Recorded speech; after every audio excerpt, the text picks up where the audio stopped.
Welcome back to Cosmic Wand, your home for the boldest what-ifs the Harry Potter universe never let out of the cellar. Today's adventure is, Dumbledore locked Harry's magic at age 9 until a voice said, "Gotcha system activated, first pull, Elder Wand." A 9-year-old boy. A silver beard.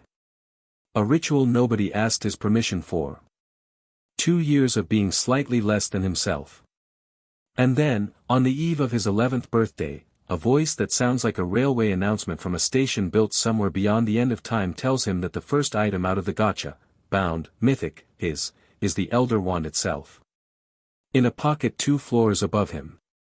If this hooks you, smash that subscribe button and ring the bell. It is the single most useful pull you can make on this channel. We are going long today. Settle in. Chapter 1. The Locks on the Boy Privet Drive was a street that had never learned to lie well. The houses lined up the way houses do in a place that prefers not to be remembered, narrow, polite, exactly identical from the curb. The gardens were trimmed to the same height. The hedges had been clipped on the same Saturday. The cars in the driveways were the colors that cars were that summer, and the curtains in the windows had all come from the same shop in the same year, and the people behind those curtains all believed, in the quiet, untroubled way of suburbanites, that nothing strange had ever happened in their lives.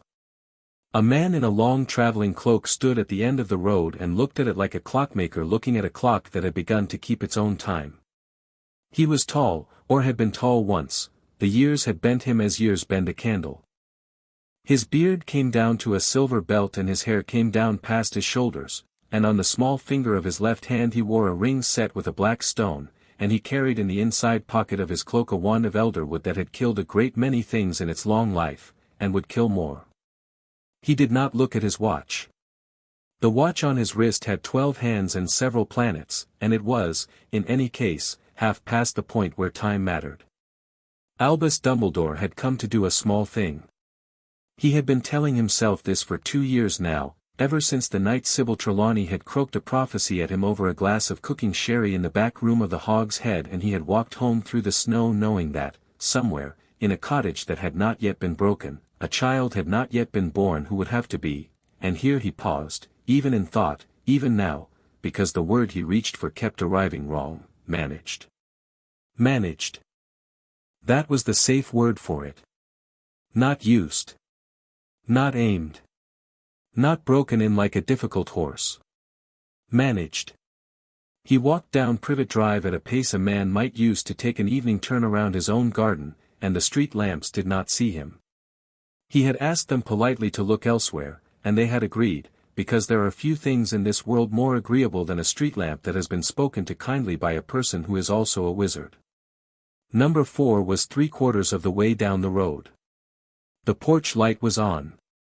The downstairs curtains glowed yellow and the upstairs curtains glowed thin blue from a television, and on the doorstep there was a milk bottle, and somewhere inside the house a small boy was lying very still in a cupboard under the stairs, listening to the world the way a hare listens to a field. Dumbledore stopped at the gate and rested his hand on the latch. He did not knock.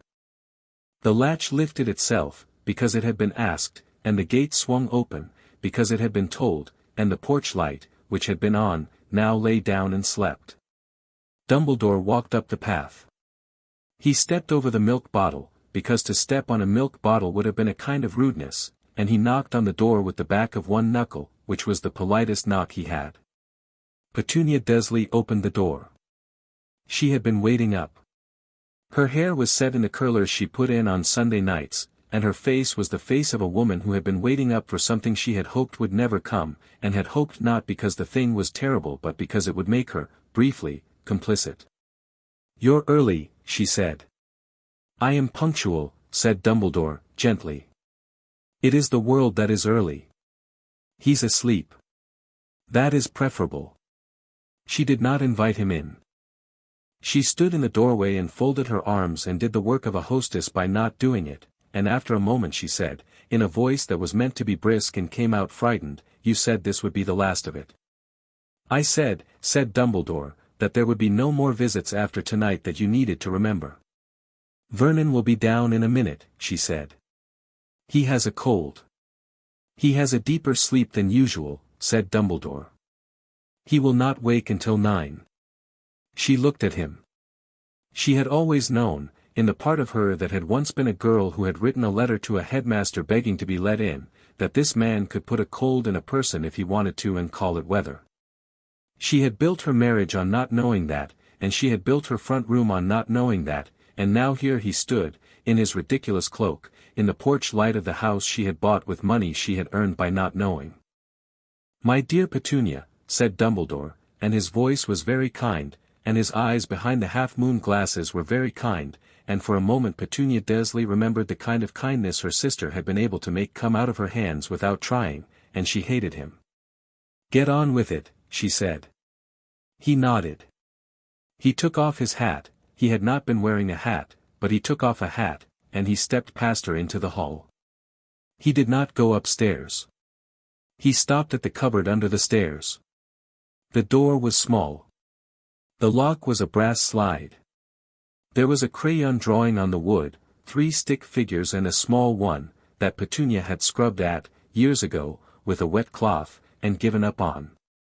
He looked at it as a man looks at something he has not let himself look at for a while. "He's asleep," Petunia said again, behind him. Her voice was lower now, and the briskness had drained out of it. "He dreams," said Dumbledore. "It is the same thing." He laid the flat of his palm against the door of the cupboard, and the brass slide drew itself politely back, and the small door opened on its own. Inside, on the mattress that was too short for him by 6 inches even at 9, lay a boy who had been allowed by the world to weigh 30 pounds less than he should have. His glasses were folded on the floor beside a tin of plasters. He was lying on his side with one arm under his head and the other curled against his chest, and his breath was the steady, considered breath of a child who has learned, very young, that breathing in his sleep is one of the few things he is allowed to do loudly. Dumbledore did not crouch. The cupboard was too small. He knelt instead, in the hallway, with his knees on the carpet and his beard on his lap, and he looked at Harry Potter with the gentleness of a surgeon looking at a patient he intends to cut. "Hello, my dear boy," he said. Harry did not stir. Dumbledore drew his wand. It came out of his inside pocket without sound, because it knew how to come out without sound, and he held it loosely in his right hand, the way a fisherman holds a rod he has held for 40 years. With his left hand, he drew from another pocket a small phial of oil that had been pressed from olives in a grove that no longer existed, on a hill that was now a car park, in a country that had been called something else at the time, and he uncorked it with his thumb. The smell of the oil was thin and old. It was the smell of a library that has been kept dry for a long time. He touched a drop of the oil to the center of Harry's forehead, between the closed eyes, just above the place where a thin scar in the shape of a slash of lightning sat under the skin like a small white root. He spoke. "My dear boy," he said, and the words were the same as the words he had said in greeting, but they were not the same words. The first had been a thing a man says to a child. The second was a thing a man says to a piece of land before he plows it. "Be still. Be slow. Be small." The Latin came next. It was very old Latin. Older than the kind of Latin priests use, older than the kind of Latin doctors use. It was the Latin you use when you want a thing to forget it is alive. He did not raise his voice. He did not gesture grandly. He passed the tip of the elder wand in a long, slow oval over Harry's chest, and over his throat, and over his temples, and at each pass he spoke a word, and at each word a thin silver thread came out of Harry, not from the surface, not from his pajamas or his hair, but from somewhere inside that had no name in any language Harry would ever learn, and the thread wound itself around the tip of the wand, and the wand drank it. Petunia stood in the doorway of the front room with her arms crossed and watched, because she had agreed to watch, and she had not agreed to look away. It took, by the kitchen clock, 11 minutes. The boy on the mattress did not wake. He frowned, once, in his sleep, and his hand on his chest closed into a small loose fist, and he made a small sound, not a cry, not a word, the kind of sound a man makes in a dream where he is trying to call out and cannot. Then he was still again. Dumbledore corked the phial. He slid it back into his pocket. He laid the elder wand across his knee for a moment and looked at it with what was almost affection, the way one looks at a clever colleague after a long meeting. Then he put it back into the inside pocket of his cloak. "There," he said. He stood up. His knees creaked. He looked old. "There," he said again, more softly, to no one in particular. "There. My dear boy." In his sleep, Harry Potter shifted, and the muscles of his face relaxed, and a small line that had not been there before appeared between his brows. It would be there for the next 2 years. It would deepen. Dumbledore closed the cupboard. The brass slide drew itself across. The crayon stick figures faced the hallway again. He went out by the front door, and Petunia closed it after him, and she stood in the hall with her hands on her arms, and she did not cry. She had not cried in front of a man since 1971. She was a woman of habits. In the cupboard under the stairs, the boy slept. In his chest, where a river had once been, the riverbed was dry. He woke the next morning the way he always woke, to the sound of Aunt Petunia's slipper on the second step.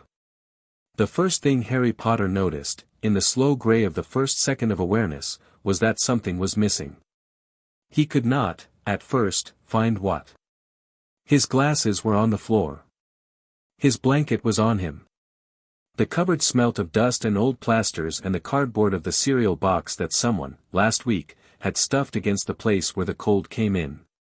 His tin of plasters was where he had left it. The torch he was not supposed to have was still tucked under the mattress. The lightning scar was where it always was. His feet were where his feet always were. But something inside him was missing. He could not, exactly, say what. He sat up. He put on his glasses. He blinked at the door. He took a breath, and the breath went down into a place that had been a larger place yesterday and was now, somehow, a smaller place, not in any way the lungs measured, but in the place the lungs measure with. He thought about it for a few seconds. He decided he had had a bad dream. He was 9. The available categories were bad dream, indigestion, growing pains, and the cupboard being colder than usual. He filed it under bad dream, because the cupboard was, if anything, warmer than usual, and he had not eaten enough last night for indigestion, and growing pains did not, in his experience, happen inside the ribs. He climbed out of the cupboard. He made his bed. He folded his pajamas with the soldierly squareness of a person who has been told, at some length, that his pajamas are a thing he can be punished for. He stepped out into the hallway, and a thin band of sunshine through the front door glass fell across the carpet, and he stepped across it the way one steps across a stream, because the stream might be hot or the stream might be cold, and one did not yet know. "You're late," said Aunt Petunia, from the kitchen. "Sorry, Aunt Petunia." "Bacon." He did the bacon. He did the bacon by being a person who watches bacon and a person who does not eat bacon. This was a job he was good at. He was 9, and he was good at 3 jobs, doing the bacon, doing the eggs, and doing the part where he was not seen. He was watching the rashers curl in the pan when his hand twitched, by accident, and he reached, without thinking, for the salt cellar on the worktop above his head. It was too high. He was 9, and the worktop was a worktop, and the salt cellar was sitting an inch out of reach. Yesterday, last week, 3 weeks ago, last month, the salt cellar would have wobbled.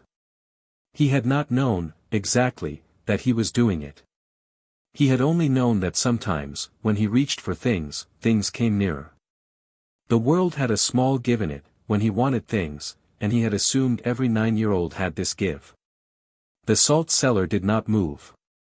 He reached again, deliberately this time, and looked at it the way he had, in secret, learned to look at the things he wanted to come nearer. The salt cellar sat on the worktop and was a salt cellar. Harry Potter stood in front of the cooker and watched the bacon curl, and a small corner of his mind began to assemble, with no particular hurry, the first sentence of a long internal report. "The world," said the sentence in his head, "has stopped giving." He did not, at 9, know that the report would take 2 years to finish. In retrospect, that morning was the cleanest evidence he ever had, and he never used it.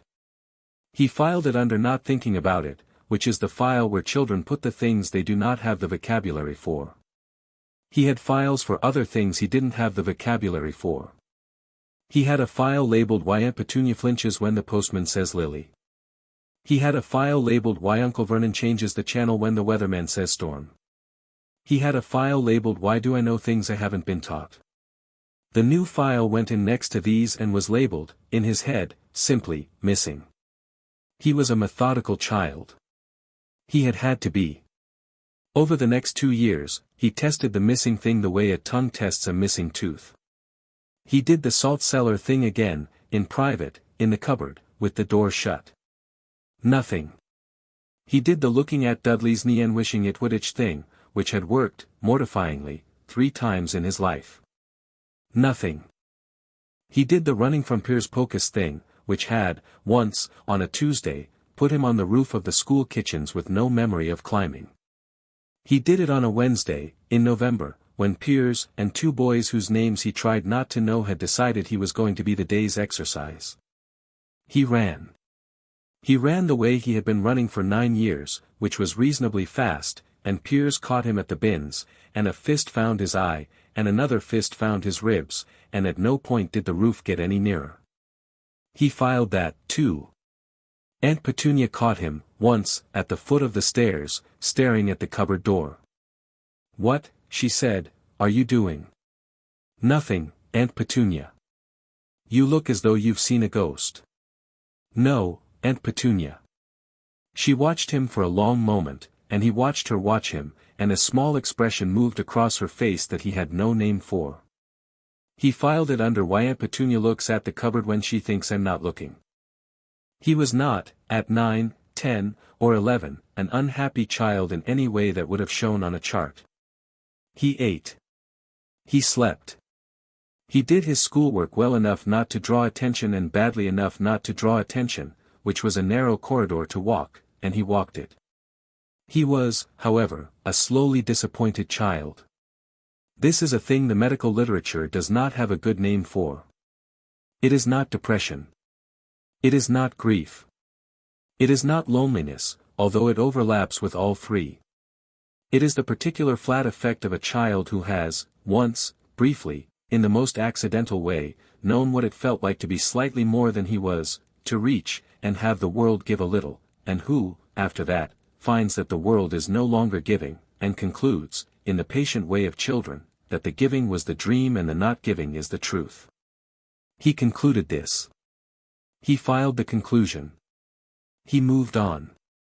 He did not, for 2 years, think the word magic in connection with himself.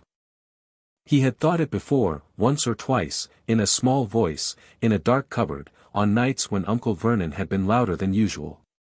He stopped thinking it now. It was easier. The Hogwarts letter arrived on a Tuesday. It did not arrive the way the books say.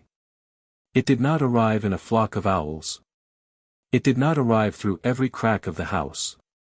It did not arrive in the hands of a man so large he had to duck under doorways and so kind he carried a pink cake in a hatbox. It arrived in a single brown envelope, with green ink, addressed to Mr. H. Potter, the smaller bedroom, for Privet Drive, Little Whinging, Surrey, and it sat on the doormat at 6 in the morning, on top of the gas bill, and Aunt Petunia found it first. She picked it up. She read the address. She looked at the staircase. She put the envelope, very calmly, into the front pocket of her apron, and she walked into the kitchen, and she sat down at the table, and she did not move for a long time. Harry was, by this point, 11. He had been moved out of the cupboard, 6 months ago, into Dudley's second bedroom, which was the smallest of the upstairs bedrooms and which contained, when he had moved in, a broken toy car, a broken telescope, a broken cage that had once held a small white rat, and a great many broken promises that Dudley had not bothered to take with him. Harry had folded all of these into a pile in the corner and had slept on the carpet for 2 nights until Aunt Petunia, in a fit of something that was not quite kindness, had bought him a second-hand mattress. He came down the stairs that morning the way he always came down the stairs, which was quietly, and he stopped at the bottom because Aunt Petunia was not in the kitchen yet. This was a deviation from the schedule. He waited. He heard her, after a moment, in the kitchen. He could not hear the kettle. He could not hear the radio. He could hear the sound of a woman not moving, which is a sound, if you have lived in a house for 9 years. He went into the kitchen. He stood in the doorway. Petunia Desley was sitting at the table with her hands flat on the wood, and her apron was on, and there was a brown envelope on the apron. She did not look up. "Go and do the bacon," she said. "Aunt Petunia, bacon." "Harry." He did the bacon. He watched her in the reflection of the kettle. She did not move. She did not pick up the envelope. She did not put it down. She sat with her hands flat on the table, and she stared at the kettle the way other people stare at the sea, and after 15 minutes by the kitchen clock she stood up, and she took the envelope out of her apron, and she walked, on stockinged feet, into the front hall, and she opened the door of the cupboard under the stairs. She put the envelope on the mattress that no one had slept on for 6 months. She closed the door. She came back. She put on her shoes. She went upstairs to wake Vernon. Harry stood in the kitchen with a slotted spoon in his hand and watched her go. He turned off the bacon. He walked, on bare feet, into the hall, and he opened the cupboard under the stairs. The envelope sat on the mattress in the dim. The mattress remembered the shape of him. He had not been in the cupboard since the day he had been promoted to a bedroom, and the cupboard had not been in him, particularly either, except in the sense that the cupboard, in the part of him that kept files, was the file under everything. He picked up the envelope. He did not open it in the cupboard. He took it back to the kitchen. He sat down at the table where Petunia had sat. He laid the envelope on the wood. He looked at the green writing for a long moment. Mr. H. Potter, the smaller bedroom, 4, Privet Drive, Little Whinging, Surrey. The smaller bedroom. Not the cupboard. Whoever had written this had known he had moved. 6 months ago. The corner of his mouth twitched, very slightly. It was the kind of twitch his face did when he was trying not to laugh in a place where laughing was forbidden. He did not, in his head, smile, exactly, he simply registered, with the calm of a small accountant, that someone, somewhere, was paying attention. He opened the envelope. He read it twice. He folded the letter back into the envelope. He sat very still for a long time, and then he stood up, and he went to the kettle, and he put the kettle on, because the bacon would still need eating and the kettle would still need boiling, and he had learned a long time ago that the world did not stop because you had been told a thing. He drank his tea. He thought about a school he had not, 10 minutes ago, been allowed to know existed. He thought about a list of supplies that included a cauldron, and a wand, and a pet of his choosing. He thought about Aunt Petunia putting the envelope on the mattress in the cupboard, which was a thing that meant something, and he thought about the way she had not been able to look at him when she did it. He thought about a man with a beard he had never knowingly seen, who lived, somewhere just under the surface of his memory, in a place his mind had decided not to visit, in the same way the mind of a child decides not to visit certain corridors of certain houses at certain hours. He did not, yet, think about the missing. The missing was a file. It would stay a file for a few more weeks. The next 4 weeks were a small explosion of strangers. The strangers came one at a time, and they were all polite, and they were all dressed in clothes that were slightly the wrong shape, and each of them, in turn, looked at Harry Potter as if they had been told a thing about him before they came in. A woman in a green cloak, who introduced herself as Professor McGonagall, sat in the front room and drank tea Petunia had not offered her and explained that there was a school, and that Harry was on a list, and that the list had been there since he was a year old, and that she was sorry. There was a small, sharp Scottish edge to the sorry, like a knife sharpened on a stone Harry had not seen before, that he had not been told sooner. Uncle Vernon swelled in his armchair. He swelled the way a balloon swells when a child does not know to stop blowing. "He will not," said Uncle Vernon, "be going." "With respect, Mr. Dursley," said Professor McGonagall, "you will find that he is." Petunia did not look at McGonagall. She looked at the carpet. McGonagall did not press the point. She rose, she set her cup down, she thanked Petunia for the tea, and she said to Harry, in the doorway, "I shall see ye in September, Mr. Potter. Wear shoes ye can walk in." She did not say my dear boy. That, Harry noticed. She left. The door closed. Uncle Vernon, in the front room, said a great many things in a voice that was not a man's voice and was not a child's voice but was a particular voice he kept for occasions when the world had not done what he wanted it to do, and Aunt Petunia said nothing, and Dudley, in the hallway, said, "Mum, my crisps are gone." Harry, in the kitchen, washed up. He washed up the way he always washed up, which was carefully. He thought, as he washed up, about a school he was going to. The list of strangers grew. A small bald man, an inch shorter than Harry, came to the door 3 days later with a Gringotts ledger and a question about a vault. Harry answered the question by saying he had no idea.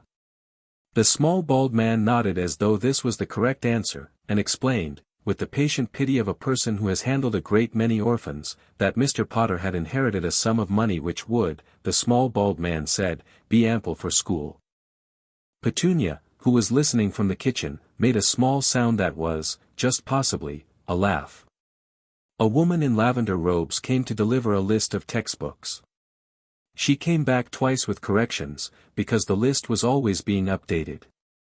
A boy of about Harry's age came twice, once with Petunia not at home, once with Petunia at home, and stood on the porch holding a parcel of toffees, and said his name was Cedric Diggory, and said his father had told him to bring the toffees because his father had said that Mr. Potter was probably going to want a friend with a sensible head on his shoulders. Cedric Diggory had the most honest face Harry had ever seen. He took the toffees.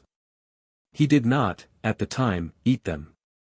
And on the last Saturday of August, when the rain had washed the suburb back to its slate color, a very large man came up the path who would not, the gate decided, fit through the gate, and so the gate disassembled itself politely and reassembled itself behind him. The very large man knocked. The door rattled. Vernon, by now, had stopped trying. Hagrid took up the front room.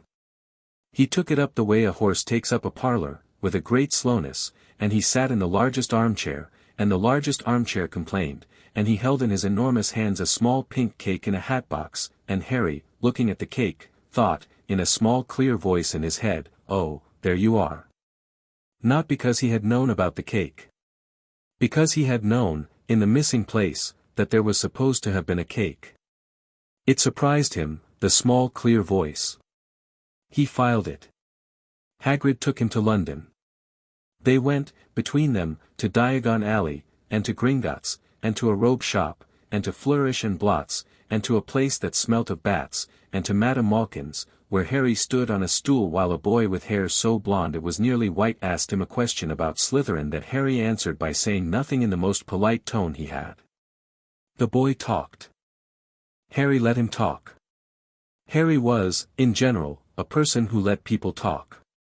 They came, eventually, to a narrow shop with peeling gold letters on the door, and Hagrid stopped on the pavement and said, with a sudden, gentle gravity that did not quite suit his size, "Right, then, Harry." Wand. The shop was empty. A small bell rang. A pale man with very pale eyes appeared from behind a stack of long thin boxes, as though he had been folded between them, and he looked at Harry, and his eyes did the small involuntary thing that the eyes of a craftsman do when they see a particular grain of wood. "Mr. Potter," he said. He had a voice that did not quite reach the walls. "I have been waiting for you." Harry, who had been waiting, in his way, for a great many people, did not know what to say to this. He nodded. Ollivander took down boxes. Many boxes. He gave Harry sticks of wood. The sticks of wood did things, or did not do things. A glass broke. A vase tipped. A candle on the counter, which had not been lit, lit itself, and went out again. Ollivander said small short syllables, the way a man says them under his breath when he is annoyed at himself. "Curious," he said, after a while. He went to the back of the shop. He came back with a long, narrow, dust-colored box. He laid it on the counter. He opened it. Inside lay a wand of holly. 11 inches. A core, Ollivander said, of phoenix feather. He did not, at first, hand it to Harry. He held it himself for a moment, and his very pale eyes flicked over Harry's face the way the eyes of a tailor flick over a hem. "Try this one," he said, and gave it to Harry. Harry took the wand. He waited. Nothing happened. He waited a little longer. He did the thing other customers were apparently expected to do, which was, he gathered, to wave the wand. He waved the wand. He felt, in his hand, the warm thin weight of a piece of wood that had been carved by someone who knew what they were doing, and he felt, in his hand, exactly the same as he had felt holding the 8 other pieces of wood, which was a piece of wood. Ollivander's pale eyes narrowed. He did not, Harry noticed, look surprised. He looked, briefly, the way a man looks when he has confirmed a thing he had been hoping not to confirm. "Try it again," said Ollivander, very softly. "Wave it. Think of something pleasant." Harry thought of the cake. He waved the wand. In the dust at the back of the shop, a single small mote, lit by a sliver of street through the window, drifted half an inch to the left. It was not, by any standard, a reaction. Ollivander's eyes did not move from Harry's face. "Mr. Potter," he said, in the same soft voice, "have you, at any point in the past 2 years, felt, how shall I say it, a thinness, in your reach?" Harry did not, at first, understand the question.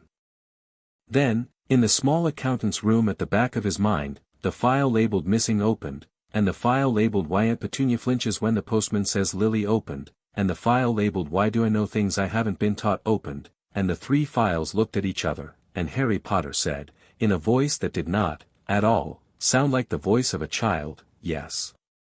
Ollivander breathed out. He laid the holly wand, very gently, back into its box. "I see," he said. He did not say "I see" in the way the woman in lavender had said it, or in the way Hagrid would have said it.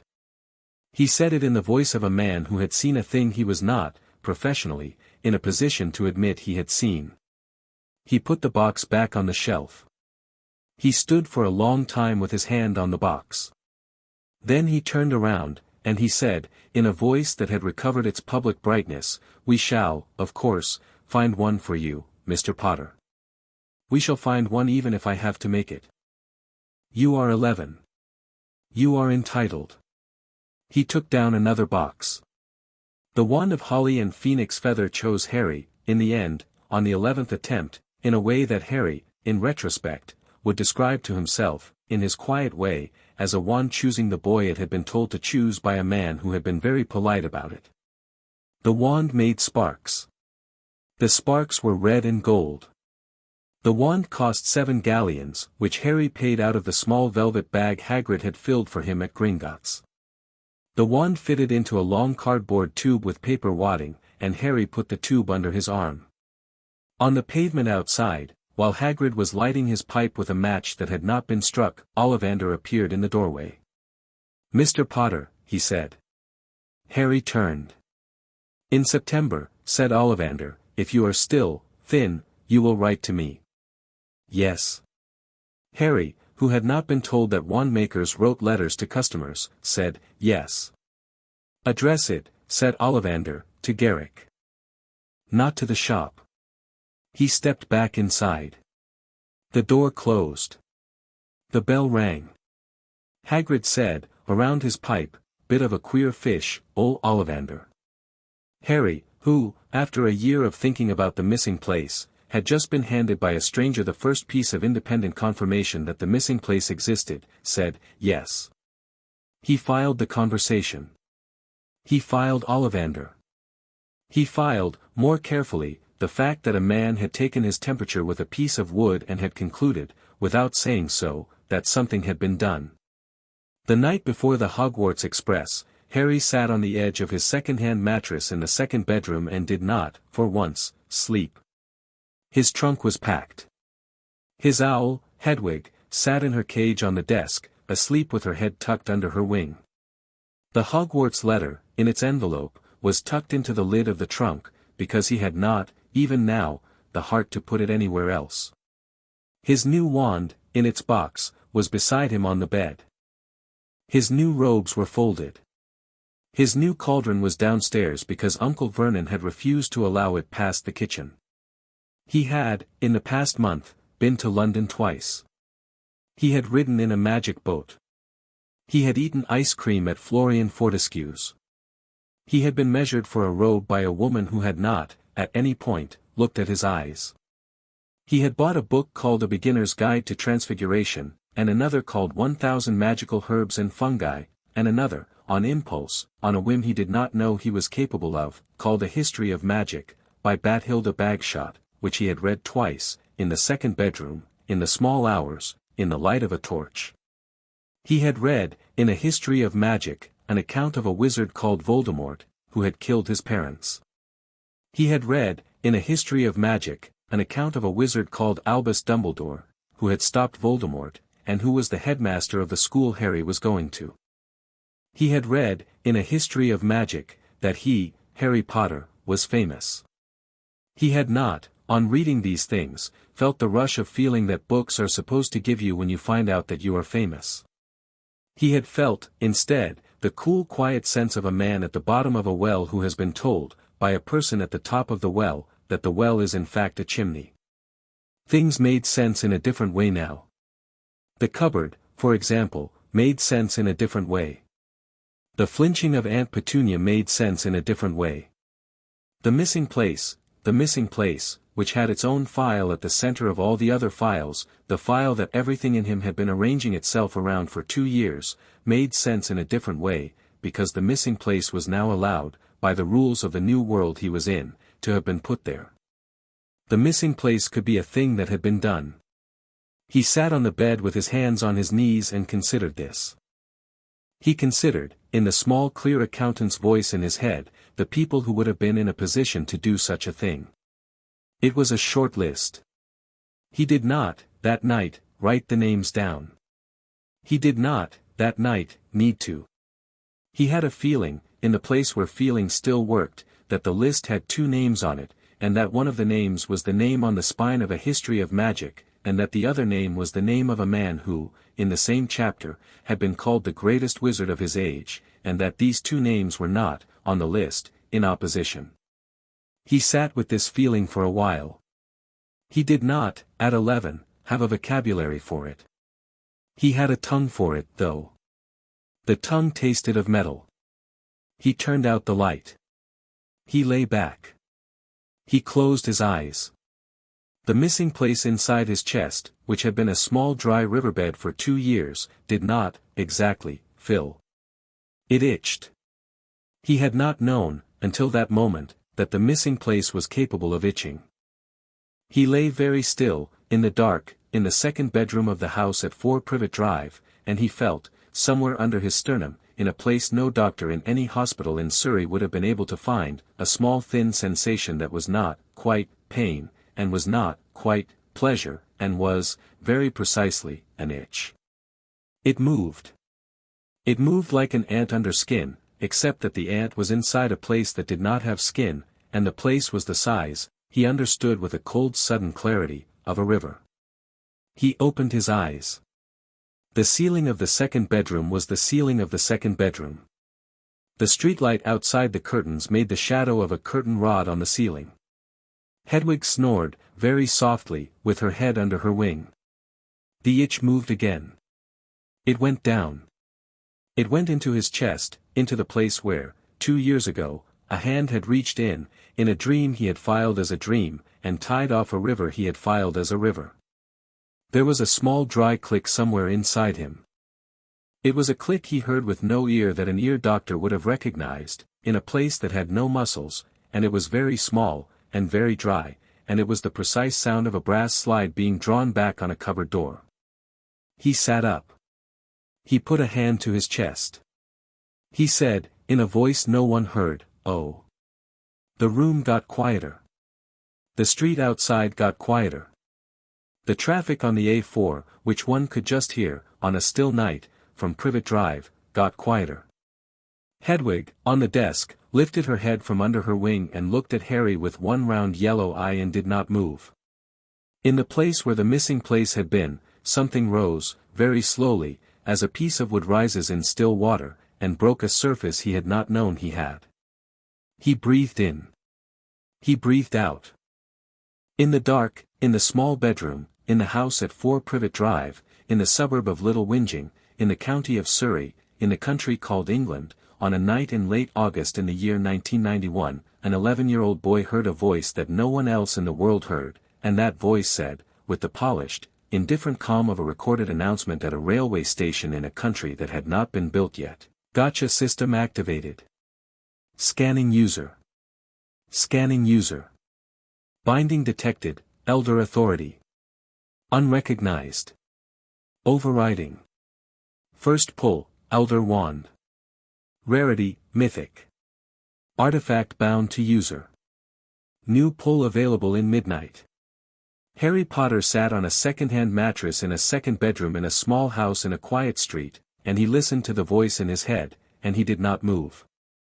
He did not, for a long moment, breathe. Then, in the small clear accountant's voice in his head, he opened a new file, and on the front of the file, in his child's hand, he wrote one word, and he underlined it twice. Found. Chapter 2, First pull. The voice did not, after the first announcement, repeat itself. It did not need to. Harry Potter sat in the dark of the second bedroom for a long time, with his hand still on his chest, and he listened to a room that had gone, suddenly, very interestingly quiet. The clock on the wall ticked. Hedwig, on the desk, kept her one yellow eye on him with a patience that had nothing in it of bird and everything in it of an old colleague waiting for a man to finish reading the paper. He took his hand off his chest. He looked at the hand. It was, on inspection, the same hand. Thin. Bony. Knuckles a little raw, from a thing Dudley had done 2 weeks ago at the bus stop in Sevenoaks. A small white scar at the base of the thumb, from a knife he had been holding when he had been told, when he was 7, to peel something he had not known how to peel. There was nothing on the back of the hand that had not been on the back of the hand a minute ago. The river inside him, though, was full. He could not, with his eyes, see this. He could feel it. He could feel it in the way you feel a long bath running upstairs, in the part of the house where you are not, in some quiet drum behind the wall. Carefully, the way a small boy lifts a wineglass he has been told not to lift, he reached, in his mind, for the salt cellar. There was no salt cellar. There was a glass of water on the desk. He looked at the glass. The glass slid, 3 inches, towards him, across the desk, with the unhurried polite obedience of a thing that had been waiting 2 years to be spoken to. It stopped at the edge of the desk. It did not, by an act that was visibly some kind of decency, fall. Harry made a sound. It was not quite a laugh. It was the sound a man makes when he has been told, at the end of a long examination he was sure he had failed, that he has, in fact, passed. He sat down on the floor. He breathed. The voice said nothing. He waited for it to say something. It did not. He thought about it for a moment, and then, with the calm of an experienced civil servant addressing a senior committee, he said, in his head, "Hello." There was a small pause, of the kind a person hearing his name takes before deciding whether to admit to it. Then, in his head, in the same polished neutral voice as before, came the answer, "User query acknowledged. Interface limited. System is not, at this time, conversational." Harry, who had no experience of negotiating with a system at all, considered this with care. "Are you in my head," he asked, "or am I in yours?" The pause was longer this time. Inquiry out of scope. "Fine. What are you?" "GACHA system. Benefactor undisclosed. Purpose, bind and deliver artifacts of narrative significance to bearer. Cooldown, 24 hours between pulls. Present pull, 1 of 1. Bound artifact, Elder Wand. Where, Harry asked, is the Elder Wand? The pause was the longest yet. Present possessor, Albus Percival Wulfric Brian Dumbledore. Physical location, interior pocket. Binding status, transferred. Acknowledgement, pending. Harry, sitting on the carpet of the second bedroom, with the smell of old paint in his nose and the small steady tick of an alarm clock at his ear, did not move. The system, with the indifference of a switchboard, said nothing more. He sat with the information for several minutes. He had, since the conversation with Mr. Ollivander, narrowed the list of names. The list was now down to one. The list had been down to one for the better part of an hour, but he had been polite about it, in the way he was polite about things, and had not let himself say the name in the small clear accountant's voice. He said it now. Dumbledore. The system, in his head, said nothing. The system did not, the way the system worked, confirm or deny. He stood up. He looked at himself in the mirror over the desk. The mirror over the desk had been Dudley's mirror, and the surface of it was tarnished at the edges with a black mold, and there was a sticker on the corner that said Transformers, and the boy in the mirror looked like a boy looking at himself in a mirror. He looked at the boy in the mirror, and the boy in the mirror looked back. He said, very softly, aloud, "Hello, my dear boy." He had not, until that moment, known he had heard the phrase before. He had not, until that moment, known he had been remembering it. The boy in the mirror did not smile. The boy in the mirror, looking back at him from inside the glass, was not, at that moment, a boy who knew how to smile. The river inside him, very gently, ran. He turned off the small lamp on the desk. He climbed back onto the second-hand mattress. He pulled the thin blanket up over his shoulders. He put his glasses on the floor. He lay on his side with one arm under his head and the other curled against his chest, exactly as he had lain 2 years ago, on a different mattress, in a different room, on a night he was now, in the accountant's room of his mind, beginning at last to recover. In the cage on the desk, Hedwig put her head back under her wing. In his chest, the river ran. He fell asleep, in the end, because he was 11, and because 11-year-old boys, even ones who have just acquired a god, fall asleep. He woke at 5:30. He did not get up at 5:30. There was, for the first time he could remember, no reason to. The bacon could be done by Petunia, and the kettle could be boiled by Petunia, and the table could be laid by Petunia, and the long quiet pre-dawn labor by which Harry had paid his rent in the house at 4 Privet Drive for as long as he could remember was, today, on this single morning, on this final morning, somebody else's job. He lay in bed and watched the light come gray on the curtain. He inventoried. He inventoried, first, his own body. He felt, it was the most interesting feeling, this, full. Not full as in well-fed, full as in a glass full to the lip. He had, for 2 years, been a glass with a measured amount in it. He was, this morning, a glass with no measurement. He inventoried, second, the room. Trunk. Owl. Robes. Cauldron. Wand box. A second-hand mattress on a second-hand floor in a second-hand bedroom. Hedwig. He inventoried, third, the world. Albus Dumbledore was, at some hour of last night or this morning, the recent possessor and present non-master of the Elder Wand. He did not, at present, know this. That last sentence Harry rolled around in his mouth, in his head, like a sweet you have been saving in your cheek through a long sermon. He did not, at present, know this. It was, Harry decided, with a small sardonic motion of the corner of his mouth in the dark, his single favorite piece of information in the entire English language. He got up at 6. He went downstairs. Aunt Petunia was in the kitchen, in the curlers she had not, this morning, taken out. She was holding a mug of tea in both hands. She looked up when he came in. She looked at him. She did not, this morning, look away. You're up early. It's a school day, Aunt Petunia. She did not laugh. She did not pretend to laugh. She looked at him for a long moment, in the way a person looks at a room she has been in for 10 years and is, now, leaving, and she said, quite quietly, "Sit down. Have toast." He sat down. She made him toast. She did not, at any point, ask him whether he was nervous about going to a school of magic. She did not ask him what kind of friends he hoped to make. She did not, the way Aunt Petunia's on television asked the boys on television, ask him if he had remembered to pack a clean handkerchief. She buttered the toast. She put it on a plate. She set the plate in front of him. She said, looking at the toast and not at him, "Your mother used to put marmalade on it. You'd think it was a sandwich. She'd have it for breakfast. With sausage." Harry stopped chewing. He had not, in his life, heard Aunt Petunia volunteer a sentence about his mother. He had heard her snap one, he had heard her interrupt one. He had not heard her offer one.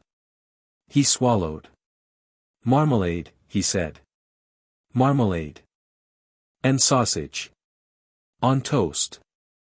I told her once it was disgusting and she ate it in front of me for a week." "Right," Harry said. She turned her back to him. She washed the butter knife. She washed the butter knife for longer than the butter knife required. She did not turn around. "You will," she said, to the sink, "be."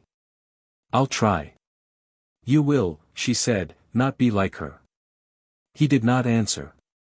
"You will," she said, "not write to me about it."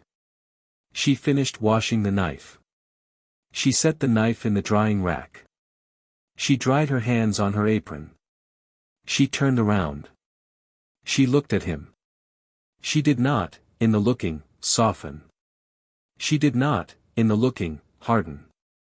She looked at him with the perfectly neutral and perfectly attentive face of a woman who had, in another life she had lost, once been the older sister of a small red-headed girl who had eaten marmalade on sausage on toast.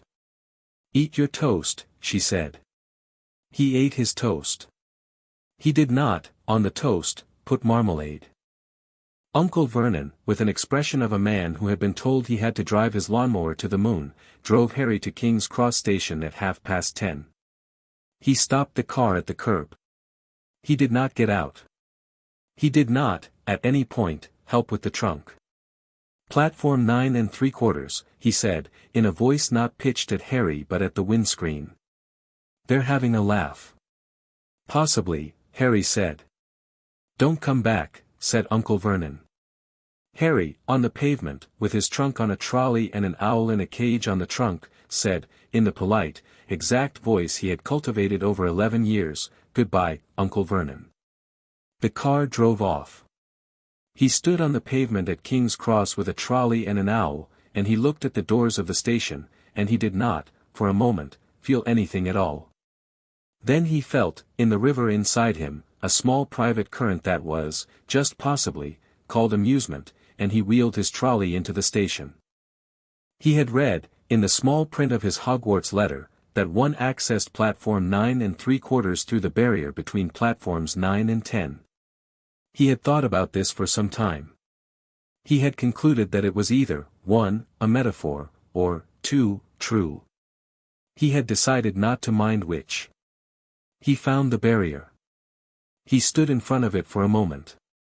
He glanced about him, the way he had been told to glance about him. He walked into the wall. The wall let him in. He came out, on the other side, into a long stone platform under a roof of brick arches, in the middle of a great green cloud of steam, beside a long red engine that was the prettiest piece of machinery he had ever seen. It was 11:15. The platform was full of people in pointed hats. He felt, then, and he made a note of it, in the small accountant's room, a thing he had not, in 11 years, expected ever to feel, which was the sense, very particularly, of arriving. He breathed in the steam. He looked for an empty compartment. The empty compartment did not stay empty. He had been in it for perhaps 11 minutes, long enough to put his trunk up on the rack, long enough to put Hedwig's cage on the seat, long enough to take his battered copy of A History of Magic out of his bag and find his place, when the door slid open, and a tall freckled boy with red hair and a smudge on his nose said, with the diffidence of a boy of 11 who had been told, by his mother, not to be rude. "Sorry, mind if I sit? Everywhere else is full." "Sit," Harry said. The boy sat. He sat with the leggy untidiness of someone who had recently grown 3 inches and not yet been told. He looked at Harry. He looked at the cage. He looked, with a small slow widening of the eyes, at the scar. "Are you?" he said. "Are you really?" "Yes," Harry said. "Bloody hell." "Quite." The boy stared. "What?" Harry said. "Sorry. Sorry. It's just, Mum said. Mum said you might be, Ron." "I'm Ron Weasley." "Ron Weasley." "Sorry." "Bloody hell." "Harry." "Yeah. I know." Ron Weasley sat down opposite Harry. He had, Harry observed, a smudge of soot on the bridge of his nose, a shirt that had been altered, the cuffs of a sweater that did not, quite, match the rest of the sweater, and the wary, faintly defiant air of a boy who has been a younger brother for a long time. Harry liked him at once, in the small economical way Harry liked anyone, which was by deciding, in the first 30 seconds, whether the person was going to make him sit through a performance. Ron was not going to make him sit through a performance. "Mum said," Ron said, "to ask if you wanted any sweets." "I have," Harry said, with a small dry pleasure, "money." He had had, until this morning, the small velvet bag of galleons Hagrid had filled for him at Gringotts, and he had had, in the small private space behind the bag, the slightly uncomfortable certainty that the bag would have to last, in some way, a very long time. He had decided, at some point on the Underground, that it would have to last very particularly long. He had decided, at the moment when the trolley with the sweets came past the compartment, that it would not, on the first day, have to last quite so particularly that. He bought, off the trolley, a pile of things he had not known he had wanted. Ron stared at the pile. "Bloody hell," he said again. "Help yourself." "Are you sure?" "Ron," Harry said, with a courtesy, "it would, in fact, be a kindness to me. I have, in the past hour, eaten 1 piece of dry toast. My uncle was driving." Ron helped himself. They worked their way through the pile. Harry, watching Ron eat, learned a great deal in 15 minutes about Charlie and Bill and Percy and the twins and Ginny, about a small Muggle car parked behind a chicken shed, about a ghoul in the attic, about the smell of cabbage, about the lopsided height of the Burrows gables, about the precise number of mice the family cat had killed in the spring of last year, and about a wand Ron had inherited from Charlie that had, the previous Christmas, refused entirely to work for him because, Ron believed, of a small chip in the unicorn hair. Harry filed each of these. He did not, at any point, give Ron anything in return, because he had had it impressed on him, in the long years of his other education, that the way to make a person like you was not to talk. Ron liked him. By the time they had eaten 3 chocolate frogs and a packet of Bertie Bott's every flavor beans, Ron had stopped saying bloody hell every 4th sentence and was saying it every 6th sentence, and Harry had finished his half of the second cauldron cake, and the door of the compartment slid open, and a girl with very large front teeth and a very bossy expression said, in a clear precise voice, "Have you seen a toad? Neville's lost one." "No," Ron said, with his mouth full. The girl came in anyway. She came in the way a sergeant comes into a tent. "I'm Hermione Granger," she said. "Who are you?" "Ron Weasley." "Harry Potter." She stared at Harry. "Are you really?" "Yes. I've read about you." "Of course. In modern magical history, and the rise and fall of the dark arts, and great wizarding events of the 20th century." "Right," Harry said. She blinked. "I've read about you," she said again, in a voice that was meant to be informative and came out, just for a second, as something else. Hermione Granger, Harry noted with the small interest of a person watching weather, had, in the second that she had said "I've read about you" for the second time, almost said something other than "I've read about you." He could not, on the available evidence, tell what that something was. He decided that the something was worth keeping in mind. "What books did you find me in?" he asked, with as much patience as he had. "Modern magical history, and, right. I've read those." She blinked again. "You've read them?" "Twice." "Oh," she said. There was a small silence. "Actually," she said, and stopped. "Actually," Harry said, encouraging, "what?" "Actually," Hermione Granger said, with the particular brightness of a girl who had been a clever child in a school of stupid children for a great many years, "they don't, of course, all agree." "About what happened?" About that night." "They don't?" "No." "What do they say?" She looked at him. For a moment, in the slightly too bright eyes of Hermione Granger, Harry saw a thing he had not, in all his 11 years, seen anyone look at him with, which was a clear, eager, untainted curiosity about him as a problem. Not as an oddity. Not as a story. As a problem. He liked her. He liked her in the small economical way Harry liked anyone, which was by deciding, in the first 30 seconds, that she was going to be useful. "I'll tell you," he said, "what I think happened, when you've told me what they say."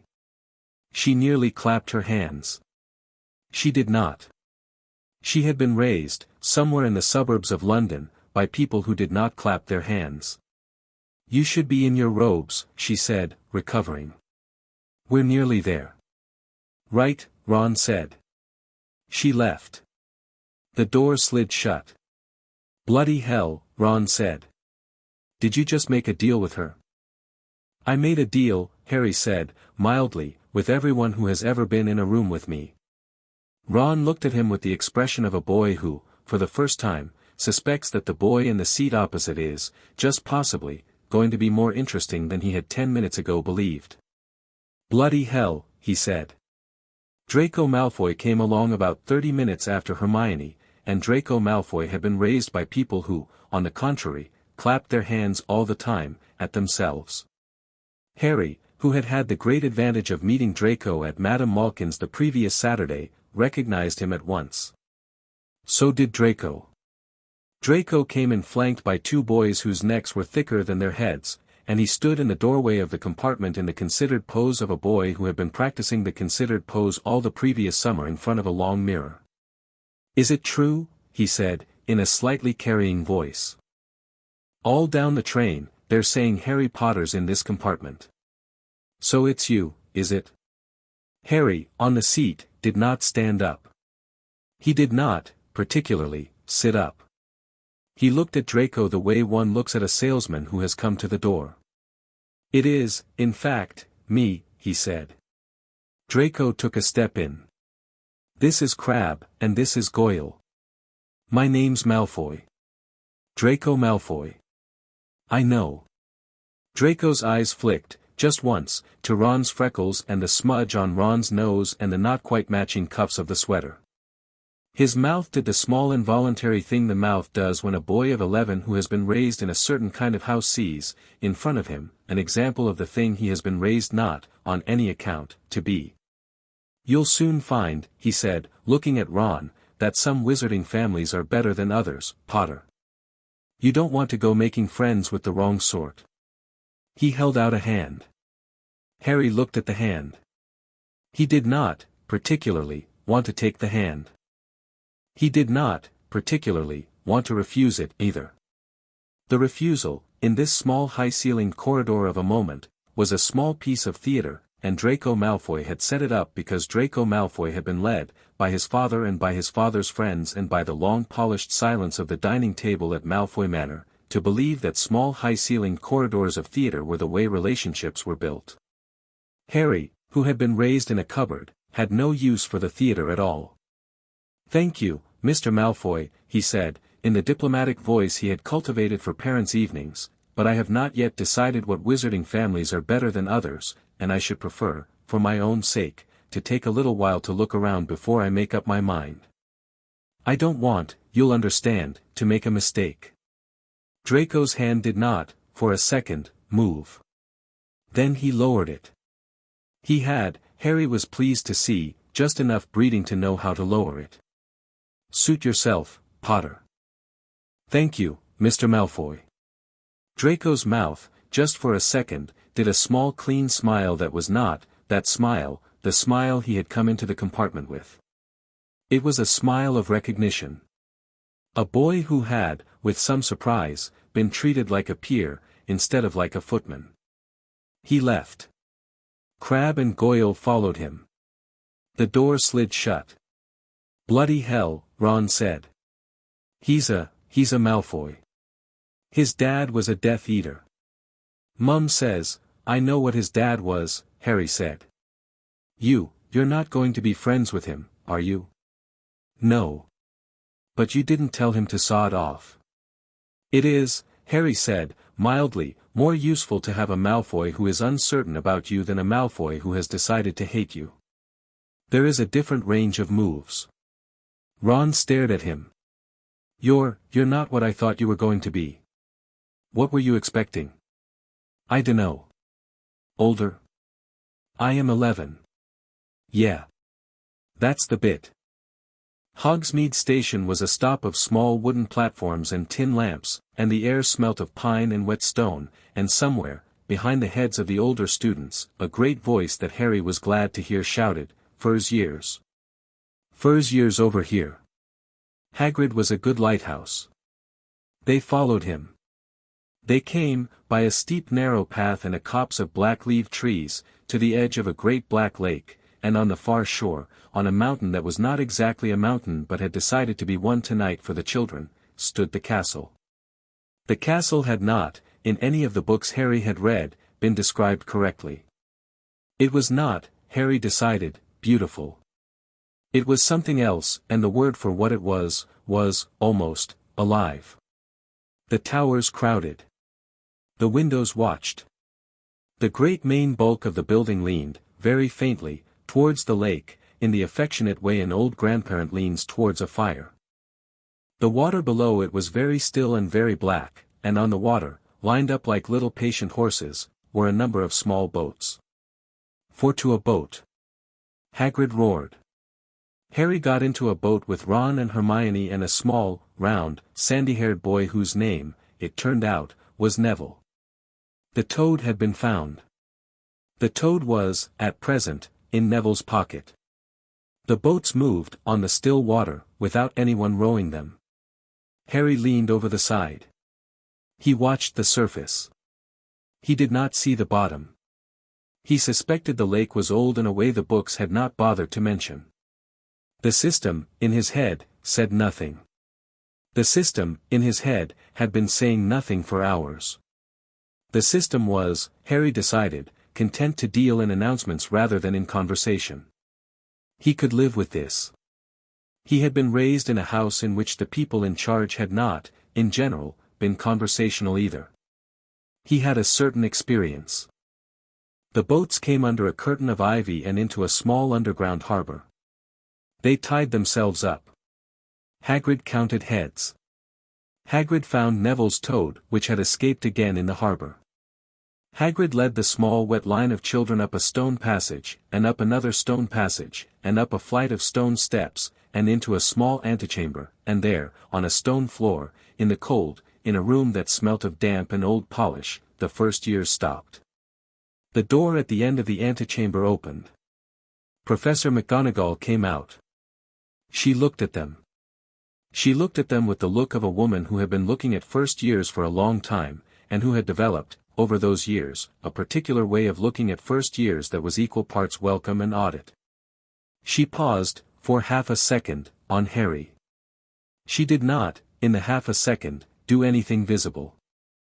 She did, in the half a second, do something with the corner of her mouth that was the very smallest possible movement that could still be called a movement, and that movement was, Harry recognized, on a face built by long Scottish weather to give up nothing, the equivalent, on a face built somewhere else, of an entire sentence in another language. She had, the corner of her mouth said, been waiting for him. She had, the corner of her mouth said, been waiting for him in a way that had nothing to do with fame. Welcome, said Professor McGonagall, to Hogwarts. The start of term banquet will shortly begin. Before ye sit down, ye must be sorted into your houses. The houses are Gryffindor, Hufflepuff, Ravenclaw, and Slytherin. While ye are at Hogwarts, your house will be something like your family within Hogwarts. Triumphs will earn ye points, misbehavior will lose them. At the end of the year, the house with the most points is awarded the House Cup, a great honor. The houses were, Harry knew, the obvious next chessboard. He filed Hufflepuff under unlikely. He filed Gryffindor under expected. He filed Ravenclaw under interesting. He filed Slytherin under, just possibly, useful, a thought he kept very carefully to himself, in the small accountant's room, behind a small accountant's door. Behind the antechamber, somewhere, a great deal of laughter and clatter and crockery suggested that a hall full of people had just sat down to dinner. "Form a line," said Professor McGonagall, "and follow me." They formed a line. He followed her. The great hall was, in all the books, said to have a ceiling enchanted to look like the sky outside. The books, Harry conceded, were not, in this case, exaggerating. He walked the length of it in the line of first years, and he did not, walking the length of it, look up at the ceiling. He looked, instead, at the long high table at the end, and at the man in the center chair of the long high table. Albus Dumbledore was seated, with the easy unstudied grace of a man who has been sitting in center chairs at long high tables for a great many years, between a small, round, beaming man and a tall, sallow, hook-nosed man in black. He wore robes of a midnight blue with small embroidered stars on them. His silver beard came down his front to a silver belt. His hands, on the white cloth, were folded. He looked up when the first years came in. He looked, in particular, at Harry. Harry, in the line, walking, did not allow his face to do anything at all. Inside, in the river inside him, which was running, this morning, full and quick, he opened, in the small accountant's room, a clean new page, and on the top of the page, in his child's hand, he wrote, Meeting 1. Above him, on the dais, the headmaster's eyes, behind the half-moon glasses, did the small slow thing the eyes of a clockmaker do when they are looking at a clock he has wound himself, and the clock is, for the first time, ticking. For a moment that lasted perhaps a second, the silver beard moved, in a way that Harry, from the floor of the hall, recognized as the beginnings of a smile. The smile did not, when it arrived, look sinister. That, Harry made a note of, was, in fact, the difficulty. The Sorting Hat sang. The Sorting Hat sang a song about the 4 founders, and the song was, on the whole, no better and no worse than any other song Harry had been made to sit through in his 11 years on Earth. He listened to it the way one listens to the safety announcement on an aeroplane. He had read about the hat in A History of Magic, and he had read about it again in Hogwarts, a history, which Hermione, on the boat over, had quoted 3 times at him, and he had a reasonably clear sense of what the hat did and what the hat did not do. The hat did not, he had read, take into account the wishes of the wearer. The hat did, he had read, take into account the wishes of the wearer. The 2 sentences, in 2 different books, had been written by 2 different people, and Harry had been amused, in his quiet way, to find them in the same chapter of the same compendium, on facing pages. He had decided that they were both true. The hat began calling names. Hannah Abbott. Hufflepuff. Susan Bones. Hufflepuff. A small thin pale boy whose name Harry did not catch. Ravenclaw. A very anxious Neville Longbottom, who put the hat on and sat on the stool for what was apparently quite a long time. Gryffindor. Draco Malfoy, who put the hat on for half a second. Slytherin. The line shortened. Potter, Harry. The hall did not, the way it had not in any book, fall silent. There was a small swell of whispering, of the kind a hall makes when a celebrity sits down to dinner. He had been expecting it. He walked up to the stool. He sat. He did not look at the staff table. He picked up the hat. He put the hat on. The hat said, in his head, in a voice that was old and male and very dry, hello, Harry said. The hat paused. Polite, the hat said. That is a thing one rarely gets. You have been thinking, I see. You have been thinking a great deal. Tidy. Tidy. Filing cabinets and corridors. Slytherin, perhaps. Perhaps, Harry said, in a voice. You would, you know, do very well there. Slytherin would do very well by you. Salazar liked tidy minds. All right, Harry said. Yes. Harry said. The hat did not, for a second, speak. When it did, its voice had a different timbre. Oh, it said, very softly. Oh, my dear. He has been at you. Harry, on the stool, did not move. Be still, the hat said. Be still, please. There. There. He has been at you. He has been at you with, yes. The elder. The elder wood. The wood that should have been a quill, and was made into a club. He has tied off your reach. He has tied off your reach with a knot that, oh, see now, the knot is undone, but there are scars where the knot was.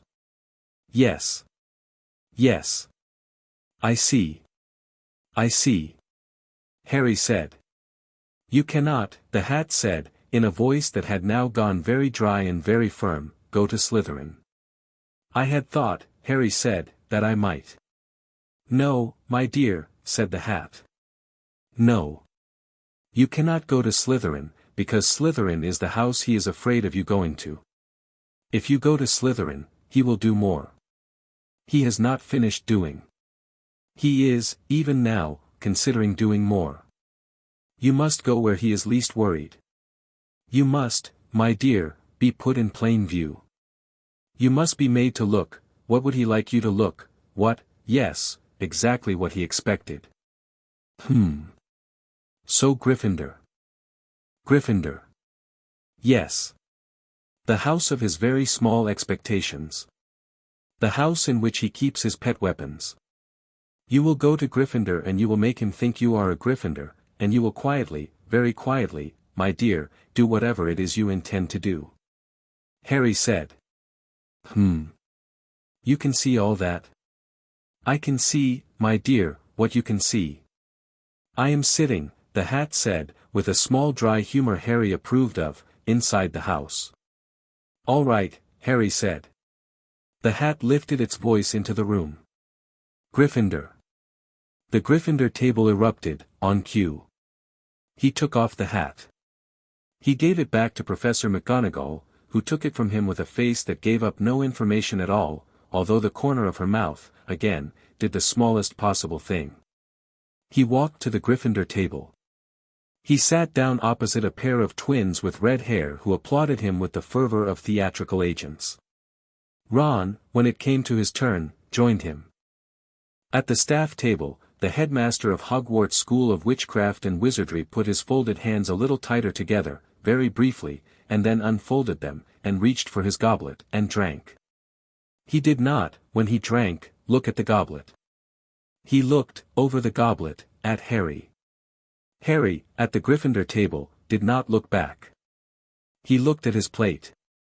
The plates, he was pleased to see, were not yet full. The plates would be full in a minute. He had read about this. In the small accountant's room of his mind, on the clean new page labeled Meeting 1, he wrote 2 short lines, in his child's hand. He has not, yet, noticed. I have, at most, until he does.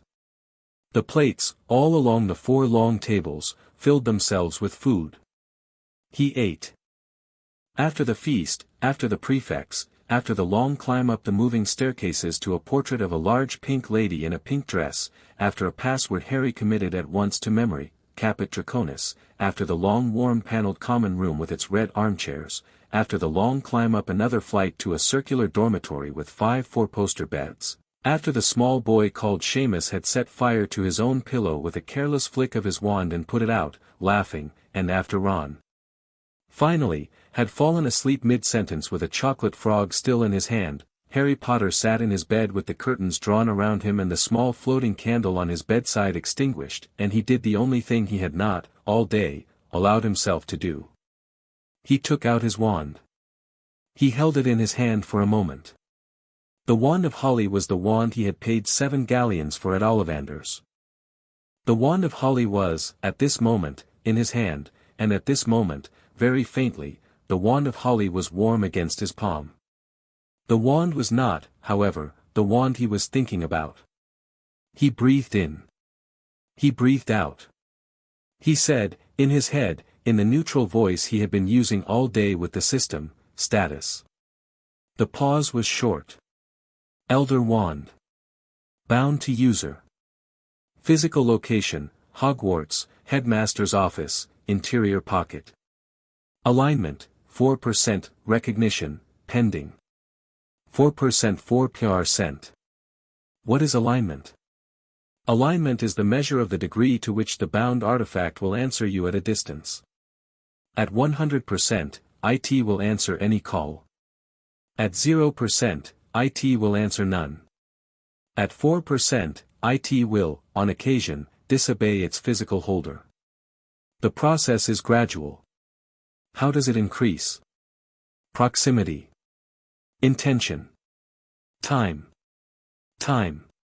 Time. He sat with this for a long moment.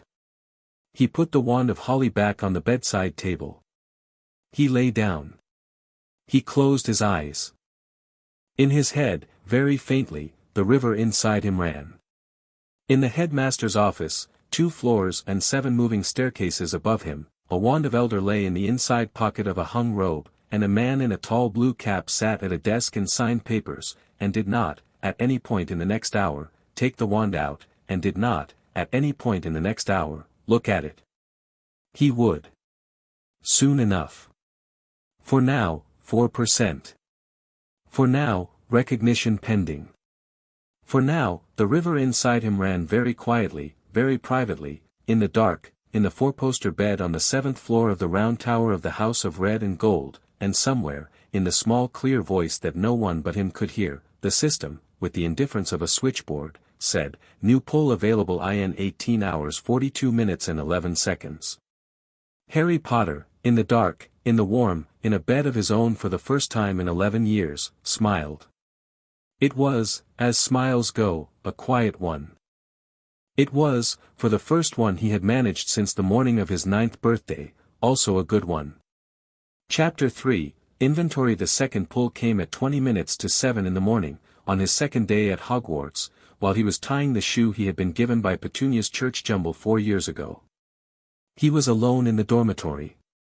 Ron, in the bed across, was making a noise that Harry had not previously thought a sleeping human could make.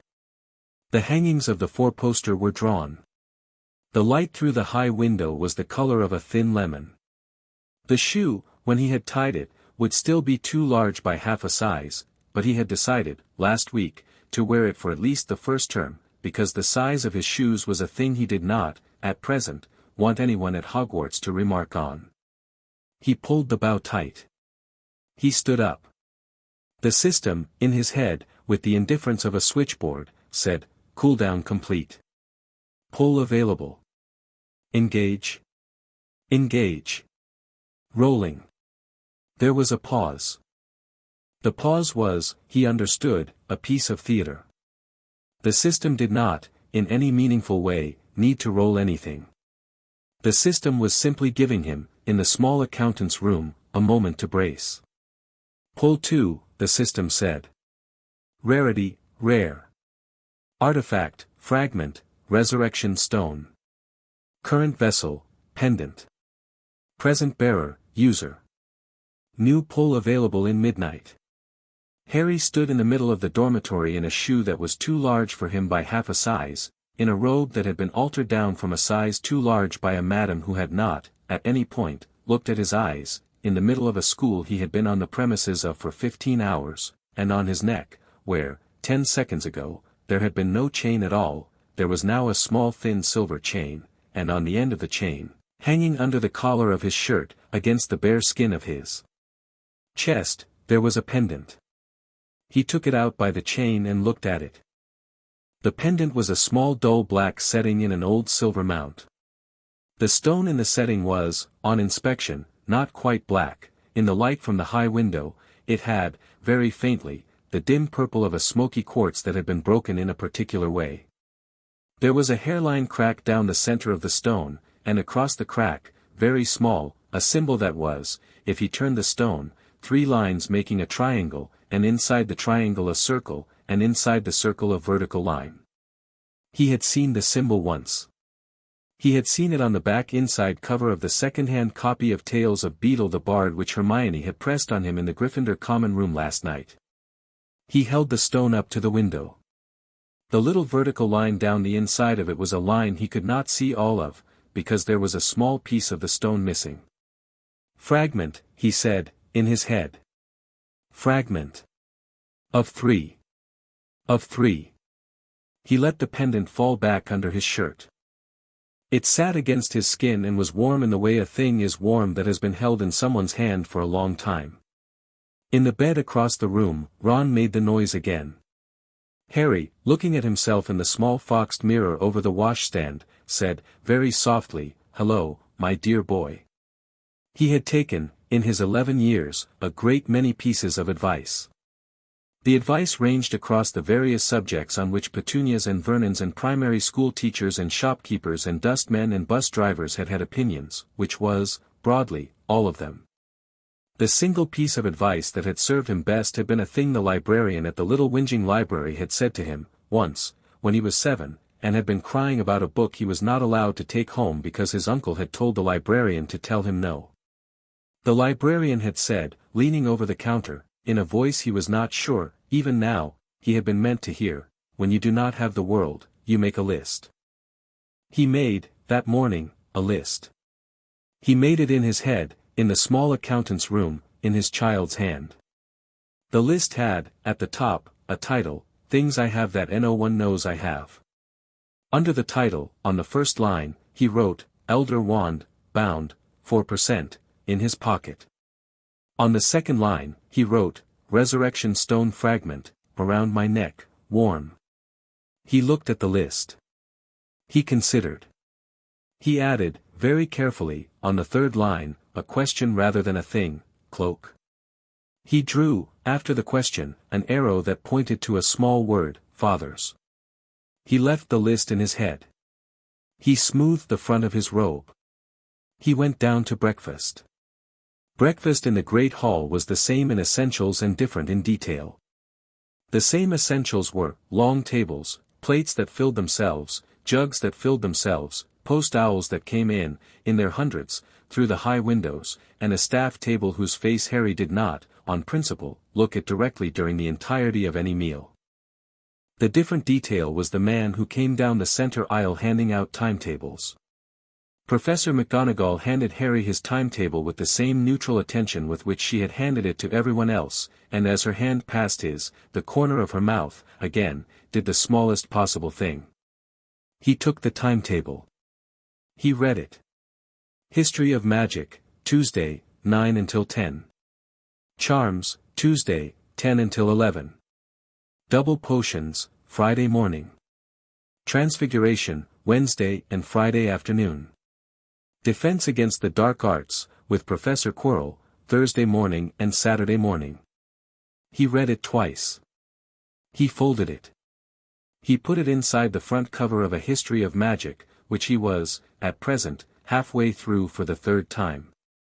Quirrell, Ron said, leaning over to read the upside-down timetable. He's the one in the turban. They say a vampire spat in it. They say it's full of garlic. They say a great many things, Harry said. Yeah, but, he sat next to the headmaster last night, Ron. The headmaster is, by reputation, the cleverest wizard in Europe. The headmaster has hired Quirrell to teach defense against the dark arts to children. Yeah. So if a vampire really had spat in the turban, the cleverest wizard in Europe would, do we think, not have noticed? Ron thought about this, with his mouth full of bacon. Bloody hell, he said, after a moment, I hadn't thought of that. Harry, who had, last night, in the dark, in his bed with the curtains drawn, used a small piece of his river to scan the staff table in his memory, and who had found, in his memory, exactly one figure at that table whose magic had a small thin black hole in the middle of it, said nothing, and continued buttering his toast. Quirrell had, in the back of his head, a hole. It was about the size of a fist. Harry filed it. He buttered his toast. He did not, on the toast, put marmalade. History of magic was taught by a ghost. The ghost was a small bespectacled person who had, in life, fallen asleep in his armchair in the staff room one evening and had, in death, not noticed. He floated, every morning, through the blackboard, and he lectured, every morning, to a roomful of children whose heads, by the end of the first 10 minutes, had fallen in a graded sequence onto their desks. He had been doing this, by the date in the small print at the foot of the curriculum, since 1893. Harry, who had read the curriculum, took notes. He took notes for the first lesson on the Goblin rebellions of 1612. He took notes for the second lesson on the same. He took notes, on the second day, for the third lesson on the Goblin rebellions of 1612. He took notes the way Harry took notes, which was in a small clear hand, in short numbered points, with cross-references in the margins to the textbook. By the end of the third lesson, Hermione Granger, sitting 2 desks over, was watching him take notes the way one watches a competitor. Harry, who had been watched in his life by Dudley Dursley and by Piers Polkiss and by Vernon Dursley and by the headmaster of the primary school in Little Whinging and by Aunt Petunia and by, very recently, Mr. Ollivander, found it a relief to be watched, for once, by someone who only wanted to know whether he was using a margin. Actually, Hermione said to him at the end of the lesson, in a corridor outside the classroom, with a brightness, "You have, you know, the same handwriting as someone in our family." "My father. He's a dentist." "Right," Harry said. She looked at him, slightly, the way the woman in the lavender robes had looked at him. "Why," she said, "are you the way you are?" "Hermione," Harry said, "I don't know what you mean." "You do, though. You do know what I mean. You are 11, and you are sitting in History of Magic taking proper notes on the Goblin rebellions of 1612, and you are not, like everyone else, falling asleep, and you are not, like me, trying to outdo the rest of the class. You are just, doing it." He looked at her. He considered, for a moment, whether to give her, in the corridor outside History of Magic, the polished, public answer he had been preparing all summer. He decided, instead, to tell her a part of the truth. "Hermione," he said, "the people who raised me did not, broadly, allow me to read." "Oh," she said. "So I have, in a way, the patience for it." She looked at him. "Oh," she said again. She did not, for the rest of the conversation, ask him another question. She fell into step beside him on the way to Charms. She did not, on the way to Charms, do any of the talking. She did not, in the next 18 months, often forget, when she was talking, that the boy she was talking to had once, in a corridor outside History of Magic, told her one small true sentence.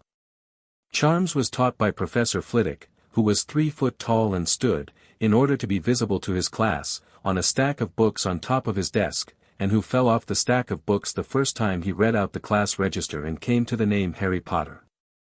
Harry helped him up. Professor Flitwick, on being helped up, took Harry's hand in both of his, and patted it, and said, in the small high voice of a man who has not, for many years, been touched by anyone he had not asked to touch him, "Welcome, Mr. Potter. Welcome. I knew your mother. She had a particular hand at Charms." He let go of Harry's hand. He did not, for the rest of the lesson, look directly at Harry. Harry, in the small accountant's room, opened a new file labeled People Who Knew My Mother, and on the first line of the file, wrote, Flitwick, F. Charms, uncomfortable. He listened to the lesson. He took notes. Transfiguration was taught by Professor McGonagall, who, on the day of their first class, was waiting in the classroom in the form of a small grey tabby cat with square markings around her eyes. She watched the class come in from the top of the bookcase. She watched them put their bags down. She watched them sit. She watched, particularly, Harry, who had not, on his way in, started. He sat. He took out his copy of A Beginner's Guide to Transfiguration. He laid it on the desk. He arranged his quills and his inkpot. He looked up. He met the cat's eye. He nodded. The cat blinked at him. The cat jumped off the bookcase, in a movement that became, halfway down, a tall thin Scotswoman in a green robe, who landed in front of the class on her heels with her arms folded. There was a small, faintly disappointed, faintly amused gasp from the front row, where two boys had been counting on the cat being a cat. Transfiguration, Professor McGonagall said, is some of the most complex and dangerous magic ye will learn at Hogwarts. Anyone messing about in my class will leave it and not come back. Ye have been warned. She turned to the desk. She turned the desk into a pig. Now, she said, turning the pig back into a desk, open your books to page 3. Harry, in the silence that followed, opened his book. The pig, while it had been a pig, had, on its side, in the position where a tag would have been if it had been a desk being delivered, a thin scar of varnish along its flank. The pig had been the desk. The desk, which had been a pig with a varnish scar on its flank. He filed it. He looked, for a long moment, at Professor McGonagall. The boy next to Harry, Seamus, who was a person whose mind had not naturally taken to filing, said, in a voice, was that the desk? That, said Professor McGonagall, was the desk. Seamus considered this. He scratched his head. He took out a quill. Harry, who had spent the previous evening reading the first 3 chapters of A Beginner's Guide to Transfiguration, in bed, in the dark, with the small candle floating beside him, raised his hand. Mr. Potter. Professor, he said, in the polite voice he had cultivated for parents' evenings, if I were to turn this matchstick, he tapped the matchstick on his desk, which the older student in the seat in front of him had left behind from a class on Tuesday, into a needle, am I, in fact, turning it into a needle, or am I making a needle that has previously been a matchstick? The room went quiet. He had not, when he asked the question, thought that it was a particularly clever question. He had thought that he was simply asking the question he had wanted to ask for the last 12 hours. Professor McGonagall, in front of the class, did the smallest possible thing with the corner of her mouth. Mr. Potter, she said, that is the question. Right, Harry said. That is the question one asks in the 7th year, before the NEWT. Right. At present, the answer is, ye are making a needle that has previously been a matchstick. At present. Ye will, before ye leave my classroom, be told a great many other answers. Will ye now, for the moment, try to turn the matchstick into a needle? Yes, Professor. Wand. He took out his wand. He looked at the matchstick. He did the movement Professor McGonagall had drawn on the board. He said the incantation. The matchstick became a needle. He set the needle on the desk. He did not, with the needle, do anything else. He looked up at Professor McGonagall. Professor McGonagall, in front of the class, did the smallest possible thing with the corner of her mouth, again, on the same side, in the same way. 10 points, she said, after a small pause, to Gryffindor. Yes, Professor. The other children, Hermione, in the front row, with her wand at the matchstick on her desk, on which nothing was, at present, happening, looked at Harry, and then looked at McGonagall, and then looked back at Harry, and the small grey tabby behind Professor McGonagall's face did the thing the small grey tabby had done from the top of the bookcase, which was to blink. Harry, in the small accountant's room, opened a file labeled People I Will Need to Talk to, and on the first line of the file, he wrote, McGonagall. He had thought, last night, that he would, eventually, need to make her a list of 1s and 2s. He saw, this morning, that the list would be shorter. Friday morning was, at last, double potions, in the dungeons. The dungeons were the basement of the castle, and they were a basement in the way the castle was a castle, which was to say, with considerable conviction. The walls were stone. The walls were wet. The walls had brackets every 6 feet for torches, and the torches were lit, and the smell in the corridor was the cold steady smell of old fire and old water. Professor Snape's classroom was at the end of the corridor. The class filed in. He sat down with Ron. Hermione sat in front. Draco Malfoy, with Crabbe and Goyle, sat in the row across the aisle, at a desk with a fresh polish on it. Neville sat behind, with a small expression of a person who had, on the way down to the dungeons, lost a battle with his nerves.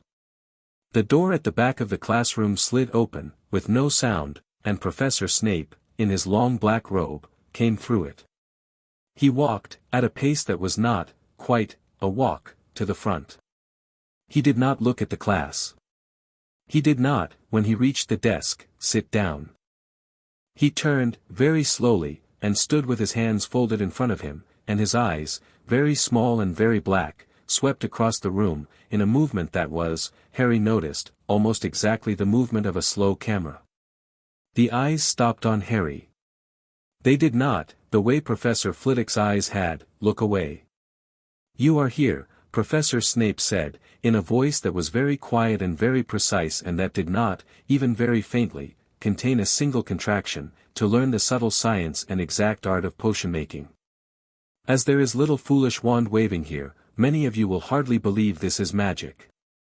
I do not expect you will really understand the beauty of the softly simmering cauldron with its shimmering fumes, the delicate power of liquids that creep through human veins, bewitching the mind, and snaring the senses. I can teach you how to bottle fame, brew glory, even stopper death, if you are not as big a bunch of dunderheads as I usually have to teach. The room was quiet. Hermione, in the front row, had her quill at the ready. "Potter," Professor Snape said. "Yes, sir." "What would I get if I added powdered root of asphodel to an infusion of wormwood?" Harry, who had read 1,000 magical herbs and fungi twice in the back bedroom of 4 Privet Drive over the past 3 weeks, who had read magical draughts and potions 3 times, and who had, on the train down, in the empty compartment before Ron arrived, read most of magical draughts and potions one more time, said, in the polite voice he had cultivated for parents' evenings, "The draught of living death, sir." Professor Snape did not move. His eyes did the smallest possible thing. "Where," he said, in the same quiet voice, "would you look if I told you to find me a bezoar?" "In the stomach of a goat, sir." "What is the difference between monkshood and wolfsbane?" "There is no difference, sir. They are the same plant. It also goes by aconite." The room was very quiet. Hermione, in the front row, had lowered her quill. Professor Snape stood in front of his desk, with his hands folded in front of him, and he looked at Harry Potter, and Harry Potter, sitting on a bench at a desk in the dungeons of a castle in Scotland, looked back at him. The corner of Snape's mouth did, in the dim, the smallest possible thing. It did not look like a smile. "How," Professor Snape said, "fascinating, Potter." He said it without contractions. He did not, in the next 2 hours, ask Harry another question. He did not, in the next 2 hours, look directly at Harry. He did, in the last 20 minutes of the lesson, while supervising the brewing of a boil-cure potion, walk down the aisle very slowly, and pause at Harry's cauldron, and look at the color of Harry's potion, and the consistency of Harry's potion, and the rate at which Harry's stirring rod was moving Harry's potion, and the steady neat way Harry had laid out his ingredients on the bench, and the small clear handwriting on Harry's lab notes. He did not say anything. He moved on. At the front, he turned. He looked, across the room, at Harry one more time. The corner of his mouth, in the dim, did the smallest possible thing. It was not, on inspection, a smile. It was a thing closer to an audit. Harry, in the small accountant's room of his mind, on the page labeled "People Who Knew My Mother," wrote a second line. Snape, S. Potions, interested. Under the line he wrote, in his child's hand, "Not in the way the others are." Defense against the dark arts was, as Ron had been told to expect, a small smelly disappointment. Professor Quirrell did not, the way the books had threatened, lecture about the dark arts in any meaningful sense. He stammered. He read out of the textbook. He shied away from chalk dust as though chalk dust were a personal affront. He wore a turban that smelt of garlic. He looked at Harry, twice, in the first lesson, in the corner of his eye, and his pupils when he looked were the size of pinheads. Harry, who had spent the last week sleeping in a four-poster bed 2 floors and 7 moving staircases below a man who had, on his 9th birthday, tied off the river in his chest, made an arrangement with his face that the face was to make no expression at all, and read out, when called upon, a paragraph about the Welsh green dragon. In the back of Professor Quirrell's head, behind the turban, the hole in his magic was still about the size of a fist. Harry, in the small accountant's room, opened a new file labeled Quirrell, and on the first line he wrote, "Not a fist." On the second line, he wrote, "A mouth." He did not, then, know why he had written that. He knew, in the part of him that was the river, that the river had written it for him.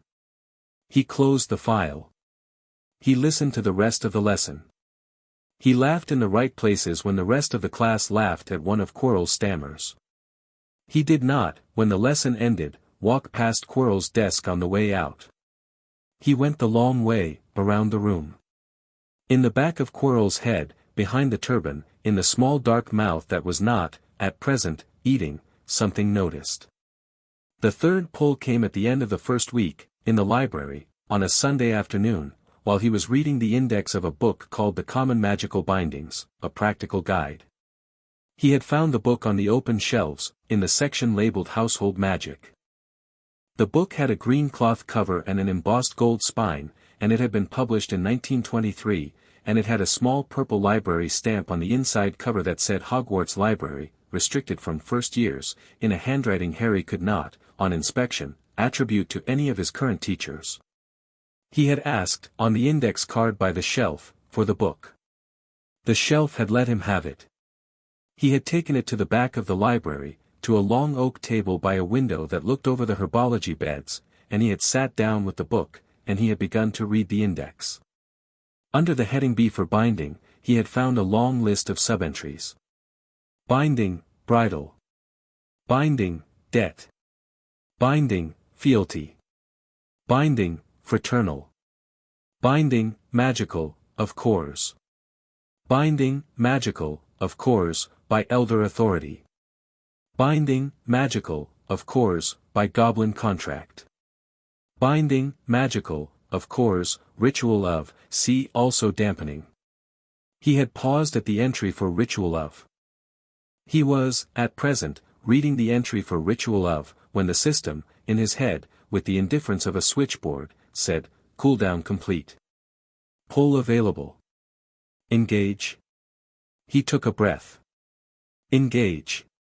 Rolling. The pause. Pull 3. Rarity, epic. Artifact, hourglass, 1 use time turner. Capacity, up to 4 hours or 1 instance of deep backward inversion. New pull available in midnight. He did not, on the announcement, react. He waited for 30 seconds. He looked down. In his lap, on the open page of the Common Magical Bindings, a Practical Guide, between his palms on the cloth of his robe, lay a small thin hourglass on a thin gold chain, and the hourglass was full of a sand that was, just possibly, not sand at all, and the chain, when he picked the hourglass up and turned it, settled itself around his neck without his having to put it over his head. It vanished, the moment it touched the chain of the pendant. He looked down at his collar. There was nothing visible. There was, against his skin, in the place between his sternum and his shoulder where the chain of the pendant had been hanging, the small warm weight of 2 things rather than 1. Helpful, Harry said, in his head. Helpful. Are they linked? The binding applies per artifact, not per bearer. Storage is provided for the bearer's convenience. Storage. Updated inventory view now available. Say, inventory. Harry, Looking at the open page of the Common Magical Bindings, a practical guide, on which he had just been reading a long, dry, technical paragraph about an old, dry, technical ritual of dampening that a high-ranking wizard could perform on a child by the application of olive oil to the temples, between the eyes, said, in his head, with the perfect calm of a small accountant, inventory. In the small accountant's room of his mind, on a clean clear page, there appeared a list, in the neutral hand of the system. Artifacts held by user. 1. Elder Wand. Bound. Not held. Alignment 4%. 2. Resurrection Stone Fragment. Carried, pendant. 3. 1 Used Time Turner. Carried, pendant. Items of note, binding registered on user, Elder Authority, Scar. Now dormant. Scar, Harry said. Scar. He sat for a long time with the book open on his lap. He read the rest of the entry for ritual of. It was, in the small clear voice of the small accountant in his head, the most informative piece of writing he had ever read. It described, in dry, technical, prose, exactly what had been done to him on the night of his 9th birthday. It listed the materials. Olive oil. A wand of an elder authority. A litany of certain very old words. A sleeping child. A guardian, complicit, who had been signed to the procedure by an earlier agreement. It described the rate at which the binding decayed under normal conditions, 10 to 20 years. It described the conditions under which the binding decayed faster, contact with another magical core of similar or greater authority, repeated. It described the conditions under which the binding would, eventually, fail entirely, the resumption, by the bound child, of intimate proximity, over a sustained period, to the wand that had been used to perform the binding. He thought about this. He thought about how, at present, he was sleeping in a 4-poster bed 2 floors and 7 moving staircases below the office in which the wand that had been used to perform the binding was, by the system's continuous report, currently stored. He thought about how the alignment of the bound wand was, after one night, already at 4%. He thought about how he had, last week, in the dungeon, in his first potions class, been able to recall a paragraph of the introduction to magical drafts and potions that he had read precisely once. He thought about how his hand, on the matchstick, in Transfiguration, had moved without his having to think very hard. He thought about how Aunt Petunia, on the morning of his 11th birthday, had told him a fact about his mother that he was, suddenly, able to remember. He thought about all of these things together. He closed the book. He put the book back on the shelf in the section labeled Household Magic. He walked out of the library. He walked, on the way out, past the librarian's desk, and the librarian, an angular woman called Madame Pants, looked up at him, and her eyes did, on his face, a small flicking thing that was the same small flicking thing Mr. Ollivander's eyes had done at the wand counter on the day they had met. The eyes of a craftsman, looking at a particular grain. Madame Pants said nothing. Harry said nothing. He walked, in the slow pace he had cultivated for parents' evenings, out into the corridor. It was, on the way back to the common room, in the long stone corridor on the 3rd floor between the staircase and the suit of armor, that he met Professor Quirrell. Professor Quirrell was coming, in the opposite direction, from the corridor that led to the locked door on the 3rd floor that Professor Dumbledore had announced. At the welcome feast, no student was to enter on pain of a particularly horrible death. He was, when Harry came around the corner, 6 feet away. Harry stopped. So did Professor Quirrell. Professor Quirrell, on the corridor, looked very small. The corridor was lit, this afternoon, by a thin lemon light from the high windows. The torches were not yet lit. There was a quality, in the corridor, of being underwater. The color of Professor Quirrell's turban, in the lemon light, was almost gray. "P. Potter," Quirrell said. "Professor. What are you doing on this floor?" "Walking back to the common room, Professor." This floor is closed." "That part of the floor is closed, Professor." "I am, at present, on a different part." Quirrell looked at him. Quirrell's eyes, in the dim, were the size of pinheads, and the size of pinheads is not, in fact, very small. In the back of his head, behind the turban, the mouth that was a hole in the magic of him opened, slightly, in the corner of Harry's awareness, like a man at a window in a house Harry was walking past. It was, Harry knew with the small clear certainty of the small accountant, looking at him. His scar prickled. He felt, against his chest under his shirt, the warm weight of two small artifacts on a single chain, and somewhere, in the river inside him, the 4% of the wand of Elder, 2 floors and 4 moving staircases above him, in the inside pocket of a hung robe, in the office of the man who had not, for a week, taken it out, pulsed once, very faintly, in the way a heart pulses when it has heard a familiar voice in another room. "P. Potter," said the mouth at the back of Quirrell's head, behind the turban, in a voice that came not through the air but through the bones of Harry's skull. It was a small voice. It was a very thin voice. It was a voice that was, in the small accountant's room of Harry's mind, immediately filed under a label Harry had been ready, for some weeks, to write. The label said, Voldemort. "P. Potter," the voice said, "what are you carrying?" Harry, in the corridor, on the 3rd floor, in a thin lemon light, said, with the polite blank composure of a boy of 11 who has been waiting for this conversation in some form for 2 years, in his head, where only the voice could hear, "Hello." The voice, in the back of Quirrell's head, did the small dry pause of a person not used to being greeted. "Do not play," it said. "I should not," Harry said, "like to play." "Do you know me?" The pause was longer. "I can now you," said the voice.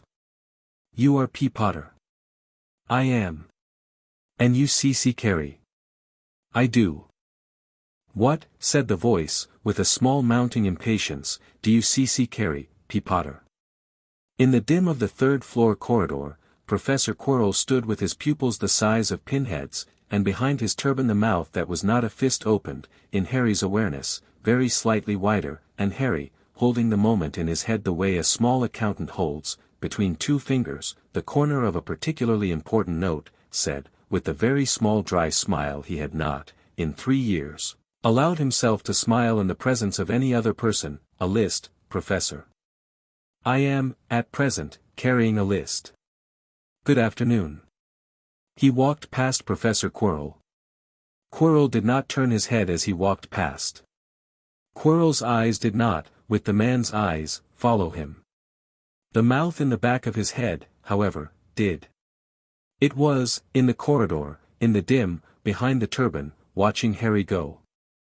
Harry, at the end of the corridor, at the foot of the stairs, in the moment before turning the corner, paused. He turned, and he looked back. Professor Quirrell was halfway down the corridor, walking in the same direction Harry was, with the small distracted gait of a man whose ears are full of an argument he is having with himself. The turban, in the lemon light, was, just for a second, the color of grey wool. The wool turban, in the lemon light, in the small private corner of Harry's awareness that was the river inside him, was, in the bones of Harry's skull, in the small private voice that no one else could hear, saying, very clearly, with the cold precise hunger of a hand reaching at last for a thing it had, all afternoon, been wanting, "Find out, then. Find out what he carries." Harry, at the foot of the stairs, in the moment of turning the corner, said, in his head, to the system, in his neutral civil servant's voice, "Cool down." "Present cooldown," the system said, 23 hours, 15 minutes, 41 seconds. "Will I, before the end of cooldown, be in trouble?" The pause was the longest yet. Undetermined. Harry, on the corner of the stairs, in the lemon light, in the dim, with his hand on the cold stone of the banister, in a school of magic he had been on the premises of for 9 days, smiled. It was, this time, also a quiet smile. It was, this time, the smile of a small accountant whose abacus had, at last, after long preparation, been delivered.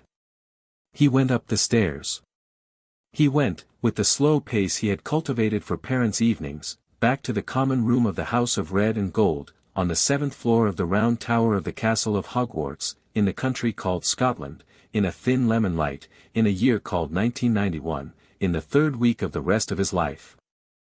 Chapter 4. The Mirror. The next 8 months passed at the speed at which months pass for a child who is, for the first time in his life, allowed to read.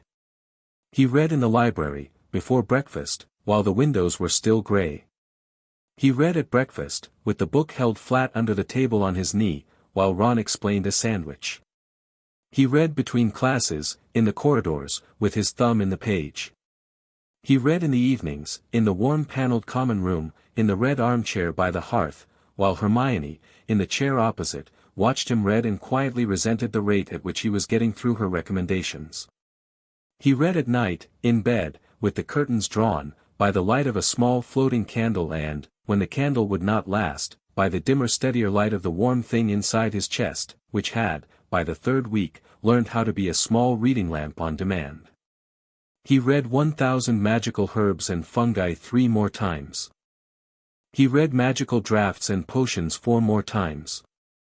He read A Beginner's Guide to Transfiguration, and then, on the open shelf behind it, A Beginner's Guide to Intermediate Transfiguration, and then, on a higher shelf, McGonagall's own thin black-bound monograph on the conservation of substance across inanimate animate boundaries, 1968, which she had given him, very abruptly, in the corridor outside the staff room one afternoon, with a stern Scottish, "Ye may keep it. Do not let anyone see ye with it." He had read it twice. He had returned to her, 4 days later, with 3 written questions about Chapter 7. She had answered each in turn, without comment, in the same Scottish voice with which she had handed him his timetable, and then she had said, looking out of the corridor window over the grounds, "Mr. Potter, do not, in this castle, make a noise about how clever ye are." "I was not, Professor, planning to." "That is good. Ye will, I think, last longer." He had filed that, too. He read a small bookful of things about the Goblin rebellions of 1612, on which the only person at Hogwarts who knew more than him was Professor Binns, who, as a ghost, had had 100 years' head start. He read 3 books on the history of dueling. He read a small pamphlet, on the open shelves under the section labeled Magical Jurisprudence, on the legal status of magical bindings performed by senior members of the Wisingamot on children placed under their guardianship without the consent of the bound.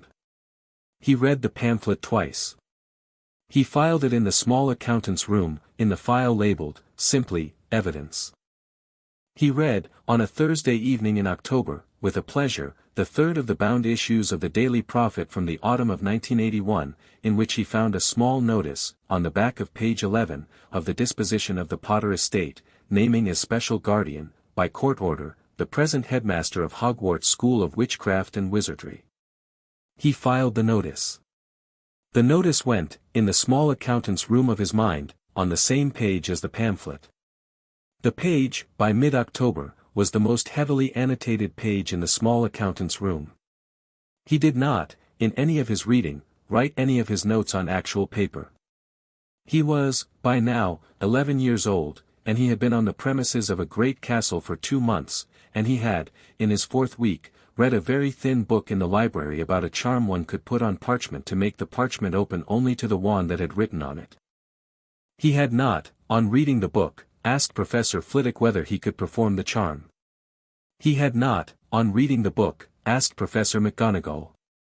He had decided, in the way he was deciding things, that the wisest thing for a boy in his particular position to do, in the matter of any document of importance, was simply to refuse to write on paper at all until he was old enough to write on paper that could not be read.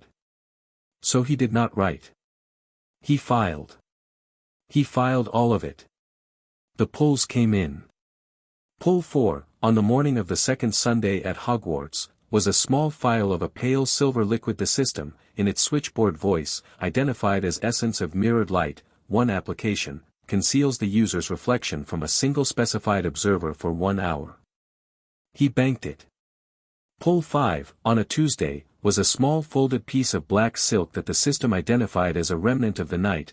1 use, renders the user's footsteps unhearable for 10 minutes. He banked it. Pull 6, on a Wednesday in mid-October, was a single, ancient, slightly chipped silver galleon. The system, on inquiry, said the galleon was a token, redeemable at any goblin counter for a single piece of information about an item in the bank's vaults. He filed it under emergency. Pull 7 was a small flat smooth oval river stone in the palm of his hand.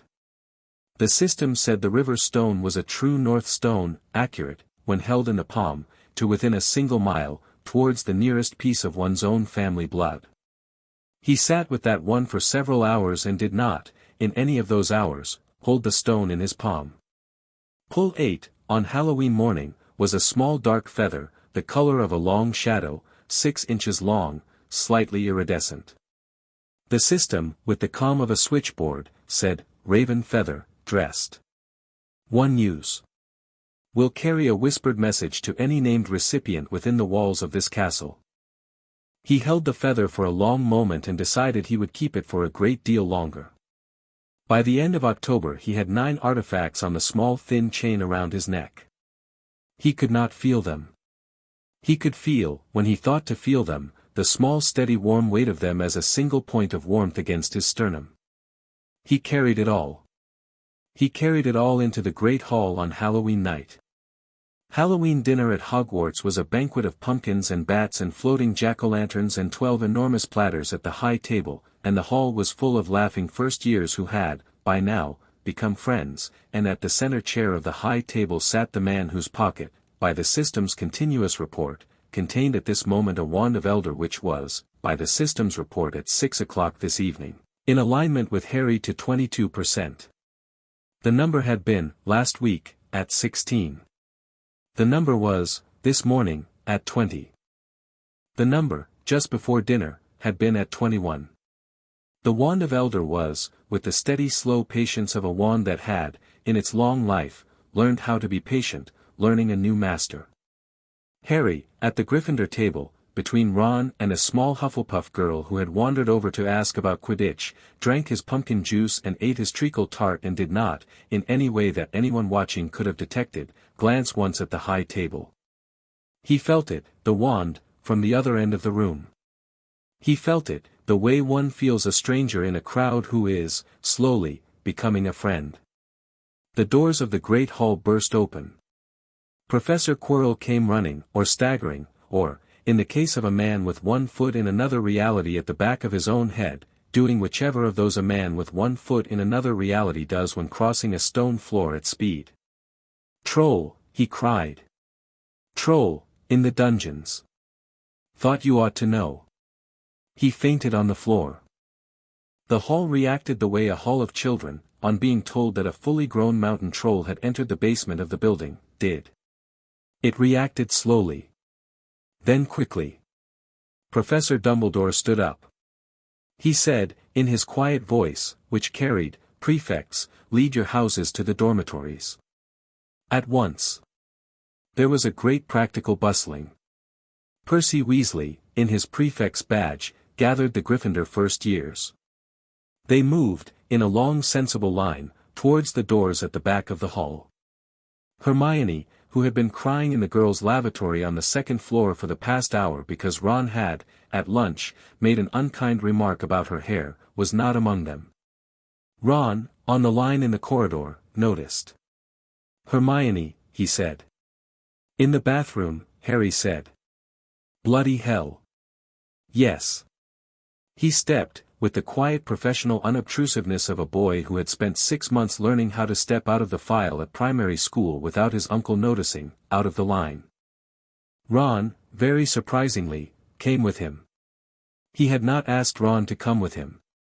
He had, indeed, opened his mouth to tell Ron to stay in line, and had closed it again at the look on Ron's face.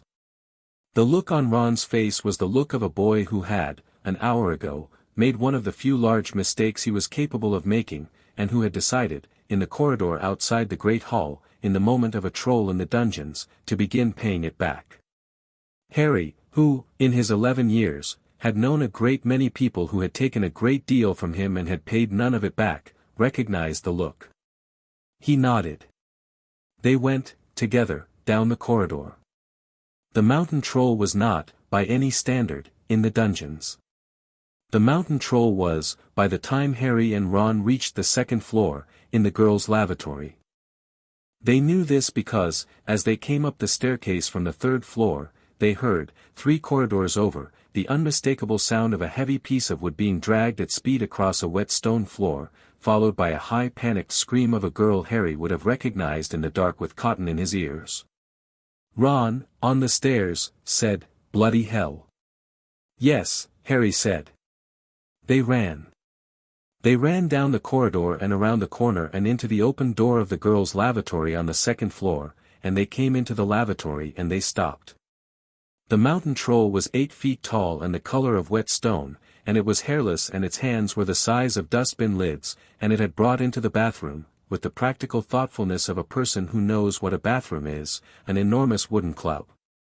It was, at present, knocking the stall doors off their hinges. Hermione Granger had backed against the far wall by the cracked mirror and had drawn her wand, and her wand, in her hand, was steady.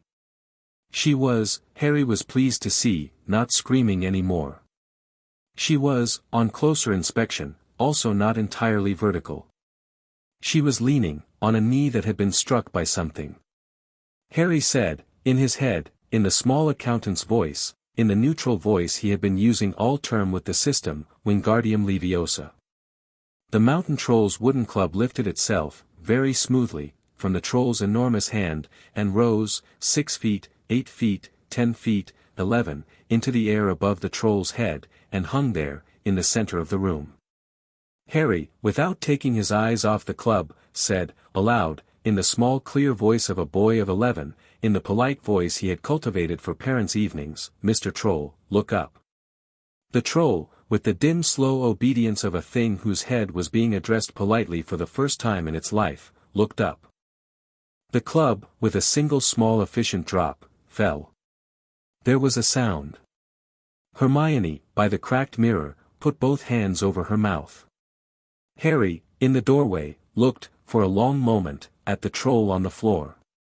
Then he said, in the small clear voice of a boy of 11, "Are you all right, Hermione?" "Yes." "Can you walk?" "Yes." "Then walk." They walked. They walked, the 3 of them, out of the lavatory, and into the corridor, and they stood in the corridor in the dim, and Hermione, in the corridor, looked at Harry, and Harry, in the corridor, looked at Hermione. She said, in her clear precise voice, in which there was, at this moment, a tremor, "You did that without speaking." "I did, yes."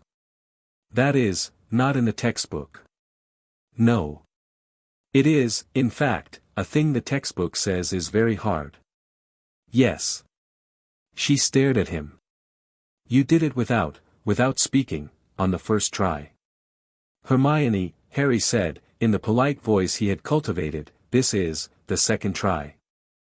"I was practicing last week." She blinked. "Practicing," she said. "Yes." "On what?" "A spoon." "You, practiced, Wingardium Leviosa, silently, on a spoon." "Yes." She blinked again. "Actually," she said. "Yes, Hermione.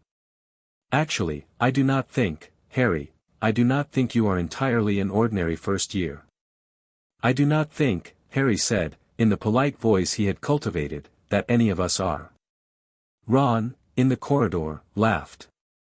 It was, between the 3 of them, a very small and a very tired laugh, and it was the laugh that, in the small accountant's room of Harry's mind, sealed a thing. It sealed the file labeled "People I Will Need." In the file, above the entry for McGonagall, he had, by then, added 2 more names.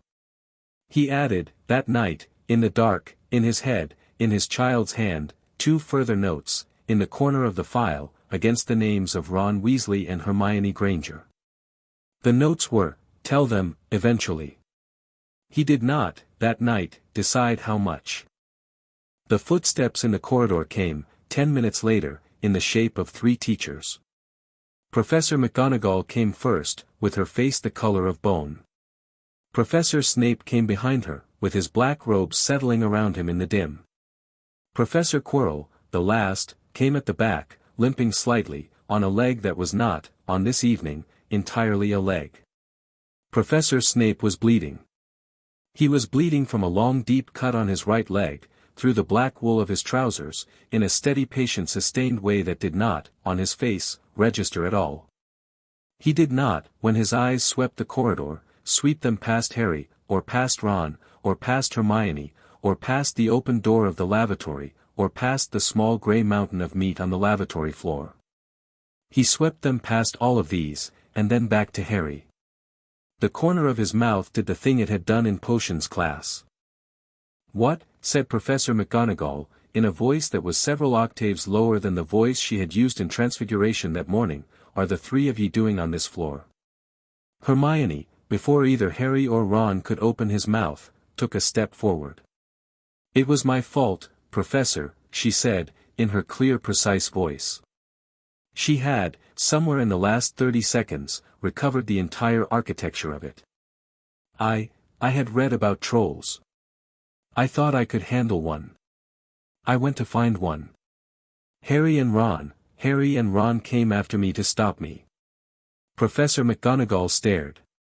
Harry, in the corridor, did not move a muscle of his face. Professor McGonagall stared at Hermione Granger for what felt like a very long time, in which the color of her face moved through, in steady succession, white and pale, and a thin pink, and a steady stern Scottish red. "Miss Granger," she said, in a voice that was now several octaves lower than the voice she had used in Transfiguration that morning, 5 points from Gryffindor. "For sheer dunderheadness. Ye are very lucky to be alive. Go to your dormitory. Now." "Yes, Professor." "Mr. Potter, Mr. Weasley." "Yes, Professor." 5 points, she said, in the same voice, to Gryffindor each. For dunderheadness undeterred," Professor Snape said, in his cold formal voice, in which there were, at this moment, no contractions at all. "For dunderheadness undeterred," McGonagall echoed. Hermione, in the corridor, looked, very briefly, at Harry.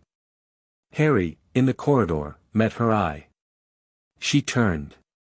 She went, alone, with her shoulders straight, towards the staircase that led up to Gryffindor Tower. Ron, after a moment, followed her. Harry was about to follow Ron. "Mr. Potter," Professor Snape said, very softly. Harry stopped. Snape was, in the corridor, in the dim, looking at the open door of the lavatory, and at the small grey mountain on the floor inside it, with the same attention with which he had, in potions class, looked at the color of Harry's potion. "How," he said, in the same soft voice, "fascinating, Potter." He did not say anything else.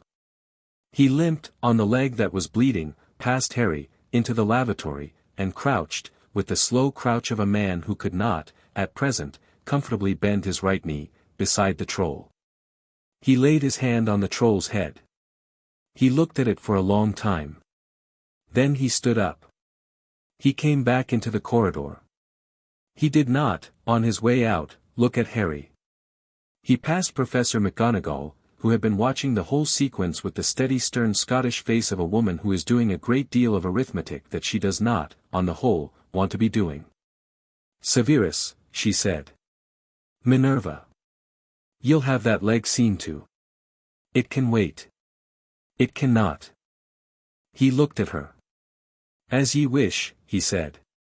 He walked past her, down the corridor, towards the staircase that went down, towards the staff hospital wing. Harry, in the dim, with Professor McGonagall's stern Scottish eyes still on him, said, in the polite voice he had cultivated, "Good night, Professor." "Good night, Mr. Potter." He turned. She said, behind him, very softly, "Mr. Potter." He turned back. "Yes, Professor." She looked at him for what felt like a long moment. The corner of her mouth did, in the dim, the smallest possible thing. "Walk," she said, "as quietly as ye can. The headmaster is in his office, and the headmaster, this evening, is in a particular kind of mood." "Yes, Professor." "Good night, Mr. Potter." "Good night, Professor." He went, on the small quiet feet he had cultivated, up the stairs. He did not, on the stairs, run. He did not, on the stairs, smile. He did, in the small accountant's room of his mind, on the file marked McGonagall, M. Transfiguration, write a single short line. She knows. The river inside him, on the night of Halloween, was at 30%. He learned this the following morning, in the dorm, when he asked. It had been, at supper the night before, at 22.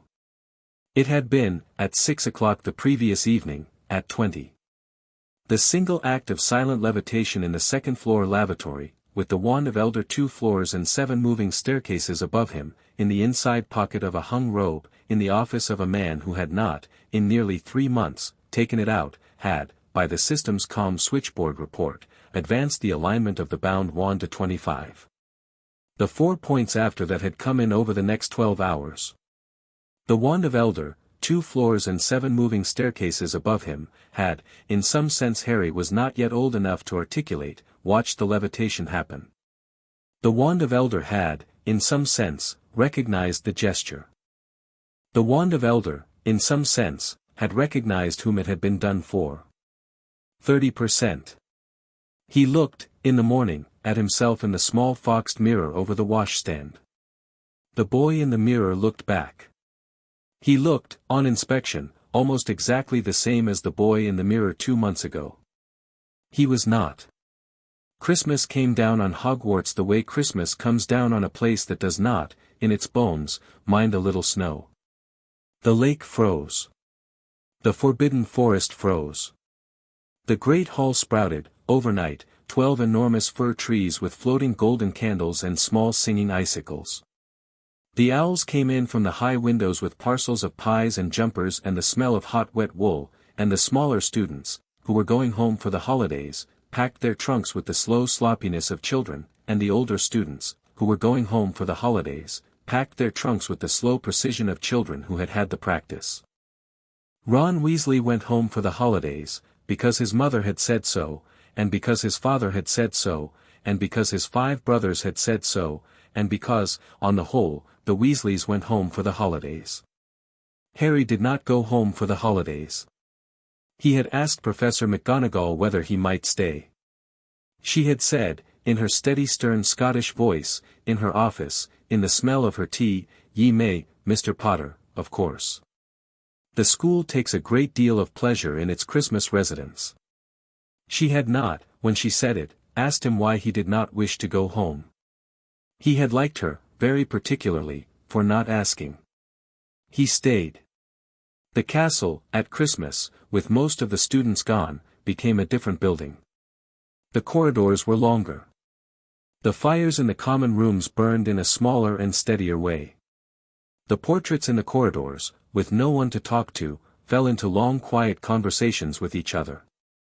Peeves the poltergeist, the only resident of the castle whose schedule was unaffected by Christmas, became, in the absence of his usual audience, more inventive.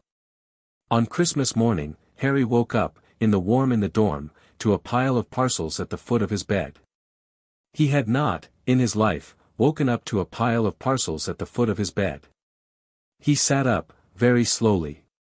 He opened the parcels in the order in which they had been placed there. A jumper, hand-knitted, the color of a maroon Christmas paper, with an enormous yellow H on the front, from Ron's mother, whom he had never met. A box of fudge from the same. A note from Hagrid, on a piece of parchment torn from a textbook, saying "Merry Christmas Harry, very small from your friend Rubius Hagrid," and a small carved flute, of a kind that had been carved by enormous hands. A book, on the philosophical underpinnings of advanced transfiguration, from Professor McGonagall, in plain brown paper, with no note. A small parcel from Hermione, of a quill made of a feather Harry, after examination, decided had probably belonged to a snowy owl, and a pot of ink that was, in the right light, somewhere between dark green and dark blue. A larger parcel, in plain brown paper, with no note, and no string, with a single small label on which had been written, in a thin slanting old hand, "Use well." He sat with this last parcel for a long moment. He opened it. Inside lay a long, fine, fluid, silvery grey cloth. He lifted it.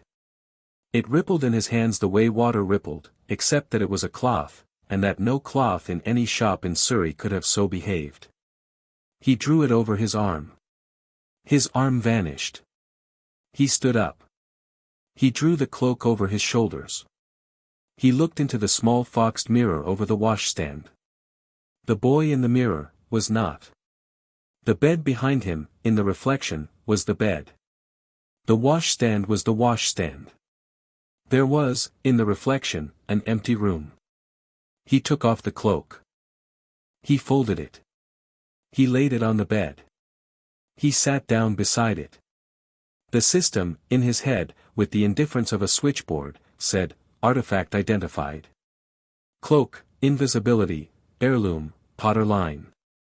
Item presence, in combination with previously held artifacts, the Deathly Hallows. Assembly, 2 parts whole, 1 fragment." He thought about this for a long moment. He said. He sent it. Presumed. Sender unnamed. Confidence, high. He had it. Presumed. Confidence, high. He sat with the cloak in his hands.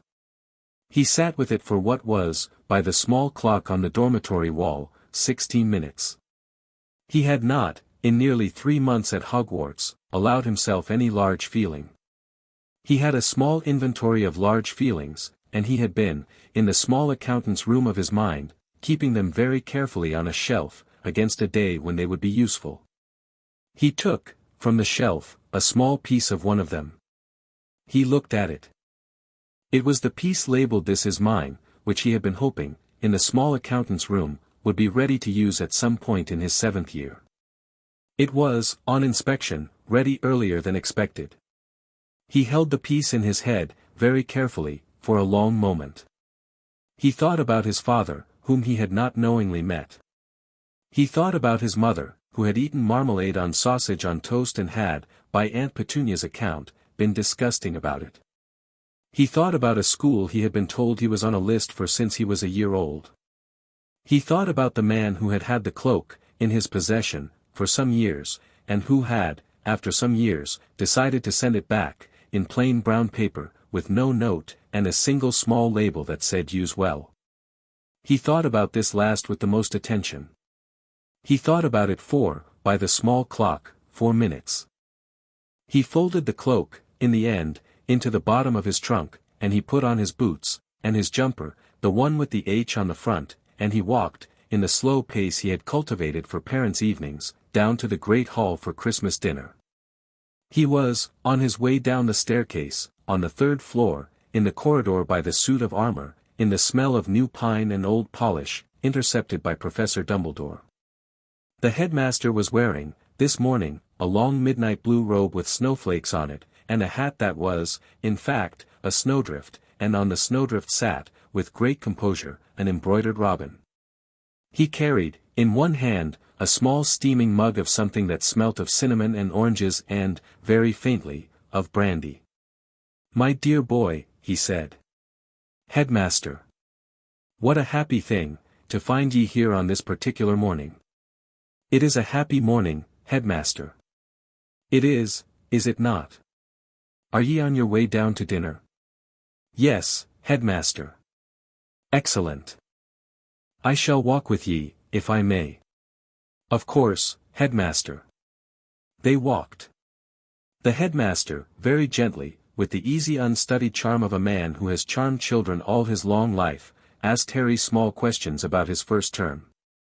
How was he finding charms? How was he finding transfiguration? Was he, by any chance, getting on with the rest of his house? Was he writing to his family? "I have, headmaster," Harry said, in the polite voice he had cultivated for parents' evenings, "had a very full term." "I imagine ye have. Professor McGonagall," Harry said, "is, in particular, a very fine teacher." "She is, my dear boy. She is. The best in the country." They came to the 3rd-floor landing. The headmaster paused, on the landing, by the great long window that looked over the grounds. He looked, for a moment, out at the snow. He looked, then, at Harry. "Harry," he said, very gently, "have ye, by chance, received a small parcel this morning?" Harry, on the landing, in the cold light, did not move a muscle of his face. "I have received, headmaster," he said, "a number of parcels. In particular," said the headmaster, "one of them. There was, headmaster, a parcel of brown paper, with no card." "Yes. It contained, a cloak." "It did. From my father?" Albus Dumbledore looked, for a long moment, out at the snow. He sipped his cinnamon and orange drink. He looked back at Harry. The eyes behind the half-moon glasses were, in the light from the window, an extraordinary blue. They were, in their way, the kindest eyes Harry had ever seen. "It was your father's, my dear boy. Thank you, headmaster, for sending it back. It is yours, Harry.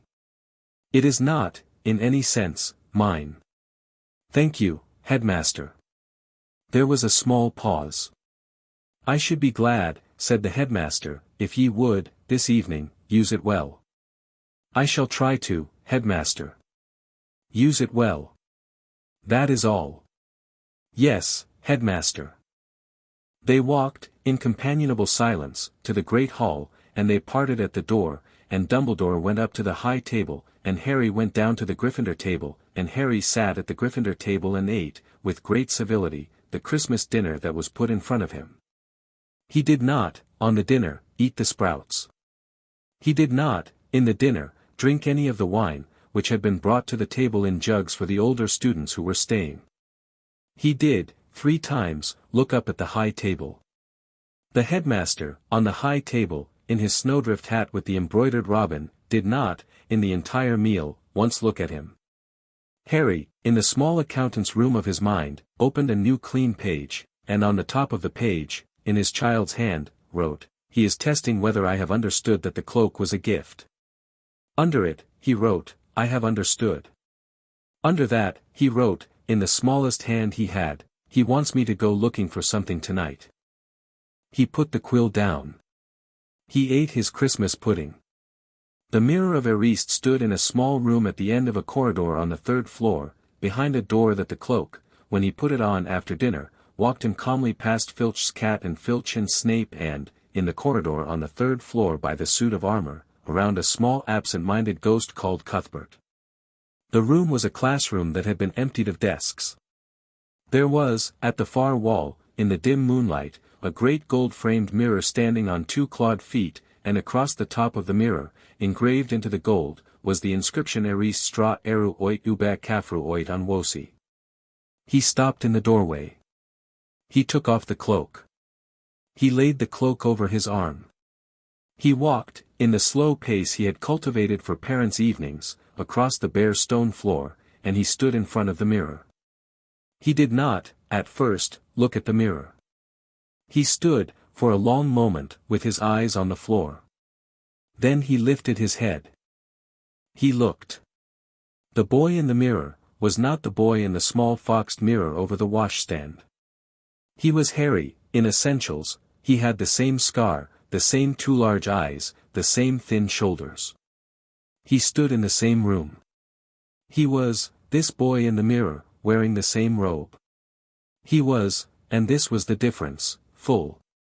The boy in the mirror was a boy whose chest had not, on the morning of his 9th birthday, been visited by a man with a silver beard. The boy in the mirror was a boy in whom no river had ever been tied off. The boy in the mirror was a boy who had not, for 2 years, between 9 and 11, been a glass with a measured amount in it. The boy in the mirror was a boy whose magic, behind his eyes, in the air around him, gave off the small steady glow of a window in a warm house seen from a cold lane.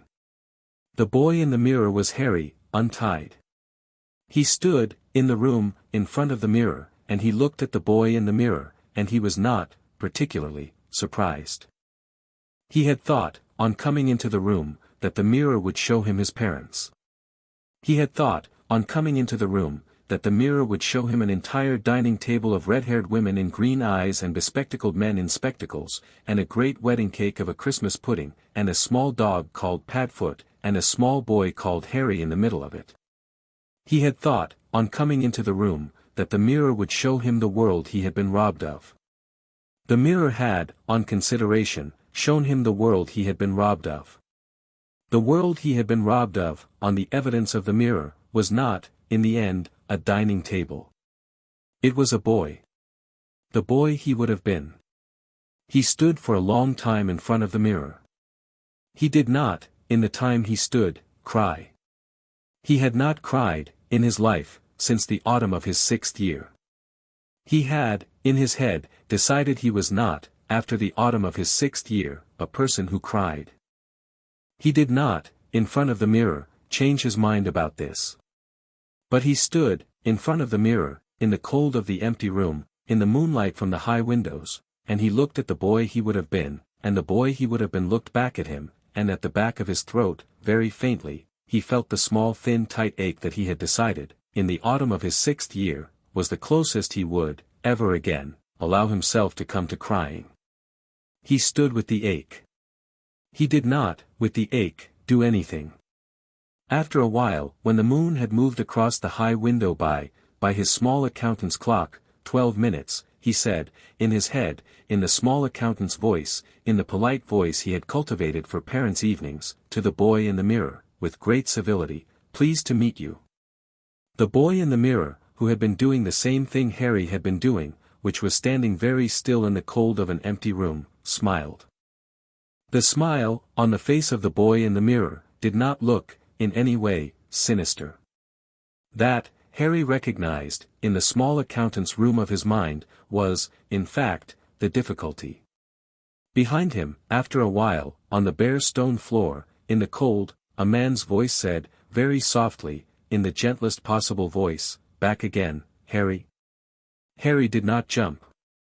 He had heard the door open, 3 minutes ago. He had heard the man come in. He had decided, 3 minutes ago, in front of the mirror, to allow it. He turned. Professor Dumbledore was sitting on a wooden box by the wall. He was wearing the same midnight blue robe with the snowflakes. He had taken off the snowdrift hat with the embroidered robin, and was holding it in his lap.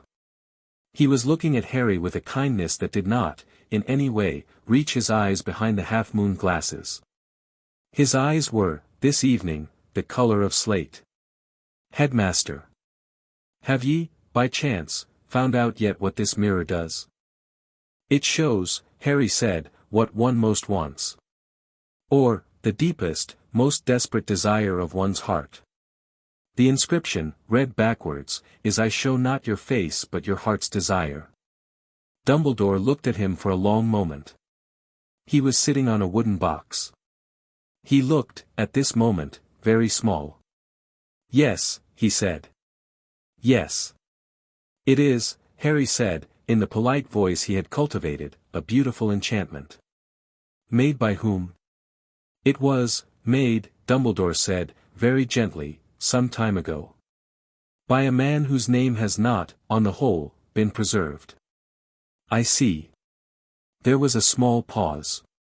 "Harry," Dumbledore said. "May I ask, what is it that ye saw?"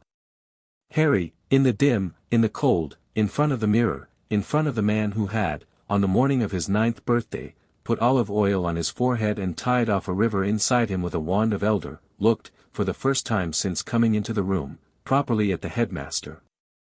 The river inside him was, this evening, at 35%. He smiled.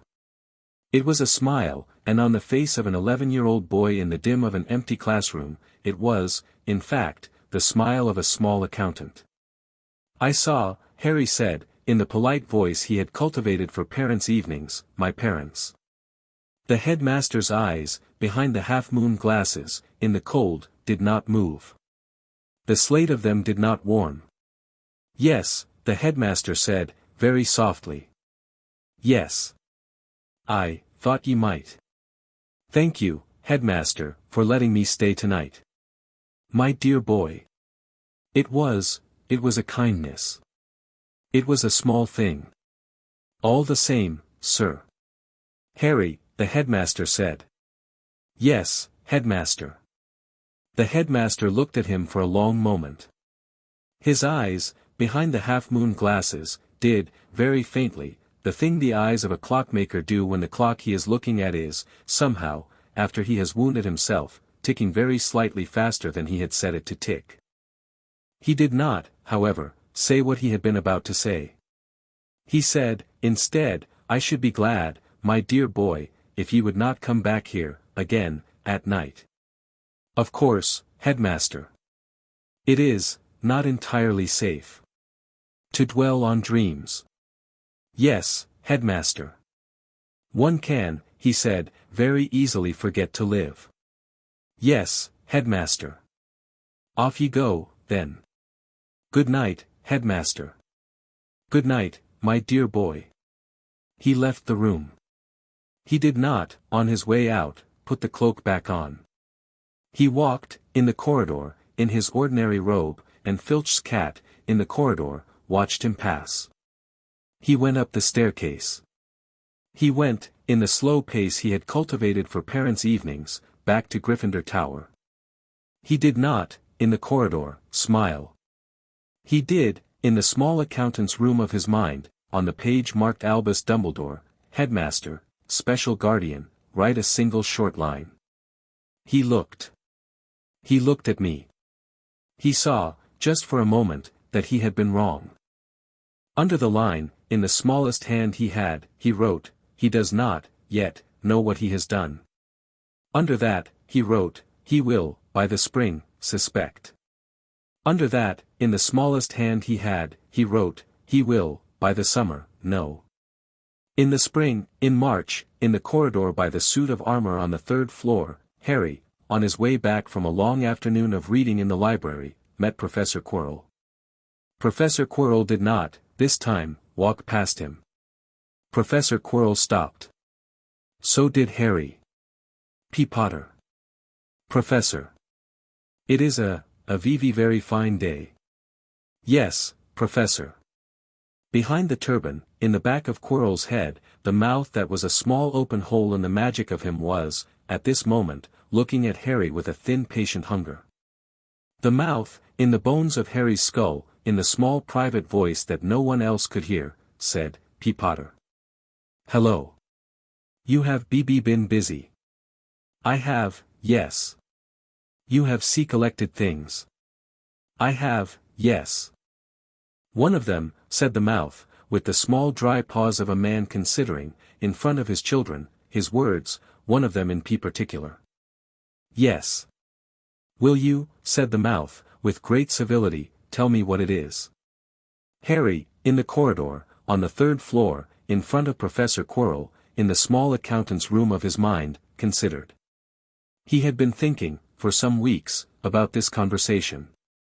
He had been thinking, for some weeks, about the precise piece of information he would, in this conversation, hand the mouth in the back of Quirrell's head.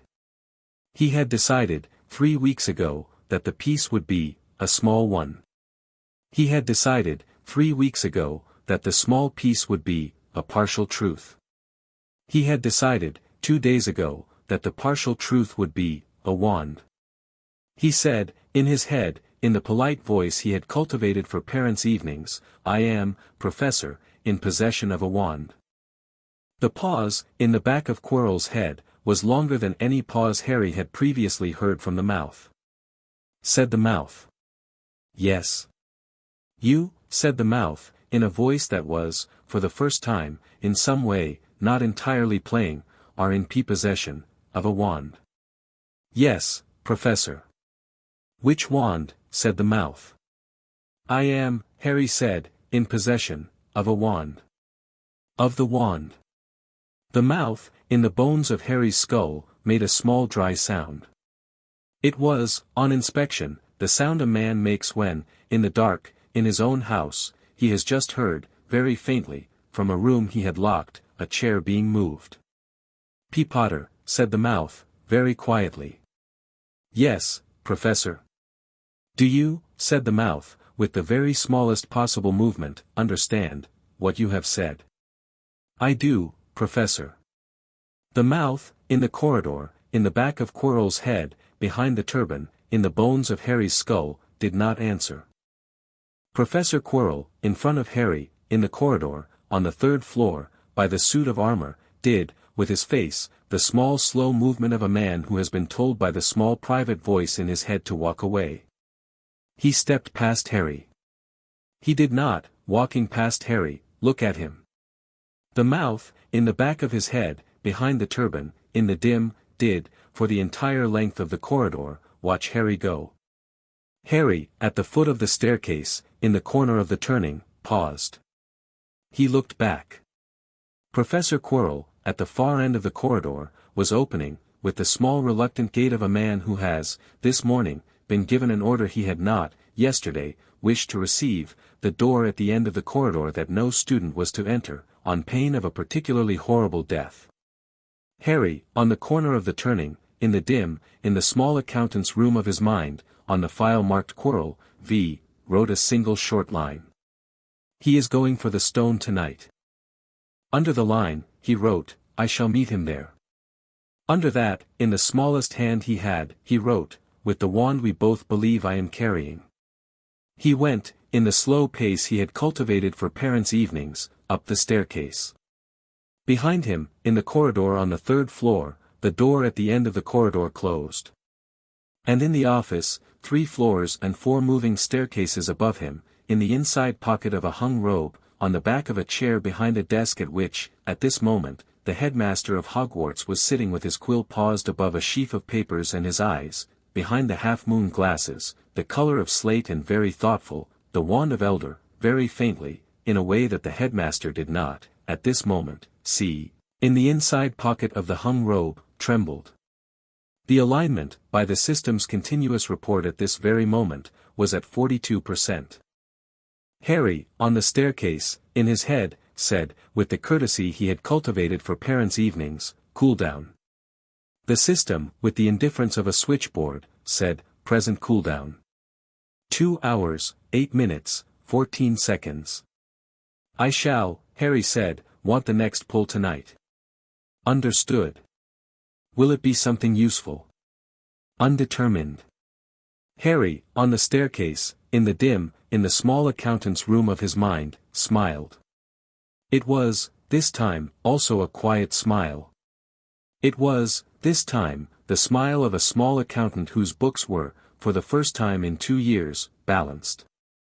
He went, in the slow pace he had cultivated for parents' evenings, up to Gryffindor Tower. He had, tonight, an appointment. Chapter 5, The Stone, and after the pull came at 23 minutes past 9, in the dormitory, with the curtains drawn around his bed, and the small floating candle put out, and Ron, in the opposite bed, snoring with the sincerity of a boy who has eaten 3 helpings of treacle tart. Cooldown complete. Pull available. Engage. Rolling. Pull 9. Rarity, Legendary. Artifact, Goblinrot Vial. Contains, Basilisk Venom, Antique Stock. 1 dose. New pull available in midnight. He opened his hand, in the dark, in the warm. In his palm, on a small square of velvet that had not been there a second ago, lay a small, slim, dark glass vial, set in a goblinrot silver collar. The vial was the length of his thumb.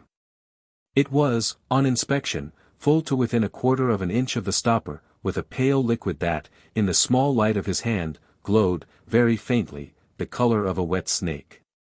He held the vial up. He looked at it. He had a number of files, in the small accountant's room of his mind, on the subject of basilisks. They had been opened by an account, in a history of magic, of a particular incident, 50 years ago, in the very castle in which he was now sleeping, involving the death of a Muggle-born student in a girl's lavatory on the 2nd floor. The files had been added to buy a passage, in 1,000 magical herbs and fungi, on the qualities of basilisk venom as a substance whose application was, by long convention, restricted. It could not, by the laws of magical commerce, be sold, traded, or, even, given. It existed, in any sample of its existence, by historical inheritance. He held the vial in his hand for some time. He felt, very faintly, in the small accountant's room of his mind, the dry click of a piece of arithmetic falling into place.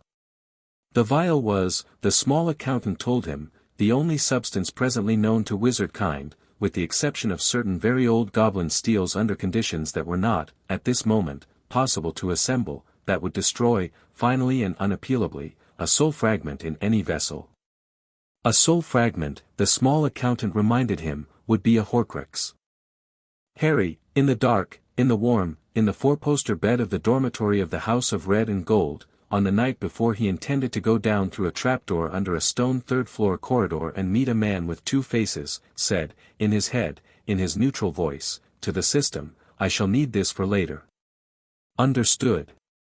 Will it last? Indefinitely, until used. Storage, pendant. He set the small glass on his palm, and watched it vanish into the warm weight on his sternum. He lay back. He closed his eyes. He did not, that night, sleep. He went down through the trapdoor at midnight, with the cloak on his shoulders and his wand of holly in his hand, and the small thin chain of his pendant warm against his sternum, and behind his sternum the river inside him, on the night of the trapdoor, at 46% Ron and Hermione had wanted to come. He had told them, with the courtesy he had cultivated for parents' evenings, that they could not. He had told them this in the common room, by the dying fire, after the rest of the house had gone to bed. He's going to come for it tonight, Ron had said. Bloody hell, Harry, you said so yourself. He's going to come for it tonight. He is. Then we're coming. Ron, Harry had said, in the polite voice he had cultivated, if you come, you will get hurt, and I will, when you are hurt, be slower, because I will be paying attention to you. If you stay, I will be faster. That's rubbish. That is, in fact, arithmetic. Hermione had said, actually, yes, Hermione. Actually, you are right, but I do not like it. You may, Harry had said, not like it. Ron had stared at the fire for a long moment. What if you don't come back, he had said. I shall come back. What if you don't? Then, Harry had said, with great civility, you will, in the morning, tell Professor McGonagall, not, on any account, the headmaster, that I went down through the trapdoor on the third floor, against your advice, after Professor Quirrell, who has, in the back of his head, behind the turban, a passenger. And you will tell her, when she asks how I knew, that I did not tell you how I knew. Hermione had looked at him. She had looked at him for a long moment. Harry, she had said, in a small clear voice, we will, when this is over, talk.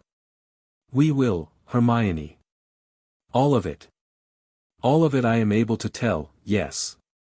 She had nodded. Ron, by the fire, had said nothing for a moment, and then, in his terse, action-oriented way, bloody hell. All right. They had not, at the trapdoor, accompanied him. They had, however, watched him, in the cold of the third-floor corridor, from the corner by the suit of armor, until he had drawn the cloak over his shoulders, and Ron had, in the corridor, said, in the voice of a boy who has, 8 months ago, gained a brother, don't die, Harry. I shall try not to. Bring him back. Bring whom back? Whoever you find down there. That had, in fact, been a good question. He had nodded. He had gone down through the trapdoor. The trapdoor opened on a long shaft. He landed on something soft. The something soft, the moment he landed on it, began to coil up around his ankles. He did not, on the something soft, panic. He had read, in Magical Plants of the British Isles, about Devil's Snare. He had read about its preferences. He had read about its dislikes. He stood very still. He said, in his head, the incantation for a steady warm light. The light flowered out of the tip of his wand of holly. The snare drew its long ropey arms away from him, with the small surprised reluctance of a thing that had assumed it was at home in a dark place. He stepped off the patch of snare. He walked across the room. The corridor opened on a stone chamber full of beating wings. The wings were keys. They were small bright keys with feathered wings. They flew, in great busy clouds, around a high stone ceiling, and the lock on the far door, on inspection, was a great brass keyhole at his shoulder height. On the wall beside it, on a hook, hung an old broomstick. He did not, on the broomstick, mount. He could fly. He had had to learn. He was not, on the whole, fond of it. He looked at the keys. He picked, in the air, a single bright silver one with a broken wing. He drew, from the small thin chain on his sternum, the raven feather. He said, in his head, to the feather, in his neutral voice, "Bring me, please, that key." The raven feather, in his hand, lifted, and went up, and, with the easy patient stillness of a hand reaching for an apple in a low garden, took the silver key from the air, and brought it down, and put it into his palm. He unlocked the door. He did not, on his way through, look back. The next room was a chessboard. He stopped on the threshold. He had read about wizard's chess. He had played wizard's chess, once, with Ron, in the common room, in December, and Ron, in the playing, had been the only thing Ron had ever done, in his life, with the particular silent fluency of a person who was, in that small thing, gifted. Ron had taken him apart in 11 moves. Harry, on the threshold of the chess chamber, looked, for a moment, at the board. He could, with patience, play it out. He could, with a great deal of patience, find a route through it. He decided not to. He drew, from the small thin chain on his sternum, the remnant of the night. He unfolded the square of black silk. He laid it on the threshold, in front of him, in the cold. He stepped onto it. Behind him, the silk gathered up, and stitched itself around him, and Harry Potter, on the chessboard, with the cloak still on his shoulders and the silk over his feet, did not, with his feet on the stone floor, with his shoes, make any sound at all. He walked, in his slow pace, around the edge of the board. The white knights, on the board, did not, at any point in his walk, see him. The black bishops, on the board, did not, at any point in his walk, hear him. He came out, on the far side, at the foot of the open door. He stepped off the silk. It folded itself back into a small square of black, and tucked itself, with the obedience of an artifact that had been told it had a home, back under his sternum. He walked through the door. The next room was a room with a dead troll in it. The troll was the largest he had so far seen. It was, by the polish on the stone floor under its enormous head, very recently dead. There was, on its chest, the deep clean burn of a spell Harry recognized, from a small monograph he had read in the restricted section in February, as one of 3 or 4 spells in the present wizarding repertoire capable of dropping a mountain troll in a single stroke. Professor Quirrell, Harry conceded, was not in fact entirely the small smelly stammering disappointment. Professor Quirrell, with a passenger in the back of his head, had killed a fully grown mountain troll in this room a quarter of an hour ago. He stepped over the troll. He went on. The next room was the room of bottles, in which Snape had laid a logic puzzle, and in which Harry, after inspection of the rhyme, picked up the bottle in the second position from the left and drained it into a small flask he had brought down in his pocket, and drank the flask in 3 steady sips. The fire across the inner doorway parted itself for him with the small polite obedience of a thing that had decided, very quietly, that he was its kind of guest. He went on. The last room was a room with a great gold-framed mirror in it, standing on 2 clawed feet, against the far wall. He had thought it might be. In front of the mirror, with his back to the door, in the cold of the underground chamber, stood Professor Quirrell. The turban was on the floor. The back of his head, now that it was visible, was not, on inspection, very much of a back of a head at all. It was a face. The face was small. It was, the face of a snake that had decided, partway through being a snake, to be a man. The skin was the pale gray of a thing kept too long in shadow. The nostrils were 2 slits. The eyes were red. Lord Voldemort, sharing the body of a man with a fist-sized hole in the magic of him, 2,000 miles from any country in which the Ministry of Magic could have admitted he was alive, looked at Harry from the back of his servant's head, and the small dry sibilant voice of him said, with the cold polite recognition of a man who had, all these months, been waiting for a particular caller, P. Potter. Professor. You are PP precisely on time. I try, Professor, to be. Come see closer. I would rather not, Professor. The small red eyes, in the back of Quirrell's head, narrowed. You see Carrie, said the voice, the wand. I do. Show it to me. I would rather not, Professor. Lord Voldemort, in the dim, in the cold, in the chamber under the third-floor corridor, did not, on the second polite refusal, lose his temper. He laughed. It was a small, dry, sibilant laugh. It was the laugh of a man who had been a long time without company. P. Potter, he said. You are, I see, and not exactly what they have been told to expect. No, Professor. D. Dumbledore would, I imagine, and not be pleased. No, Professor. Show me the wand. I would, Harry said, in the polite voice he had cultivated for parents' evenings, rather not, Professor. The wand and I have a private arrangement. The red eyes did not move. Show me, said Lord Voldemort. No. The red eyes did, in the dim, the smallest possible thing. It was not, on the face of a snake that had decided to be a man, a smile. I have, said Lord Voldemort, a question. Yes, Professor. How, said Lord Voldemort, with the calm precise interest of a man asking, in a long evening of polite conversation, the single question he had come for, did you see come by my wand? Harry, in the dim, in the cloak, did the smallest possible thing with his face, which was nothing. He had been thinking, for some weeks, about this conversation. He had been thinking, for some weeks, about the precise piece of information he would, in this conversation, hand the voice in the back of Quirrell's head. He had decided, 3 days ago, that the piece would be, another small one. He had decided, 3 days ago, that the small piece would be, a different partial truth.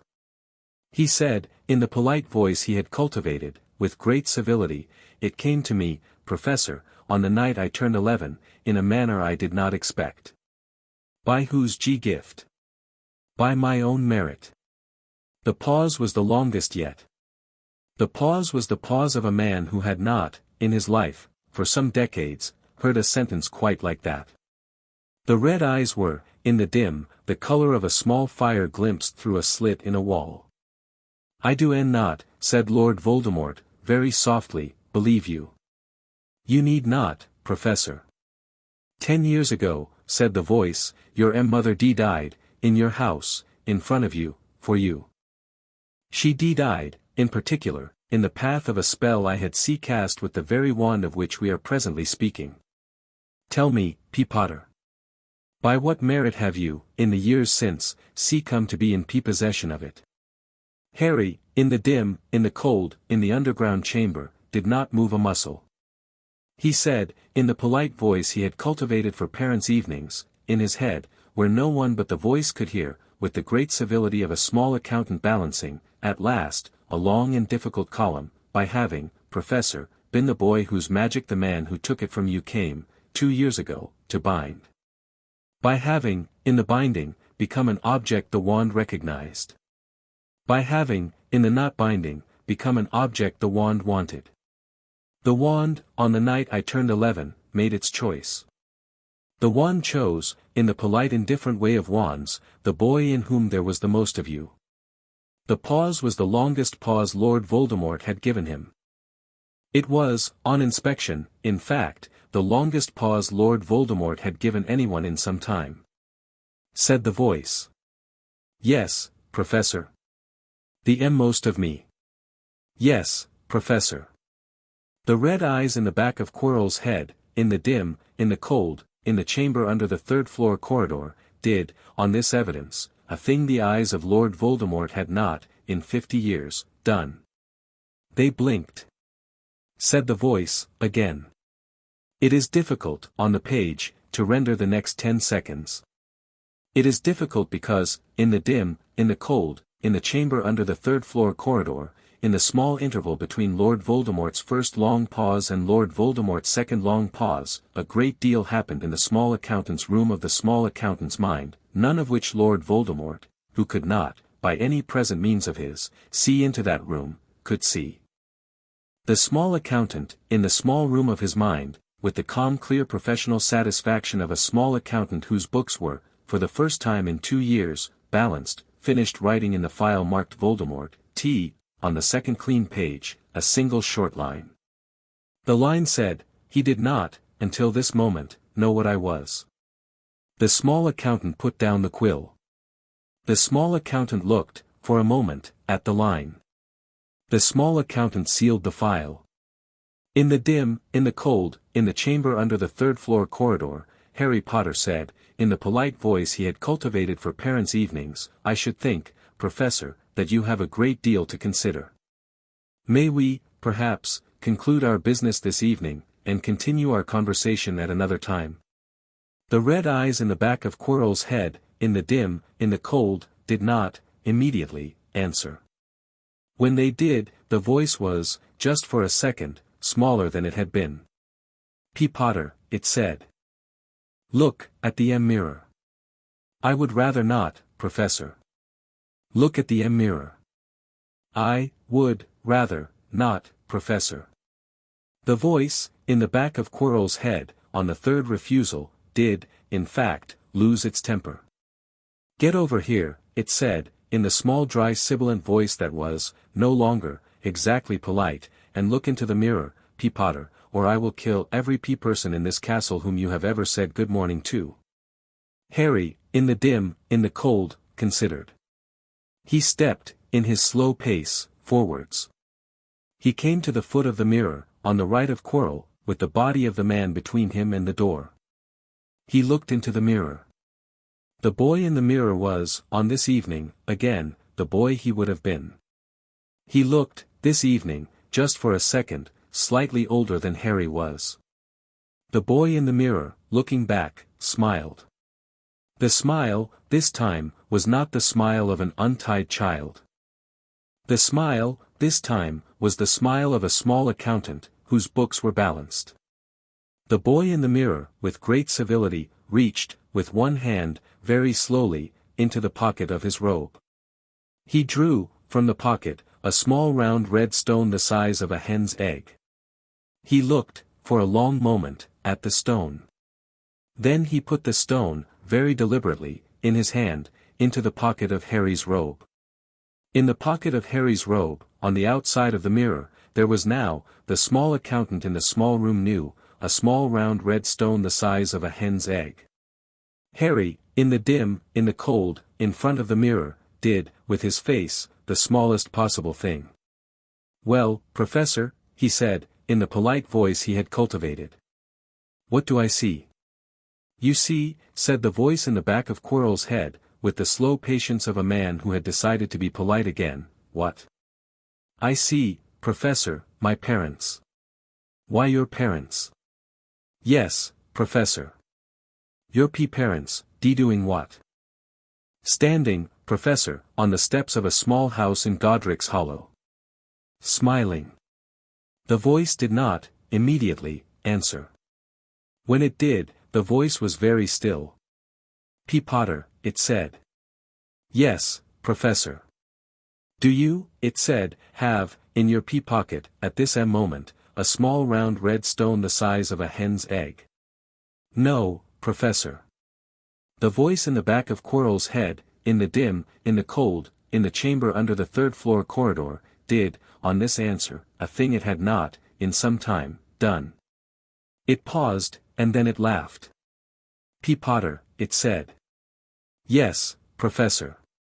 You are, I see, the most magnificent liar I have met in 200 years.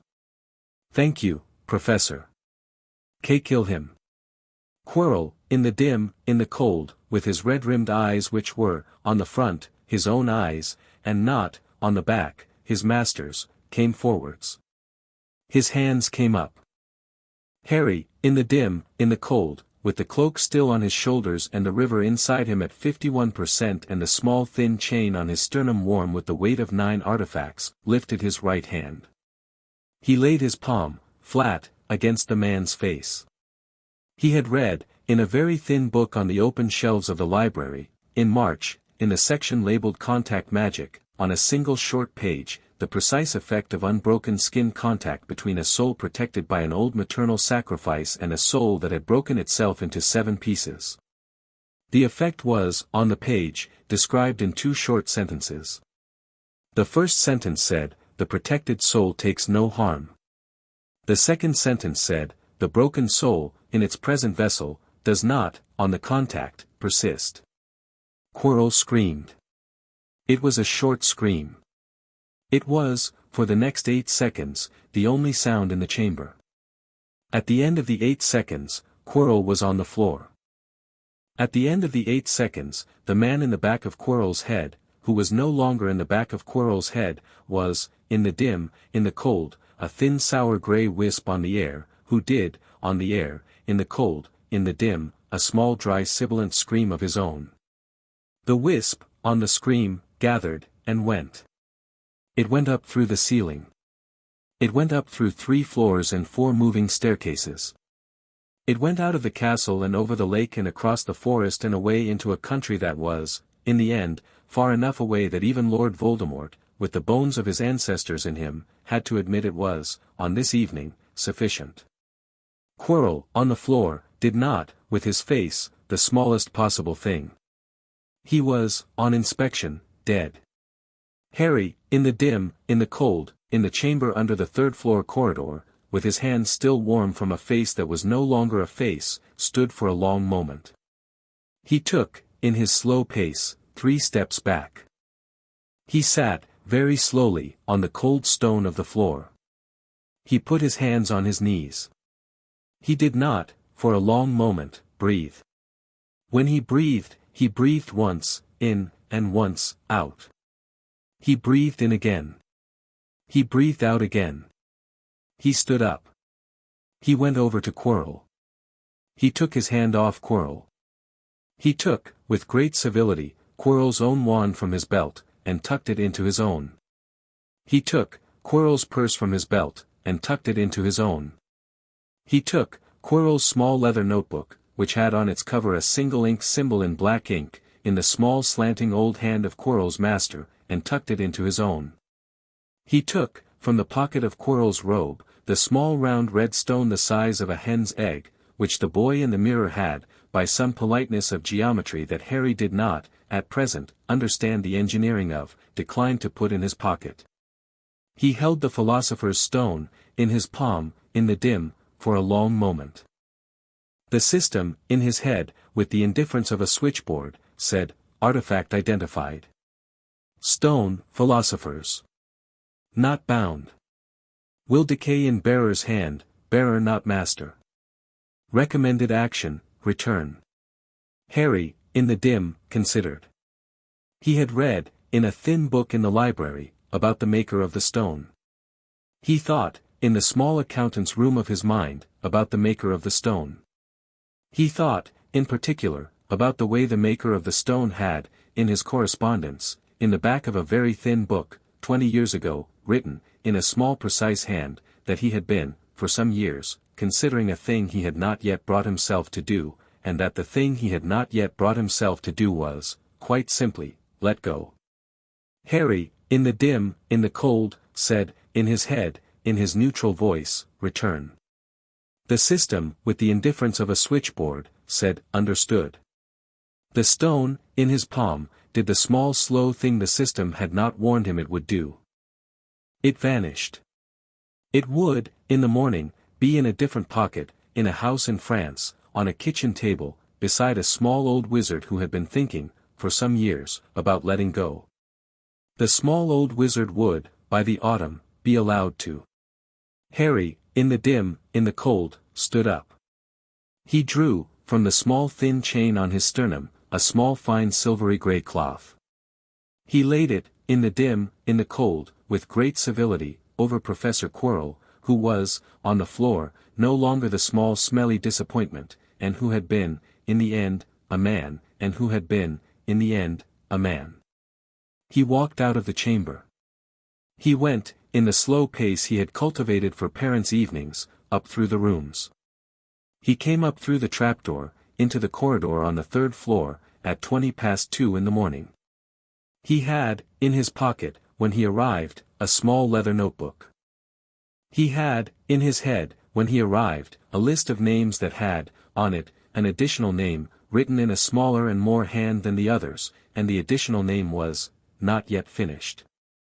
Above the additional name, the older names, Albus Dumbledore, Tom Riddle, Vernon Dursley, Petunia Dursley, the man with the binding, sat in the file, where they always sat, in the child's hand of a small accountant who had, on this evening, won, for the first time in his short life, by a fair margin. He went up to the hospital wing on his own. He had a small thin cut on his right hand, from somewhere, that he had not, in the chamber, noticed taking, and that bled, on the journey up, a trickle down the back of his hand. Madame Pomfrey put him in a bed. She did not, in the putting, ask him anything. She brought him a small mug of something hot. She put a cool cloth on his head. She turned out the candle. He slept. He slept for 14 hours. He woke up, at 3 in the afternoon of the next day, to find Albus Dumbledore sitting at the end of his bed. The headmaster of Hogwarts, in the white afternoon light of the hospital wing, did not, this afternoon, wear his snowdrift hat with the embroidered robin. He wore, this afternoon, a plain robe of grey wool. He was, this afternoon, sitting at the end of Harry's bed in a small wooden chair, with his hands folded in his lap, with his beard down to a silver belt and his hair down past his shoulders, and the eyes behind the half-moon glasses were, on this afternoon, in the white light, of an ordinary watery blue. Harry, in the bed, in the warm, did not say anything.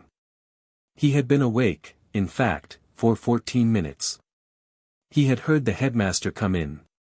He had heard the headmaster pull up the chair. He had heard the headmaster, in the chair, fold his hands. He had, in the 14 minutes, considered what to say first. He had decided not to be the one to say first. "My dear boy," said the headmaster, very gently. "Headmaster. I am glad that ye are awake." "Yes, headmaster." "Are ye, by chance, hungry?" "A little, headmaster." The headmaster smiled. It was, on his face, this afternoon, in the white light, almost a tired smile. Almost. "Madame Pomfrey," he said, "is, I think, somewhere in the corridor with chocolate. She has strong views about what a hospital wing should provide. I have, in my long life, learned not to argue with them." "Yes, headmaster." There was a small pause. "Harry," the headmaster said. "Yes, headmaster." "Will ye tell me, my dear boy, what happened in the chamber last night?" Harry, in the bed, looked, for a long moment, at the headmaster. He had been thinking, for some weeks, about this conversation. He had been thinking, in particular, since waking up, 14 minutes ago, in the hospital wing, with the headmaster of Hogwarts sitting at the foot of his bed, about the precise piece of information he would, in this conversation, hand the headmaster. He had decided, 14 minutes ago, that the piece would be, a number of small ones. He told the headmaster a number of small ones. He told him about the cloak, which the headmaster had sent him in a parcel of brown paper at Christmas. He told him about the mirror, which he had used to retrieve, in a manner he did not himself understand the engineering of, a small round red stone. He told him about Professor Quirrell, who had been, in the back of his head, behind the turban, possessed by a thin sour grey wisp who had wanted, very particularly, the small round red stone. He told him about the contact between his palm and Professor Quirrell's face, and about the small short scream, and about the thin sour grey wisp that had, on the scream, gone away. He told him about the stone. He told him about the small precise correspondence, in a very thin book in the library, of the maker of the stone, who had been thinking, for some years, about letting go. He told him that, in the dim, in the cold, in the chamber, he had asked, of someone he did not, in the telling, name, that the stone be sent back. He did not tell the headmaster about the system. He did not tell the headmaster about the small thin chain on his sternum. He did not tell the headmaster, in particular, about the wand of Elder, which was, by the system's continuous report this afternoon, at 57%. The headmaster, in the small wooden chair, with his hands folded in his lap, listened to all of it without, at any point, interrupting. When Harry had finished, the headmaster did not, for a long moment, speak. He looked, very gently, at Harry. The eyes behind the half-moon glasses, on this afternoon, in the white light, did, with the great patience of a clockmaker looking at a clock that had been ticking very slightly faster than he had set it to tick for some months, the small slow thing they had done in the small empty classroom at Christmas. The clock, by this afternoon, was ticking very nearly twice as fast. The clockmaker, at the foot of the bed, did not, this afternoon, look like a man who had been winding any clocks. He looked like a man who had been watching one of his clocks, on its own, become, slowly, in the dark of a long room, a different clock. "My dear boy," he said, very gently. "Thank you for telling me what you have." "You are welcome, headmaster." "It is, a great deal." "It is, headmaster." "Ye must, of course, rest. Madame Pomfrey will, I am sure, insist." "Yes, headmaster." There was a small pause. "Harry," the headmaster said. "Yes, headmaster. There are other matters that we must, at some point, speak of." "Yes, headmaster. Not, perhaps, today." "No, headmaster. When ye return, in September." He paused. He looked, for a long moment, at Harry. His eyes, behind the half-moon glasses, in the white light, were the watery blue of an ordinary clockmaker on an ordinary afternoon, and they were, on the same face, the slate eyes of a clockmaker who had begun to wonder whether the clock, on its own, in the dark of the long room, was no longer a clock at all. "In September, my dear boy," he said, very gently, "we shall, ye and I, sit down, over a sherbet lemon, and we shall, between ourselves, talk. I shall look forward to it, headmaster. As shall I." He stood up. He laid one hand, very gently, on Harry's shoulder. It was, for a moment, a hand of an ordinary clockmaker, on an ordinary afternoon. It was, for the same moment, the hand of a man who had, 2 years ago, in the small dim hall of a small dim house in Surrey, knelt in the carpet by the door of a cupboard with the same hand on his lap.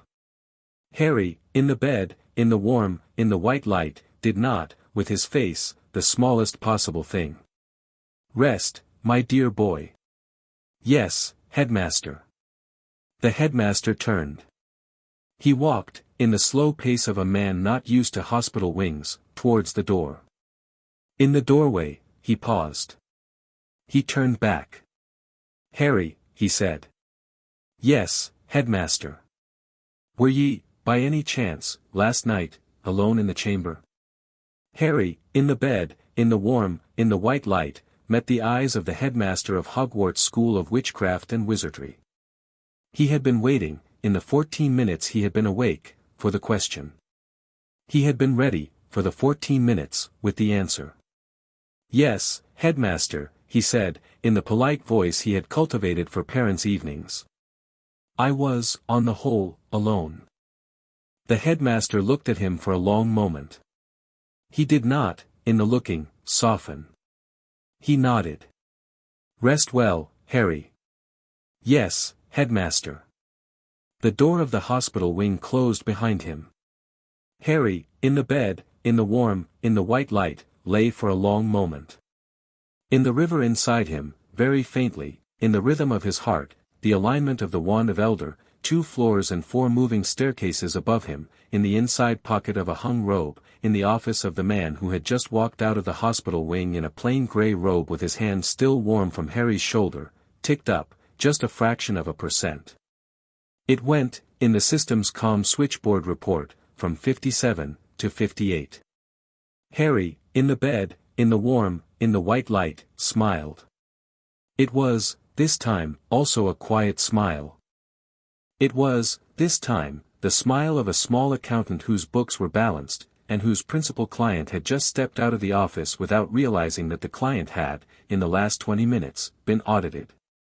The Hogwarts Express, on the way home from Hogwarts at the end of June, was the second prettiest piece of machinery Harry had so far ridden. He sat with Ron and Hermione in the same compartment they had met in. Ron had, in his lap, an enormous yellow toad that the headmaster had presented him with at the leaving feast for the recovery of a missing cat. Hermione had, on her knee, a stack of 3 books. Harry had, in his trunk, in addition to 9 months of accumulated robes and books and small slowly improving wand handling, a small leather notebook with a single black symbol inked on the front cover. They did not, on the train, for the first hour, talk about it. Ron talked, as Ron talked, about his summer. Hermione talked, as Hermione talked, about her summer. Harry, on the seat by the window, watched the country go past the window in the green of an English June, and he did not, in his head, talk about his summer. In the second hour, Hermione, in the seat opposite, in her clear precise voice, in the tone she had been holding for 2 months, said, "Actually, yes, Hermione. Actually, I have been thinking." "Yes." "About something you said." "Yes." About being raised in a place where you were not allowed to read." "Yes." She looked at him for a long moment. "Harry," she said, very softly, is it the same place, that you are going back to this evening?" Ron, in the seat next to her, looked up. Harry, on the seat by the window, in the late afternoon light, in the green of an English June, looked at Hermione, and looked at Ron, and looked back at Hermione. He thought, for a long moment, about the small accountant's room of his mind. He thought, for a long moment, about the file labeled people I will need. He thought, for a long moment, about the smaller files inside it, labeled Ron Weasley and Hermione Granger. He looked, again, at Hermione. He said, in the polite voice he had cultivated, "It is." "Oh, Harry. It is, only, for a little while longer." How much longer?" "Until," Harry said, in the polite voice, "I have, in my hand, the only piece of paper I shall need." She looked at him. She did not, for a long moment, say anything. She said, in the end, very softly, "And what piece of paper would that be?" "The piece," Harry said, "with my signature on it, on which it says, in the hand of a ministry barrister, that my guardianship has, with the agreement of the Wisengamot, been altered." Ron, in the seat next to Hermione, said, "Bloody hell."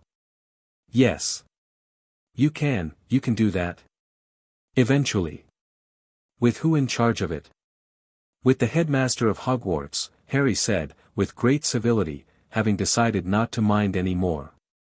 Ron stared. You think you can make the headmaster decide not to mind?" "I think," Harry said, in the polite voice he had cultivated, "that I shall, in time, make the headmaster mind so many other things, that this one, will not, in the end, be at the top of his list." There was a small pause. Hermione, in the seat opposite, said, very quietly, "Harry. What did he do to you?" "He bound my magic," Harry said, "when I was 9. The compartment was very quiet. Outside the window, an English county went past at 30 miles an hour. Ron and Hermione, in the seat opposite, did not, with their faces, the smallest possible thing. Then Ron, with the sincerity of a boy who had, 8 months ago, gained a brother, said, in his terse action-oriented voice, "Bloody hell, Harry." "Yes." Hermione, very quietly, said, "Why?" "For a number of small reasons, Hermione. The largest of which was, in the end, that he was afraid of me." She looked at him. "He was," she said, "afraid of you." "At 9. He was afraid, Hermione, of what I would, by 16, be. He was very particularly afraid of what I would, by 18, choose. He tells himself, I think, that he preferred, to take care of the choice in advance. She closed her eyes for a moment. When she opened them, the eyes were very wet, and very steady, and very angry. Harry, she said, we will, when this is over, talk. We will, Hermione. All of it. All of it I am able to tell, yes. She nodded.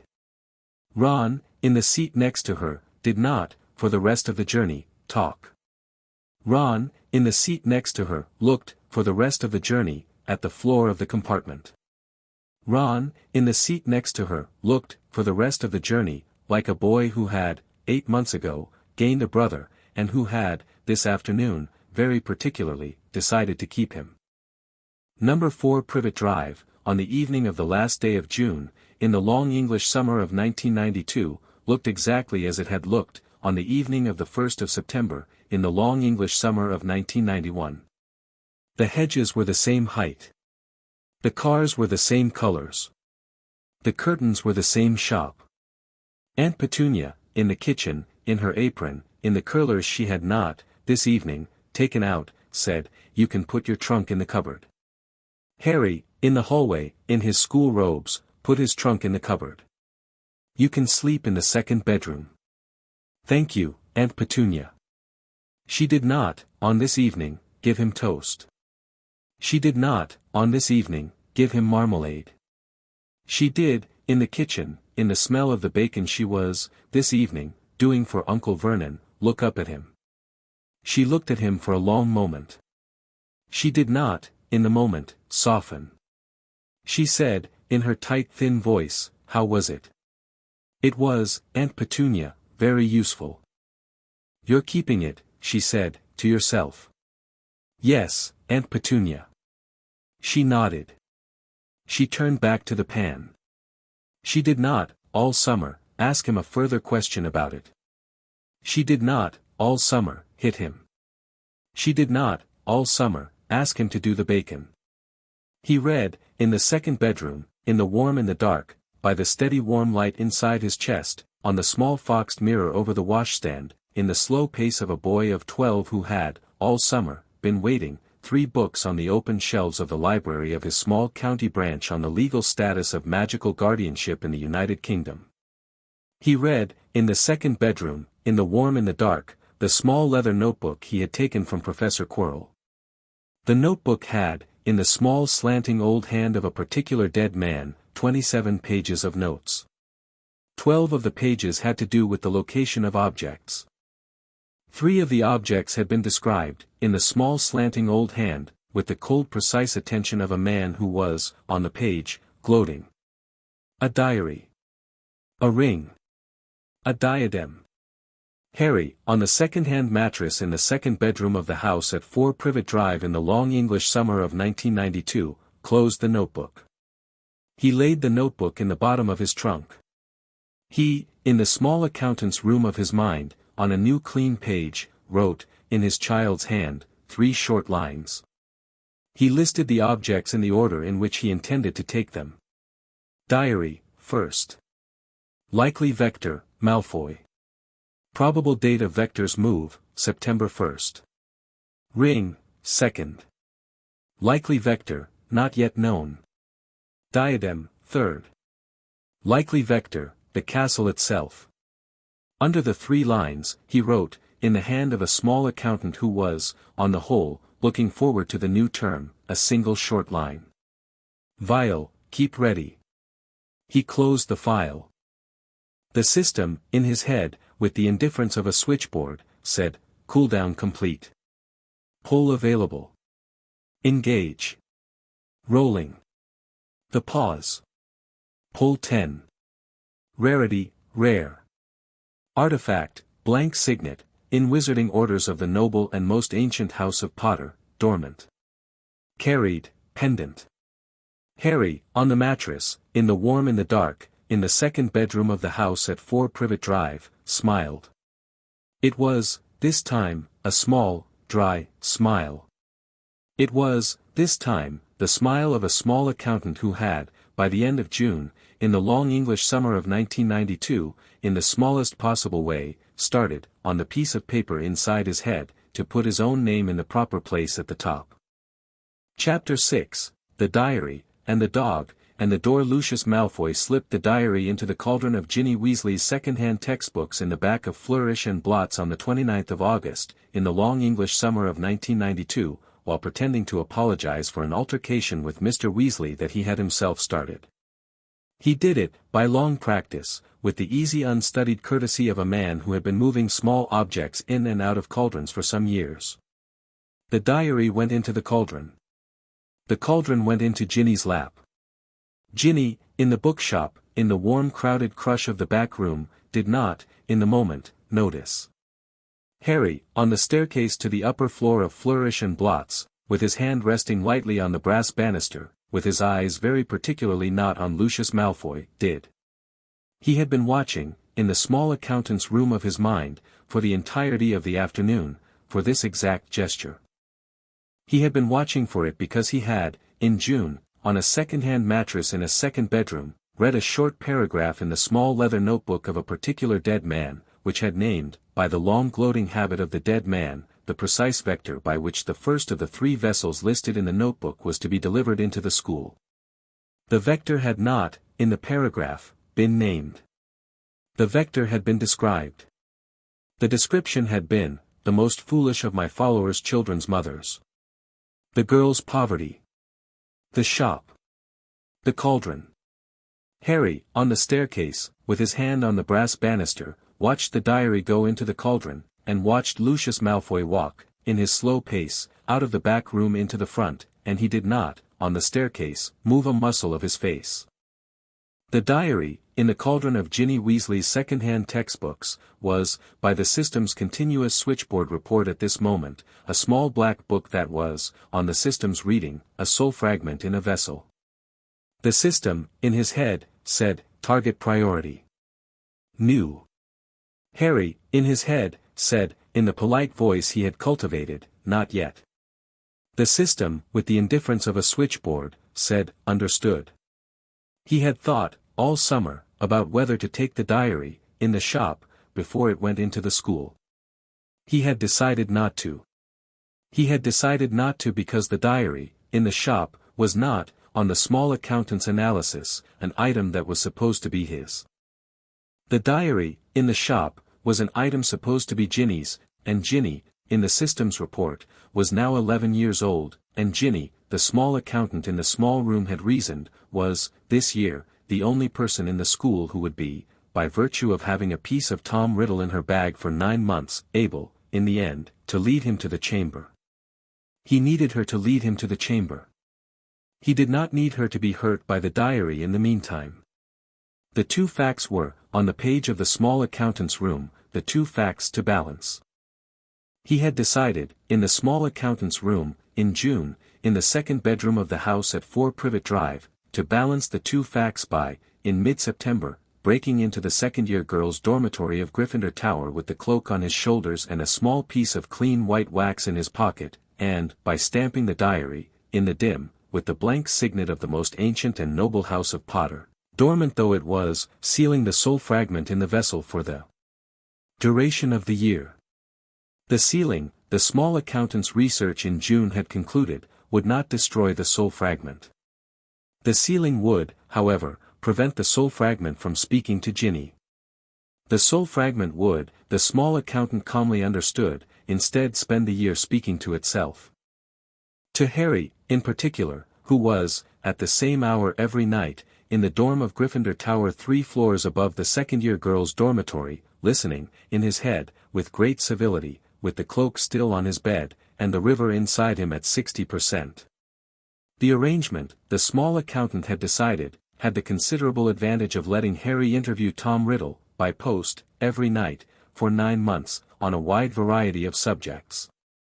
In the end, Harry had thought, in the small accountant's room, when he had thought it through, the interview would be, in fact, the most useful piece of school work of his second year.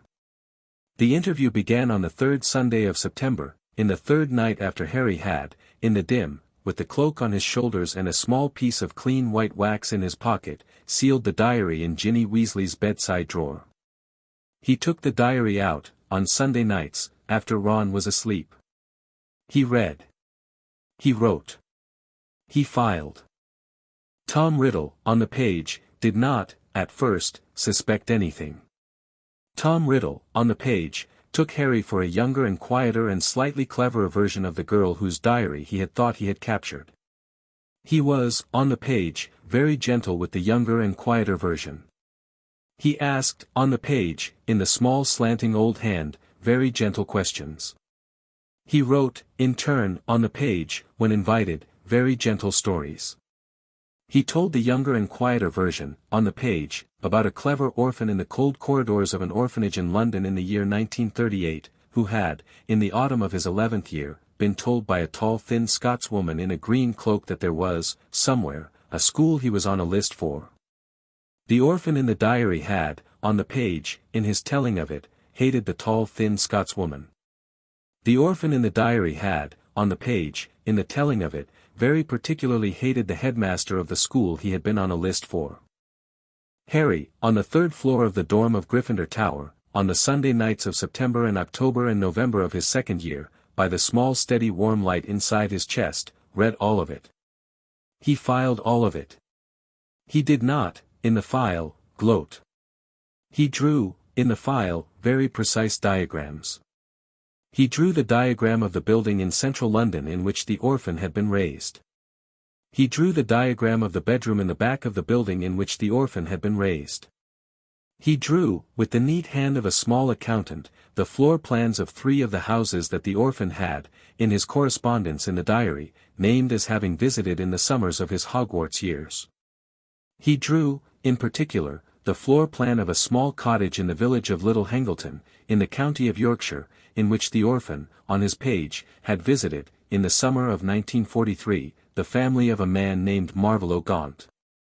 He drew, the position, on the cottage's diagram, of an old beech tree at the back of the garden of the small cottage in Little Hangleton, under which the orphan, on his page, had, at the end of the visit, in the dim of an English July evening, buried a ring.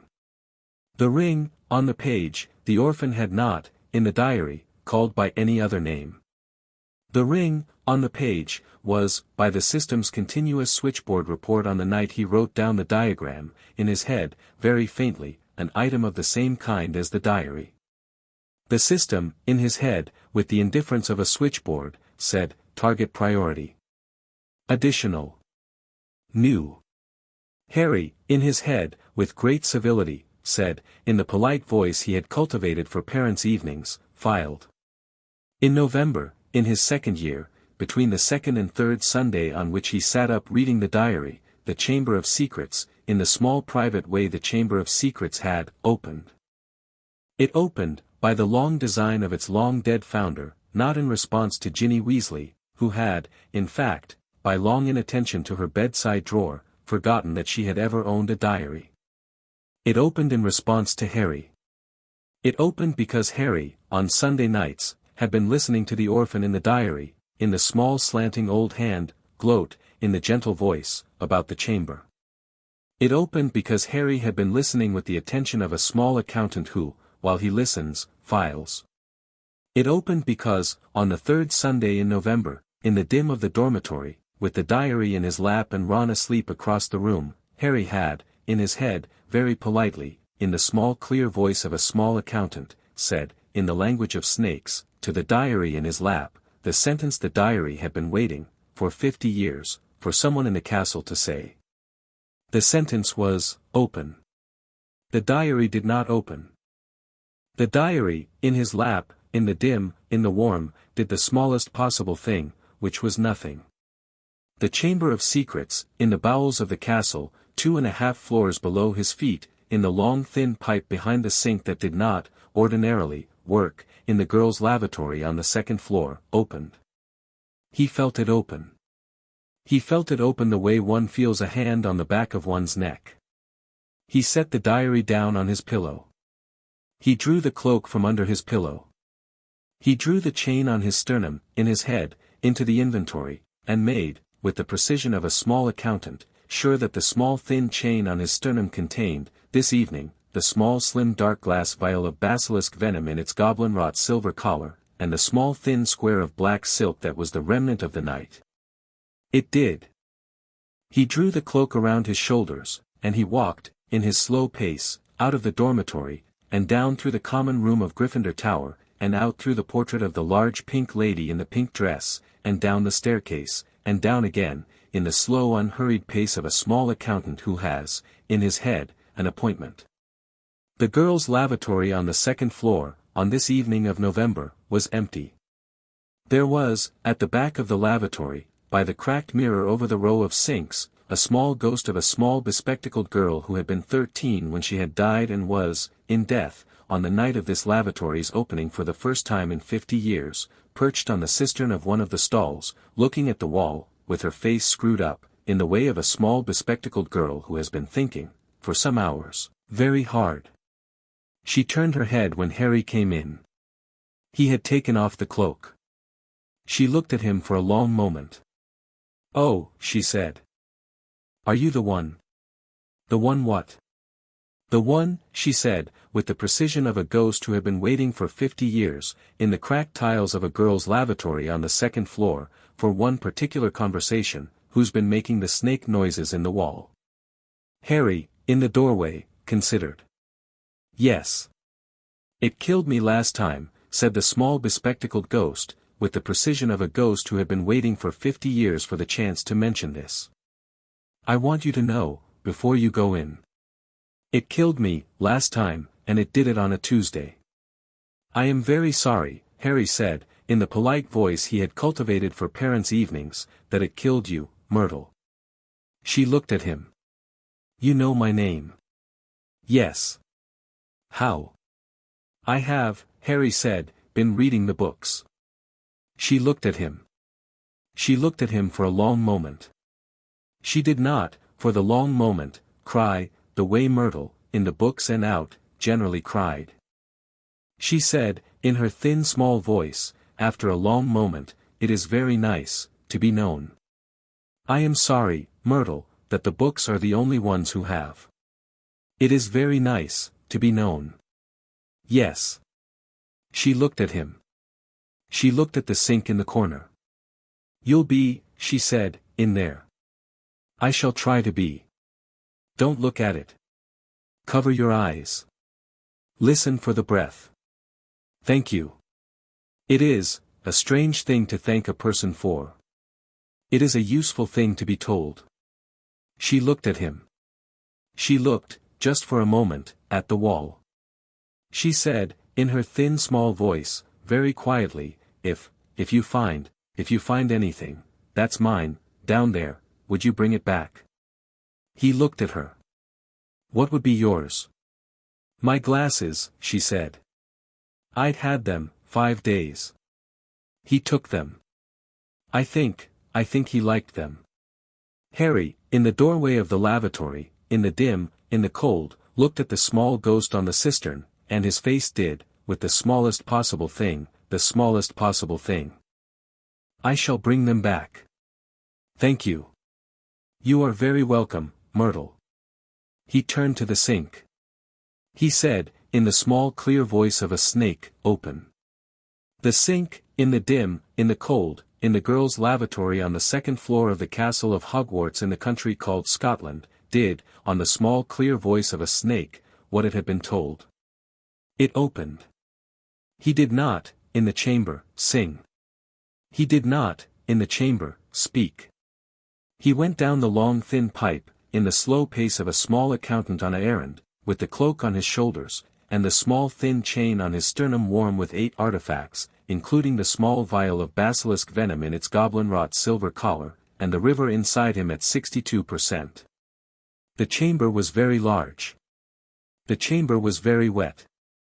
The chamber, in the dim of the torches that lit themselves as he went, was a hall, and the hall ran the length, on inspection, of the lake. At the far end of the hall, sitting on the cold wet stone of a low dais, was a very small red-haired girl. She was breathing. She was alive. He had, in the small accountant's room of his mind, been concerned about this. He had been concerned because, in the books, Ginny, in this hall, by the time Harry got down to her, was very nearly not.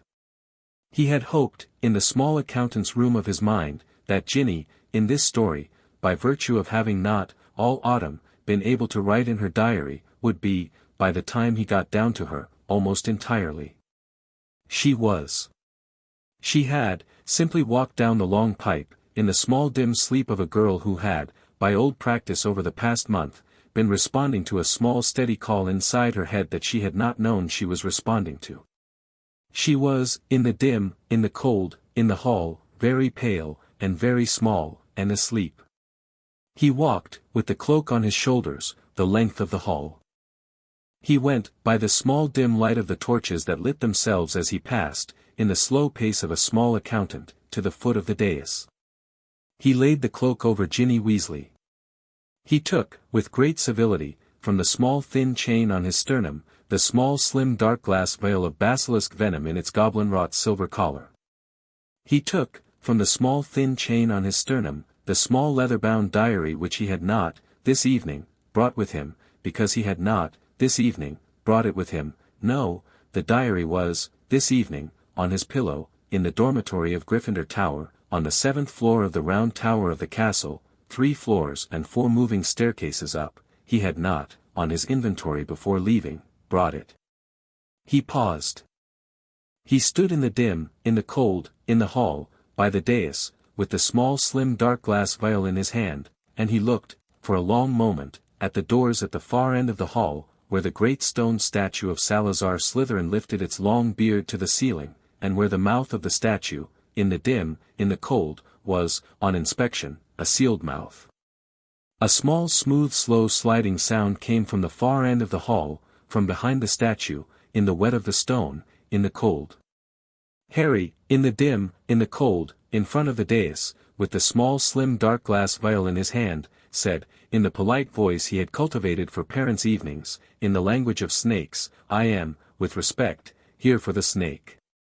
The voice that answered him, in the dim, in the cold, in the language of snakes, was the voice of a snake that had been, for 50 years, asleep, and that was, on this evening, in the cold, in the dim, woken.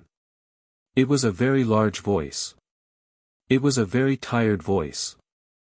It said, "Who calls?" "A boy," Harry said. "A boy. A boy of 12. The snake, in the dark, behind the statue, considered this for a long moment. It said, in the language of snakes, in the dim, the one who calls is not the heir. No, the one who calls is not, in fact, of his blood. No, then why does the chamber open to him? Because, Harry said, in the polite voice he had cultivated, I am, in particular respects, the closest thing left. The snake, in the dark, in the dim, considered this for a long moment. You carry, it said, the smell of him on you. I do. How did you come to carry the smell of him? By a small spell, Harry said, on a night, 11 years ago, in a small house in Godric's Hollow. The snake, in the dark, behind the statue, in the dim, in the cold, did not answer, for a long moment, and when it did, it answered with the small slow voice of a creature that was, on the whole, far older than the man who had, in the spring of 1926, called it out into a hall, in his eyes. It said, I am very tired. Yes. He asked me, last week, to wake. I woke. I waited. He did not come. No, will he come? Not tonight. Tomorrow. Not tomorrow. At all. No. The snake, in the dark, behind the statue, considered this for a long moment. I would like, it said, in the language of snakes, in the small slow voice of a creature very tired, not to wake any more. Harry, in the dim, in the cold, in front of the dais, with the small slim dark glass vial in his hand, said, in the language of snakes, with great civility, in the polite voice he had cultivated for parents' evenings, I am here, with respect, to help. The snake, in the dark, behind the statue, considered this for a long moment. It will, it said, be a kindness. Yes. You have come, said the snake, to do me a kindness. Yes, Harry said. Come closer. He came closer. He came to the foot of the statue.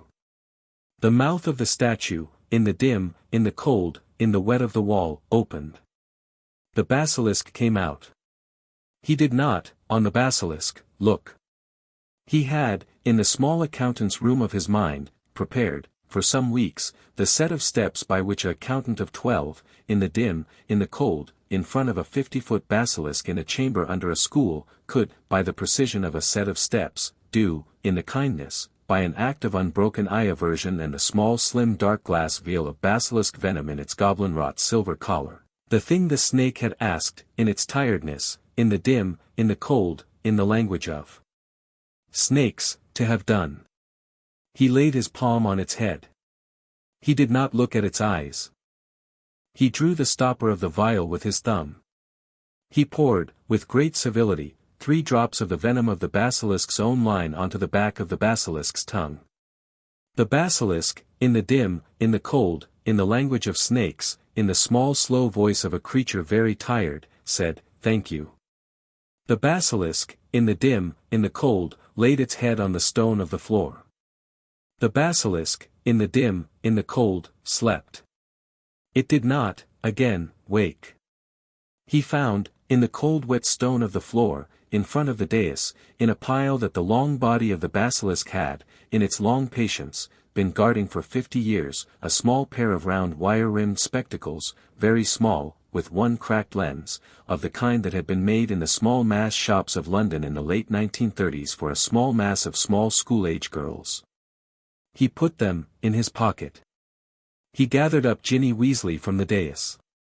She was, on inspection, very light. He carried her up, in the slow pace he had cultivated for parents' evenings, the long thin pipe, and out of the sink on the second floor, and into the lavatory. Myrtle, on the cistern, looked up. "Did you?" He took, from his pocket, the small pair of round wire-rimmed spectacles with one cracked lens. He held them out. She looked, for a long moment, at the spectacles. Then she lifted, in the dim, in the cold, with the precision of a small ghost who had been thinking, for 50 years, about what she would, in the moment, do, a small white hand from the cistern, and she took the spectacles, and she put them, in the pace of a small ghost, on her face. They settled, on her face, where they had used to settle. She looked at him. She did, with her face, the smallest possible thing. "Thank you, Harry Potter." "You are very welcome, Myrtle Warren. You know my surname." "I have been," Harry said, "reading the books." She looked at him for a long moment. She said, very softly, "If you come back, on Tuesdays, this is a quiet stall." "I will, Myrtle." "It will be," she said, "very nice, to be visited." He nodded. He carried Ginny Weasley, with the cloak still over her, in the slow pace he had cultivated for parents' evenings, up to the hospital wing. He did not, on the way up, see anyone. He set Ginny Weasley down on a bed in the hospital wing. He woke, with great civility, Madame Pomfrey. He went, in the slow pace, back to Gryffindor Tower. In the dorm, on his pillow, the small black leather diary lay where he had left it. He picked it up. He laid it on the bed. He took, from his pocket, the small piece of clean white wax with which, in September, he had sealed it. He stamped the inside cover, on the page on which, for 10 weeks, the small slanting old hand had been answering him, with a single application of the most ancient and noble house of Potter, dormant, on the small piece of clean white wax.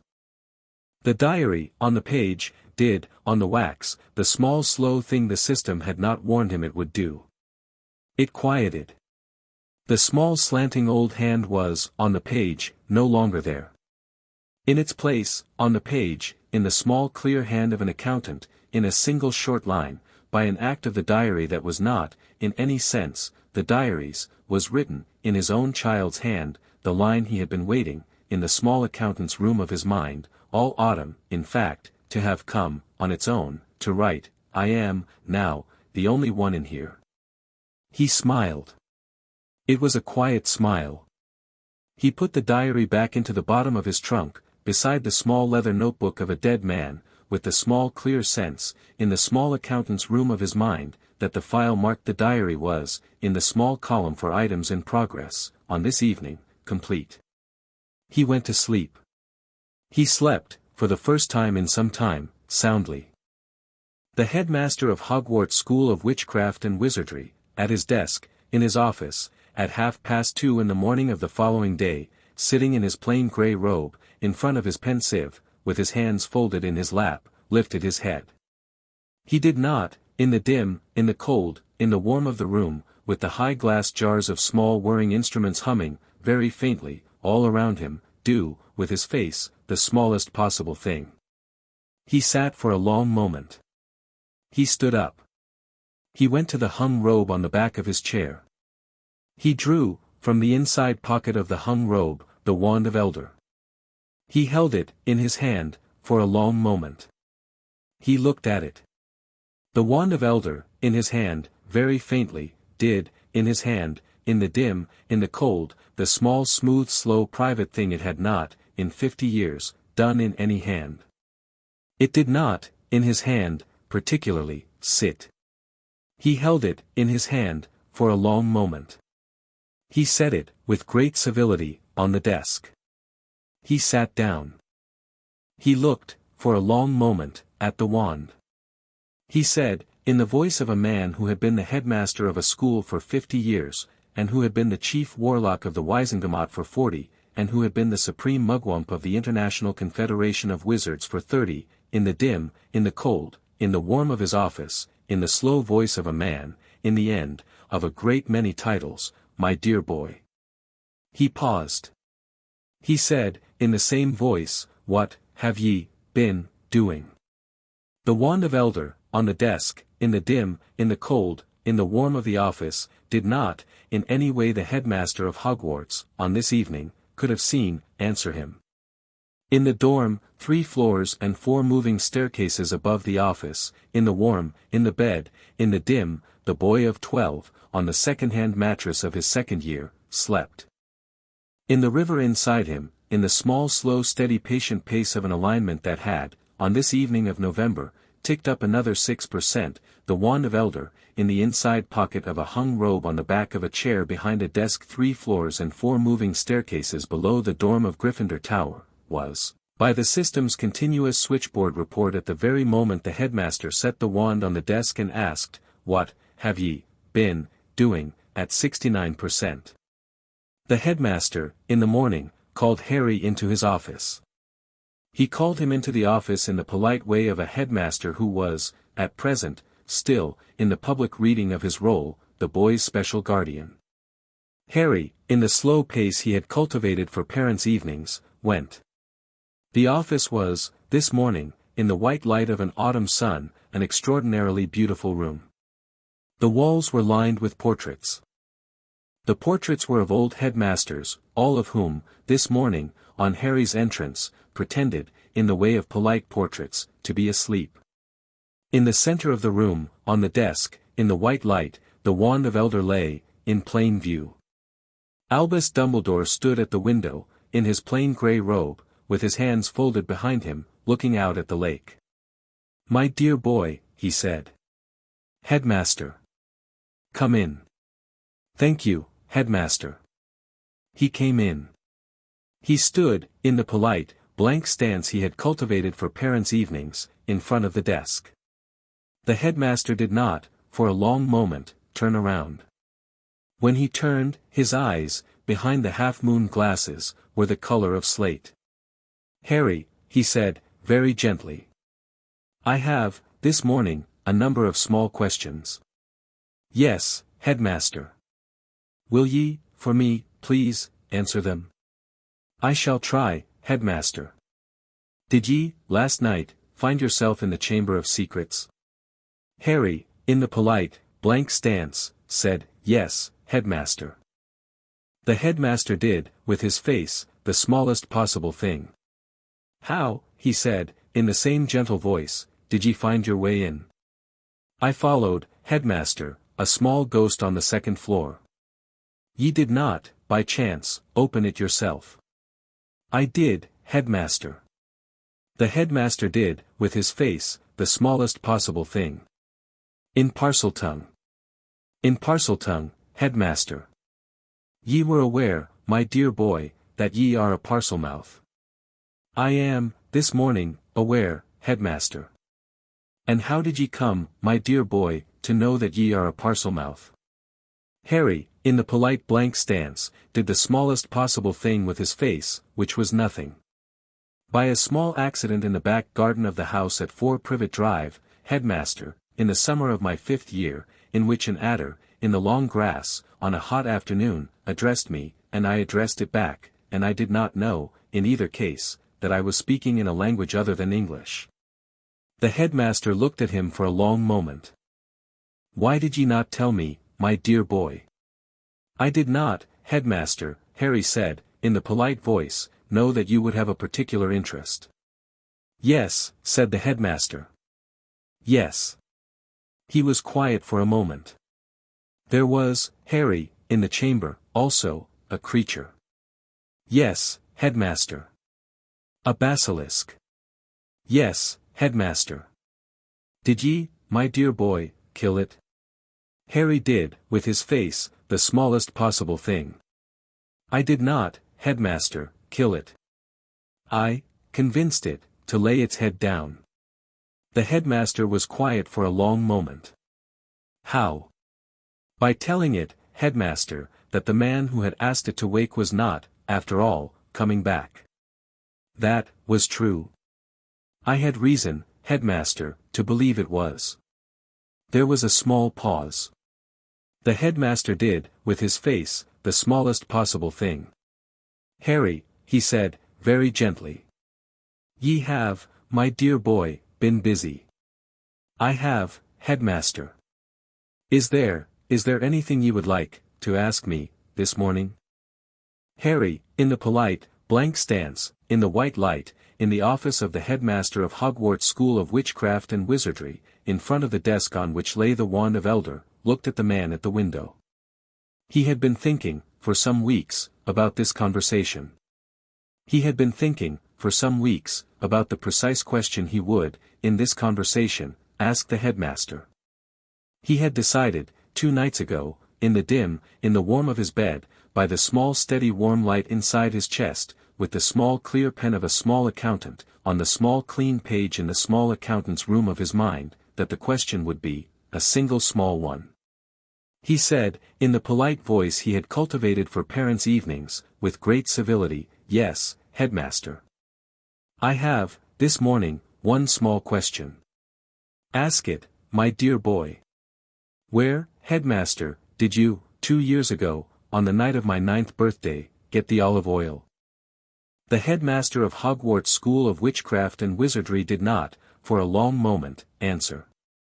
The portraits on the walls, in the white light, all of whom had been pretending, in the way of polite portraits, to be asleep, did not, in the way of polite portraits, on this morning, in this office, pretend any more. They were all of them, in fact, by the second of the headmaster's pause, in the way of polite portraits, awake. They were all of them, by the third of the headmaster's pause, in the way of polite portraits, looking, for what would have been, if they had still had eyes, with their eyes, at the headmaster.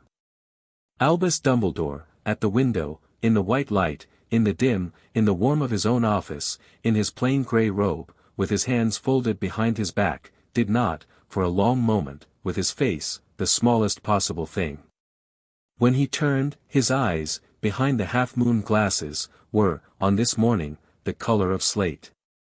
They were, in the slate, in the white light, in the cold, also the eyes of a very old man.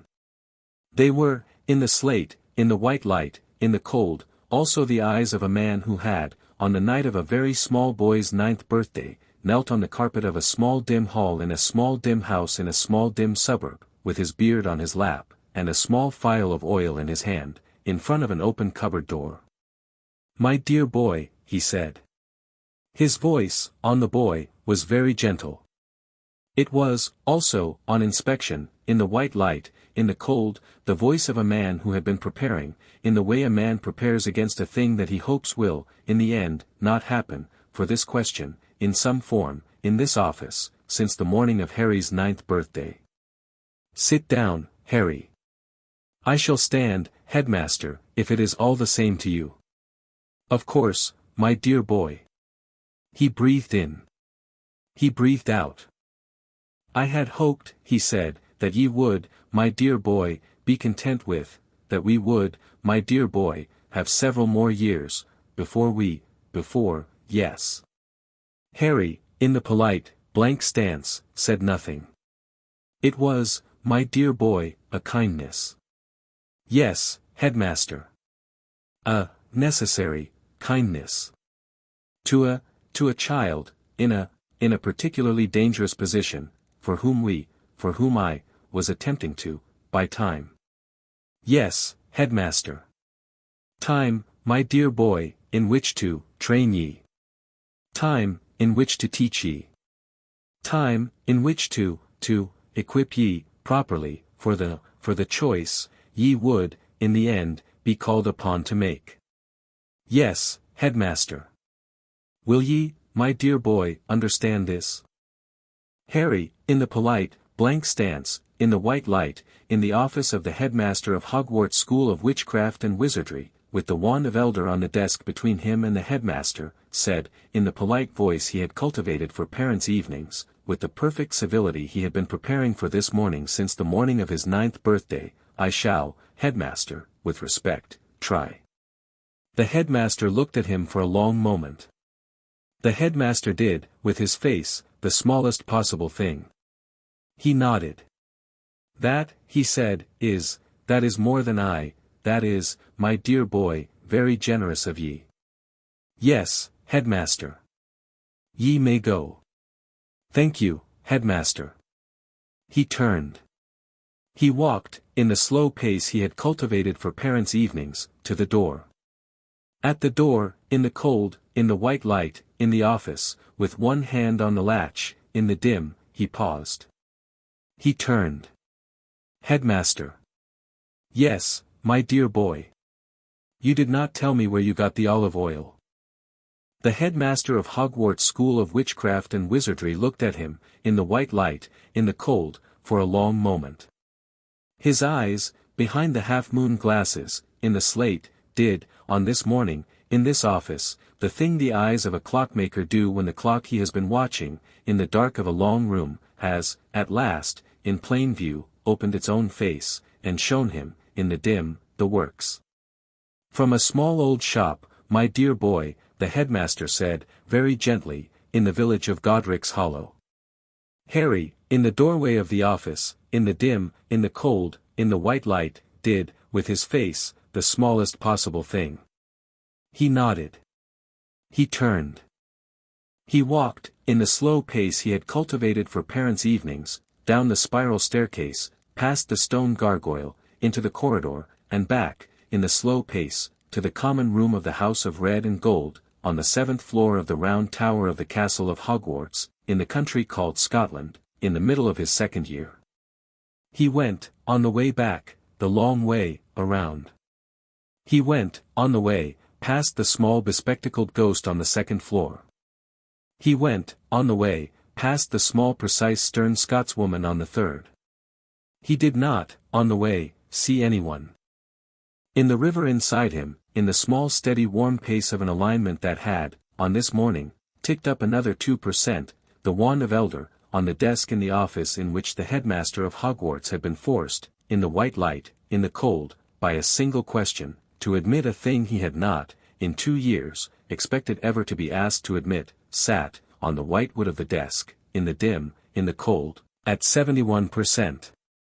By the spring of his 2nd year, when Albus Dumbledore, in the office, at his desk, in the dim, in the cold, in the white light, returned the wand to the inside pocket of the hung robe on the back of his chair, in the way he had, for 50 years, returned it, the alignment, by the system's continuous switchboard report, was, By the steady patient slow private work of the wand and of Harry in the dorm 3 floors and 4 moving staircases above the office, at 78. By the end of his second year, when Harry, on the Hogwarts Express, on the way home, in a compartment with Ron and Hermione with her clear precise voice and Ron with his terse action-oriented mouth full of licorice wand, told them, in the polite voice he had cultivated for parents' evenings, in a short sentence, the third small thing he had been planning, since the long English summer of 1992, to tell them, the alignment, was, by the steady patient slow private work of the wand and of Harry on the train, at 83. The third small thing was, I have been writing, this winter, in his diary. Ron and Hermione, in the compartment, in the seat opposite, did, with their faces, the smallest possible thing. Hermione said, after a long moment, actually, yes, Hermione. Actually, Harry, I am, on the whole, very glad, to be in your file. You are, Hermione, Harry said, very particularly in my file. Ron, in his terse action-oriented voice, said, bloody hell, Harry. Yes. You are not, what I thought you were going to be. You said that, Ron, on the first day. Yeah. What were you expecting? I dunno. Older? Harry, in the seat by the window, smiled. It was, this time, a small dry smile. It was, this time, the smile of a small accountant who had, on the whole, by the end of his second year at Hogwarts School of Witchcraft and Wizardry, balanced an entire column of books. The third year, in the pace of a small accountant who had, by the long English summer of 1993, balanced an entire column of books, was the year in which the door began, properly, to open. The summer began with Aunt Marge. Aunt Marge was Vernon Dursley's sister. Aunt Marge was, in essentials, Vernon Dursley with 3 more chins and a small grey mustache. She came to 4 Privet Drive on the 3rd of August, in the smell of dog and damp tweed, for a week's holiday, with 3 Yorkshire Terriers and a small leatherette suitcase. She did not, in the long English summer of 1993, in the small dim front room of 4 Privet Drive, on the second evening of her stay, after a 3rd glass of brandy, hold her tongue. She held forth. She held forth on the failure of Harry Potter's parents to be a useful sort of people. She held forth, in particular, on the failure of Harry Potter's mother to be a useful sort of woman. Harry, in the polite blank stance of a small accountant of 13, with the river inside him at 86%, did not, on the 3rd glass of brandy, do, with his face, the smallest possible thing. He did, in the small accountant's room of his mind, with great civility, file the words. He did not, on the words, blow Aunt Marge up. He did, on her 4th glass of brandy, when she had, in the small dim front room, in the heat of the August evening, in the smell of dog and damp tweed, knocked her glass on the side table, do, with a small precise wandless flick of the river inside him, a thing to her glass. He did, to her glass, a small precise wandless silent transfiguration that he had, in February, in the library, read about in a small footnote of a small dry book of advanced transfiguration that Professor McGonagall had not, on his 4th reading, asked him to put back on the shelf. The transfiguration was, leatherette into burdock. He did not, on the leatherette, do it. He did, in fact, on the brandy.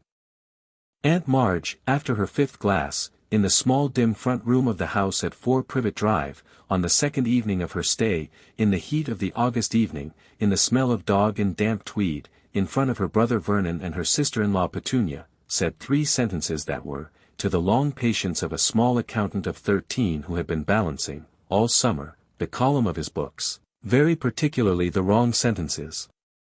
She said, with a 5th glass of brandy in her hand, on Vernon's arm, in the small dim front room, that Harry's mother had been a bad lot. She said, with the 5th glass in her hand, that Harry's mother had got what she had, in the end, deserved. She said, with the 5th glass in her hand, that the smell of dog in the front room was, on inspection, Harry. The transfiguration of the brandy, in the small dim front room of the house at 4 Privet Drive, on the second evening of Aunt Marge's stay, had been, in the small accountant's room of Harry's mind, an experiment. It had been an experiment in whether a wandless silent transfiguration of a quantity of brandy, in a glass, in a small dim front room, could be performed by an accountant of 13, in the polite blank stance, with no one in the small dim front room, of the 4 people in the small dim front room, aware that it was being performed. The experiment, in the small accountant's room of his mind, was, in the moment of Aunt Marge's third sentence, a success. The brandy, in the glass, in the hand of Aunt Marge, was, at the third sentence, no longer brandy. It was, at the third sentence, a glass of a quantity of burdock root tea, which was, in the polite, useful way of burdock root tea, an extraordinarily effective and very gentle laxative. Harry, in the polite blank stance of a small accountant of 13, did not, on the third sentence, do, with his face, the smallest possible thing. He did, on the third sentence, in his head, in the small accountant's room of his mind, write, on a small clean page, a single short line. I did not, Aunt Marge, blow you up. I did, Aunt Marge, do, with great civility, a different thing. In the long English summer of 1993, in the small dim front room of the house at 4 Privet Drive, on the second evening of Aunt Marge's stay, the burdock root tea, in the glass, in the hand of Aunt Marge, in front of Vernon and Petunia and Dudley, in the small dim front room, in the heat of the August evening, did, on Aunt Marge, the useful work of burdock root tea. It took, by the kitchen clock, 6 minutes. It worked, in the polite useful way of burdock root tea, for 9 days.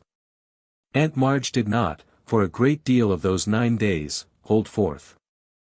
Aunt Marge did not, for the rest of her natural life, in the long English summer of 1993 or in any of the long English summers thereafter, come to 4 Privet Drive for a week's holiday again.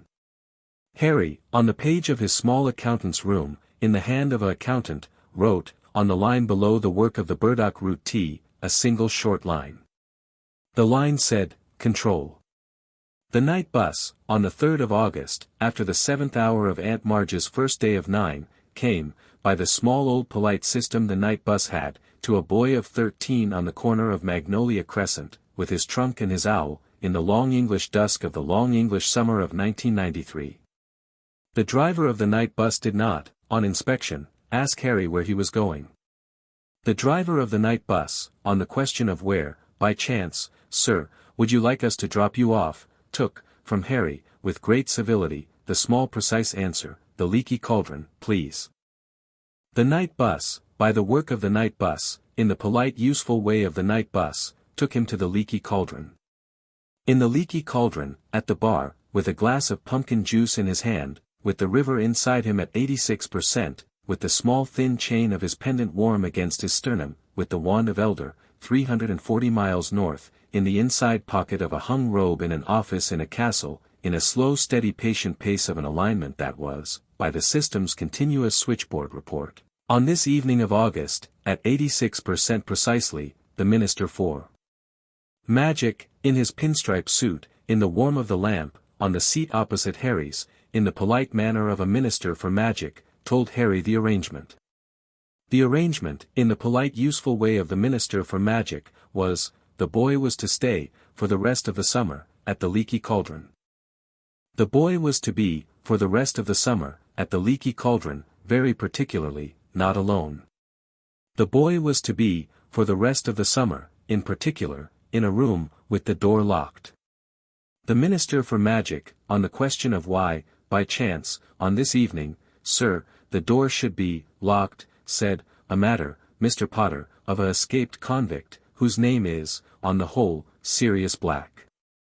Harry, on his seat, in the warm of the lamp, in the polite blank stance of an accountant of 13, did, with his face, the smallest possible thing. He had, 2 days ago, on the wireless in the kitchen of the house at 4 Privet Drive, while doing the bacon, heard, by accident, in passing, the name of Sirius Black. He had, in the small accountant's room of his mind, filed the name of Sirius Black. He had not, in the small accountant's room of his mind, on this evening, in front of the Minister for Magic, mentioned the name of Sirius Black. Yes, Minister, he said, in the polite voice he had cultivated for parents' evenings. There is, of course, Mr. Potter, the minister said, the concern, that this convict, is, on inspection, after you. Yes, minister. For the reason, that he is, by long report, one of the followers of, the person whose name we, do not mention. Yes, minister. Did ye know, Mr. Potter, that Sirius Black was your father's best friend? Harry, in the polite blank stance of a small accountant of 13, did, with his face, the smallest possible thing. He looked, in the warmth of the lamp, at the Minister for Magic. He had been thinking, for 2 days, since the wireless in the kitchen, about the name of Sirius Black. He had been thinking, for 2 days, in the small accountant's room of his mind, about the possible reasons that the name of Sirius Black would, on the wireless, on the morning of his 13th year, in the kitchen of the house at 4 Privet Drive, in passing, be mentioned at all. He had decided, in the pace of a small accountant of 13, in the small accountant's room of his mind, that the name of Sirius Black was, on the whole, an item to be very particularly investigated. He said, in the polite voice he had cultivated for parents' evenings, with great civility, "No, minister. Ye did not know, Mr. Potter." "No, minister. I did not." "Then I am, Mr. Potter, sorry, to be, the one, to tell ye." "Thank you, minister." The Minister for Magic, in his pinstripe suit, in the warmth of the lamp, in the polite manner of a Minister for Magic, stood up. He shook Harry's hand. "You'll be safe here, Mr. Potter." "Yes, minister." "Stay, in particular, in the bar in the evenings. Do not, on any account, on a night, wander into the streets." "Yes, minister." "Good night, Mr. Potter." "Good night, minister." The Minister for Magic, in his pinstripe suit, in the warmth of the lamp, went, in the polite useful way of Ministers for Magic, out of the leaky cauldron, into the night, in the direction of the ministry. Harry, on the seat, in the warmth of the lamp, in the polite blank stance of a small accountant of 13, did, in the small accountant's room of his mind, open a new clean file. He labeled the file, in his child's hand, on the top of the page, "Sirius Black, Godfather, presumed innocent, escaped, after me." Under the line, with great civility, he wrote, "Investigate." Under that, he wrote, "The minister has, on inspection, just told me a lie." Under that, in the smallest hand he had, he wrote, "He does not, know, that he has." The escaped convict Sirius Black, in the jail of Azkaban, in the cell in the dim, in the cold, in the long patience of a man who had, for 12 years, been waiting to break out, had broken out, in the small dim August of 1993, for one reason. The reason was, he had, on the page of a copy of the Daily Prophet brought, in passing, by a man from the ministry into the cell, in the dim, in the cold, seen a photograph. The photograph was of a Weasley family on a holiday in a country called Egypt. In the photograph, on the shoulder of a boy of 14, in the red hair, was a rat. The rat had, by long inspection, in the dim of the cell, by the long eye of an escaped convict, 12 toes. The Sirius Black, in the dim of his cell, on the evidence of the photograph, in the jail of Azkaban, had, after 12 years of long patience, decided to break out, for the reason that he had, just realized, by the evidence of the photograph, that the rat was, by the long eye of an escaped convict, an old friend of his by the name of Peter Pettigrew. Peter Pettigrew, on the evidence of the photograph, was, by the long sleep of 12 years, in fact, in the red hair of the boy of 14 on the shoulder of the photograph, in the long patience of the rat, alive. Peter Pettigrew, on the evidence of the photograph, was, by the long sleep of 12 years, alive. Peter Pettigrew, by the evidence of the photograph, was, by the long sleep of 12 years, the man who had, 12 years ago, sold Harry's mother and Harry's father to a dark lord by the name of Lord Voldemort.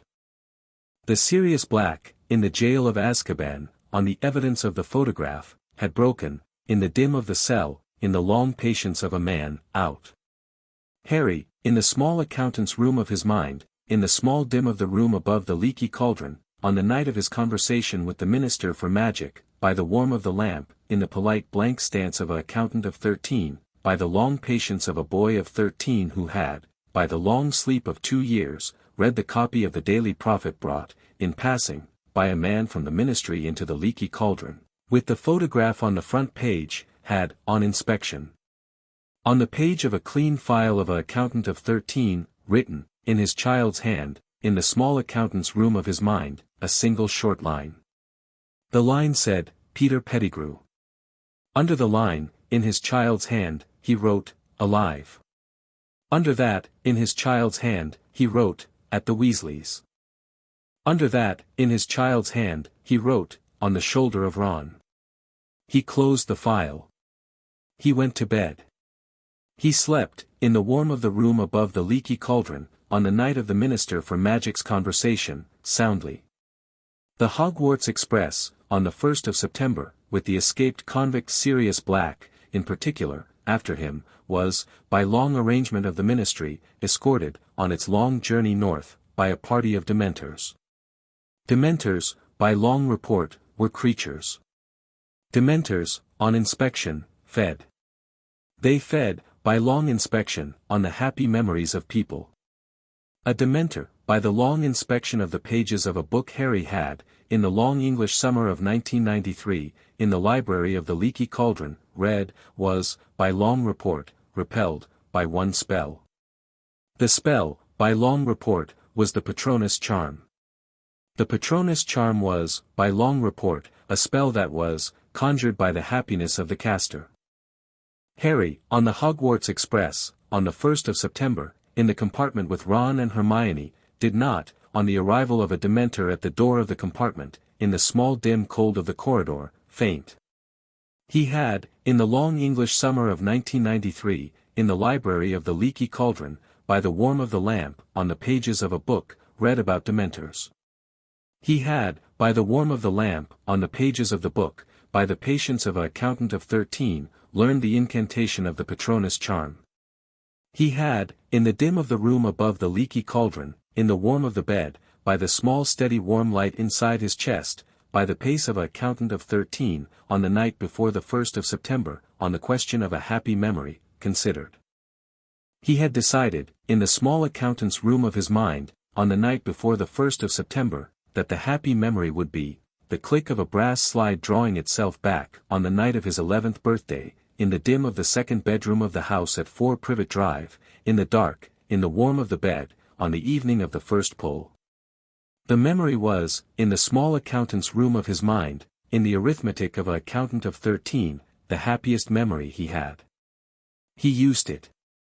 On the corridor of the Hogwarts Express, on the 1st of September, in the small dim cold of the corridor, at the door of the compartment, in front of the Dementor in its black cloak, in the polite blank stance of an accountant of 13, with the small thin chain on his sternum warm with 11 artifacts, with the river inside him at 86%, with the wand of holly in his hand, with the wand of elder, 340 miles north, in the inside pocket of a hung robe on the back of a chair behind a desk, in the polite manner of an accountant of 13, he said, in the polite voice he had cultivated for parents' evenings, with great civility, expecto patronum. The small steady warm light inside his chest, in the warmth of the corridor, in the arithmetic of an accountant of 13, came out of the wand of holly, in the dim, in the cold, in the corridor, as a stag. The stag, in the dim, in the cold, in the corridor, was, on inspection, a stag. It was, in particular, on the chest of the Dementor, a very large stag. The Dementor, in the black cloak, in the dim, in the cold, in the corridor, did, in fact, very particularly, leave. The stag, in the dim, in the cold, in the corridor, looked at Harry. The stag, in the dim, in the cold, in the corridor, did, the thing the stags do. Then the stag, in the dim, in the cold, in the corridor, in the pace of a stag of a Patronus, in the polite manner of a Patronus, dissolved, in the warmth of the corridor, into the warmth of the air. Ron, in the compartment, in the seat, in the warmth of the sun on the country, said, "Bloody hell." Yes. It was, Ron, yes. That was your dad's Patronus. Harry, in the compartment, in the seat, in the warm of the sun on the country, by the river inside him at 87%, did, with his face, the smallest possible thing. He had not, in the small accountant's room of his mind, in the dim of the room above the leaky cauldron, by the warm of the lamp, on the pages of the book, known this. He filed it. He said, in the polite voice he had cultivated, I should, Ron, like to hear more about that. Right, Ron said. Yeah. Mum's got a thing, about my dad, and yours, at school, Hermione, in the seat opposite, in the warm of the compartment, in her clear precise voice, said, actually, yes, Hermione. Actually, Harry, we have to talk about it. About my father's Patronus.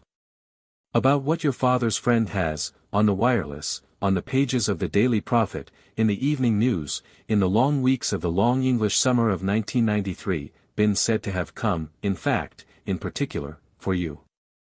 Harry, in the seat, in the warm of the compartment, in the country, in the polite blank stance of an accountant of 13, said, with great civility, in the polite voice he had cultivated for parents' evenings, he has not, Hermione, come, for me.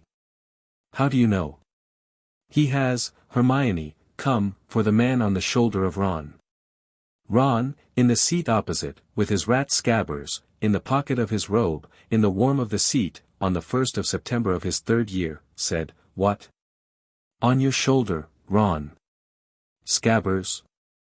In fact, on the whole, yes. Ron, in the seat, in the compartment, in the warm of the country, in the sun, said, very slowly, Scabbers is, Peter Pettigrew, yes. Peter Pettigrew is, he died with everyone, he did not, on inspection, die. There was a long silence. Ron looked, in the pocket of his robe, at his rat. The rat, in the pocket, in the warm of the robe, on the 1st of September, looked back. Hermione, in the seat opposite, in the warm of the compartment, said, very quietly, Harry. How long have you known?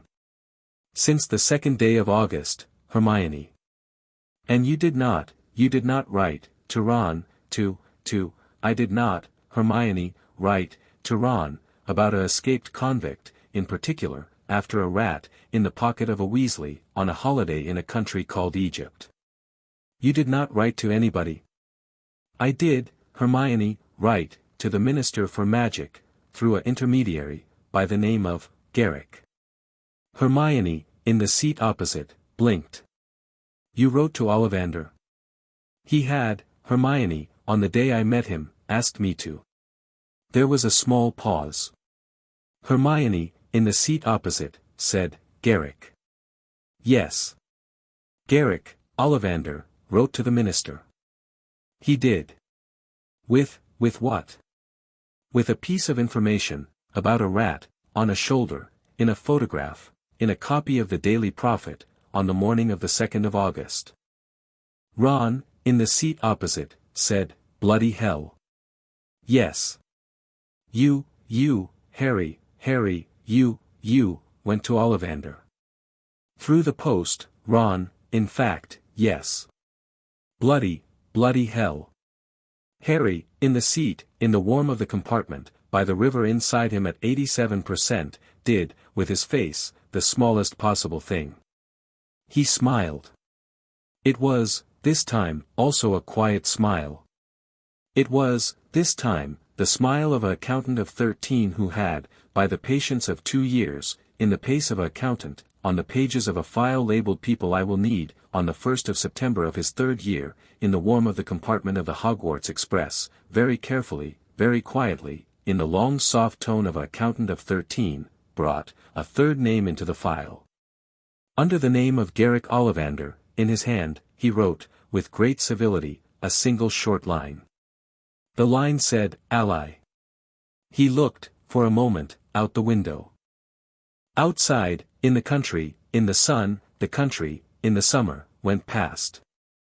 He had, on the day, after the Hogwarts Express, in the castle, in the warm of the office of the headmaster, a conversation he had been preparing, since the winter of his second year, in the small accountant's room of his mind, since the day he had asked, in the white light, where the headmaster had got the olive oil. He had, on the day, after the Hogwarts Express, in the castle, in the warm of the office of the headmaster, in particular, a question. The question was, in fact, where, sir, on the evidence of the Daily Prophet of the 2nd of August, did you, on the day of the 1st of November of 1981, send the man called Sirius Black, in the absence of a trial, into the jail of Azkaban, for a crime he had not committed? He intended to ask it. He intended to ask it in the polite voice he had cultivated for parents' evenings, in the polite blank stance of an accountant of 13, in the warm of the office of the headmaster, on the 1st of September of his 3rd year. He intended to ask it, in the presence of a witness. The witness, on the 1st of September of his 3rd year, on the evening of the welcome feast, in the warm of the office of the headmaster, was to be a stern Scottish. She would, on the day, on the evidence of the question, by the polite blank stance of an accountant of 13, by the answer of the headmaster, in the warm of the office, by the work of 2 years of filing, do, with her Scottish face, more than the smallest possible thing. Harry, in the seat, in the warm of the compartment of the Hogwarts Express on the 1st of September of his 3rd year, by the river inside him at 87%, by the weight of the small thin chain on his sternum with 11 artifacts, by the pace of an accountant of 13, did, with his face, the smallest possible thing. He smiled. It was, this time, the smile of an accountant who had, by the patience of 2 years, balanced an entire column of books, and who had, on the evening of the welcome feast of his 3rd year, an appointment. Chapter 7, The hour that ran backwards. The conversation in the headmaster's office, on the night of the welcome feast of Harry's 3rd year, did not go the way the headmaster had been preparing for it to go. The headmaster had been preparing, in his office, in the white light of a long evening, for a conversation that ran, in his head, along the polite lines on which the conversations between Albus Dumbledore and Harry Potter had, for 2 years, run. He had been preparing for the polite blank stance of a small accountant of 13, and for a small number of polite small questions, and for the polite voice he had cultivated for parents' evenings, and for a final polite yes, headmaster, in the doorway. He had been preparing, in particular, for the small slow steady tick of an old clock that he had begun to understand was no longer a clock he had wound, and for the small slow patient way the boy of 13 had, over 2 years, learned to ask, in the polite voice, the kind of question that did not, on the first pass, look like a question. He had not been preparing, in his office, in the white light of the long evening, for Professor McGonagall. Harry had asked her, in the corridor outside the great hall, after the welcome feast, in the polite voice he had cultivated for parents' evenings, with great civility, "Professor, may I beg a favor?" She had said, in her stern Scottish voice, "Ye may, Mr. Potter," in the manner of asking. "I am, Professor, going up to the headmaster's office. I should be glad, Professor, if you would, on this evening, come up with me." She had looked at him. She had looked at him for what felt, in the corridor, like a long moment. The corner of her mouth, in the dim of the corridor by the suit of armor, did, in the steady Scottish way of a stern Scotswoman, the smallest possible thing. "What," she had said, "is the matter to be discussed?" "It is, Professor, a matter on which a witness would, in fact, very particularly serve." "Serve whom?" "Serve me, Professor. And, in time, the school." She had looked at him for what felt like another long moment. "I shall come," she had said. She had come. She had come, in her green robe, in her stern Scottish pace, beside him, up to the door of the headmaster's office, and she had said, in her stern Scottish voice, to the gargoyle, the password the headmaster had given her at the welcome feast, and the gargoyle had let them in, and they had ridden the spiral staircase up, and Harry had knocked, in the polite way he had cultivated, on the heavy oak door. The headmaster had said, in his gentle voice, "Come in." They had come in. The headmaster, behind his desk, in his plain grey robe, with the wand of elder, on this evening, in the inside pocket of the robe hung on the back of his chair, with the eyes behind the half-moon glasses, on this evening, the watery blue of an ordinary clockmaker, had risen, in his slow pace, on the entrance of Professor McGonagall, and had, with great civility, said, "Minerva. Albus. Sit down, please." She had sat down. Harry, in the polite blank stance, had stood. The headmaster had looked at Harry for a long moment. He had looked, then, at Professor McGonagall. He had looked back at Harry. "My dear boy," he had said, very gently. "Ye, on this evening, wish to speak." "I do, headmaster." "In the presence of Professor McGonagall?" "Yes, headmaster." "On what subject?" "On the subject, headmaster, of a man called Sirius Black." The headmaster had looked at him for a long moment. The eyes behind the half-moon glasses, on this evening, in the office, in the warmth of the desk lamp, did, in the watery blue, the smallest possible thing. He had looked at Professor McGonagall. Professor McGonagall, in her green robe lamp, in her stern Scottish face, had not, in the smallest possible way, moved. The headmaster had, after a pause, sat down. He had folded his hands on the desk. "Yes, my dear boy," he had said, in the same gentle voice. "Ask." "Where, headmaster, on the night of the 1st of November in 1981, did the man called Sirius Black, my godfather by my parents' wish, go to jail, without a trial?" Professor McGonagall lamp, in her stern Scottish face, did, very faintly, with the corner of her mouth, on the side of her face that the headmaster could not, from his chair, see, the smallest possible thing. It was a thing, in the stern Scottish face of Minerva McGonagall, that Harry had, in 2 years of filing, learned to recognize. It was an order. The order was, "Keep going." The headmaster of Hogwarts looked at Harry for a long moment. He looked, then, at Professor McGonagall. He looked back at Harry. "My dear boy," he said, in the gentle voice. It was, a very dark night. The minister at the time, Millicent Bagnold, took the decision in the morning.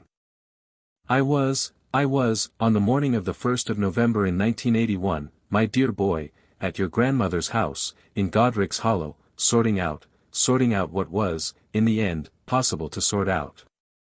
I was not, on the morning of the 1st of November in 1981, on inspection, in the room in which the decision was taken. You were not, headmaster, in the room. I was not. You did not, headmaster, on the morning of the 1st of November in 1981, send a written statement to the minister's office. I did not, my dear boy. I, on the morning of the 1st of November in 1981, had a great many other things to do. Including the placement, headmaster, of a boy of 1, on a doorstep, in a house in a suburb, on a night, with a letter pinned to the blanket. The headmaster looked at him. His face did not, with the smallest possible thing, change. Yes, my dear boy, he said. Including that. Headmaster, Harry said, in the polite voice he had cultivated for parents' evenings, with great civility, did the boy of 1 have, in the house, in the suburb, on the doorstep, a godfather, already named, by his parents, in a will, to whom, by the laws of the United Kingdom, magical and muggle alike, his guardianship would, on the absence of his parents, have passed. The headmaster of Hogwarts School of Witchcraft and Wizardry did not, for a moment, answer. Professor McGonagall, in the warmth of the desk lamp, in her stern Scottish face, did not, in the moment, move. The headmaster looked, for a moment, out of the window of his office at the grounds in the dim of the September dusk. He looked back at Harry. He had, my dear boy.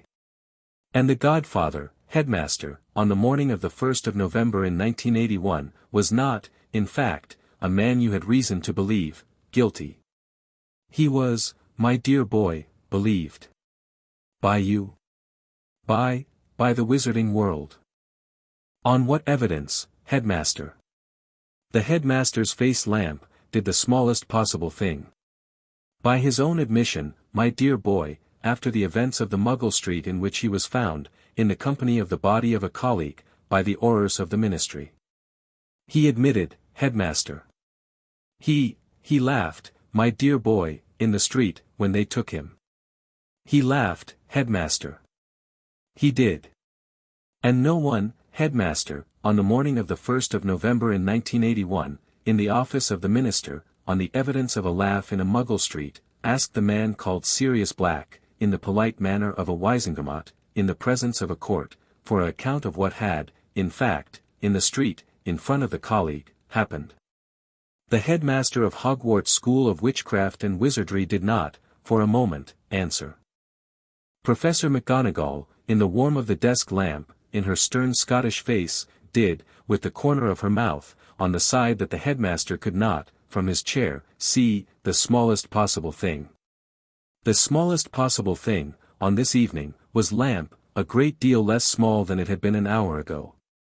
My dear boy, said the headmaster, very gently, the man called Sirius Black has been, for 12 years, in the jail of Azkaban, on the matter of which we shall, of course, in time, in the presence of the Wisengamot, reopen the question. Reopen, headmaster. Yes. You are, headmaster, on this evening, opening it for the first time. The headmaster looked at him for a long moment. He did not, in the long moment, with the smallest possible thing, move. He looked at Professor McGonagall. Professor McGonagall lamp, in her stern Scottish face, on this evening, in the office, in the warmth of the lamp, looked at Harry. She looked at Harry for a moment. The corner of her mouth, in her stern Scottish face, did, on this evening, the thing it had been holding back, for the moment, for the patience of 3 minutes. The thing was not, on inspection, the smallest possible thing. The thing was, an entire stern Scottish sentence. The sentence was, Albus. She said it. Albus, she said, in her stern Scottish voice, in the warmth of the desk lamp, in the office, in the dim of the evening. The headmaster looked at her. Minerva. This is no a matter. It is, Minerva, on the whole, a matter of long standing. Albus, she said, in her stern Scottish voice, with great civility, ye have been the headmaster of this school for 50 years. I have, Minerva. Ye are, in particular, my dear man, on the matter of a man, who was, in the jail of Azkaban, on the evidence of a laugh in a Muggle street, sent for 12 years, without a trial, by ye.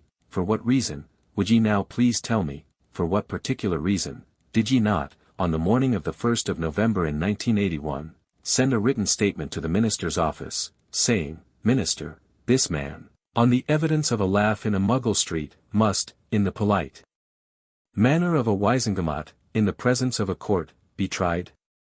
The headmaster of Hogwarts School of Witchcraft and Wizardry did not, for a long moment, with the smallest possible thing, move. He looked at Professor McGonagall. He looked at Harry. He looked, in the warmth of the desk lamp, in the office, at the wall. Minerva, he said, after a long moment, in the gentle voice. It was, a very dark night. It was, a very dark morning, Albus. Yes. And ye chose, on the morning, to spend the morning sending one small letter, of 3 lines, to the minister. Yes. Why? The headmaster of Hogwarts School of Witchcraft and Wizardry looked at her for a long moment. The wand of Elder, in the inside pocket of the hung robe on the back of his chair, by the system's continuous switchboard report at this moment, was, by the steady patient slow private work of 2 years, at 89%.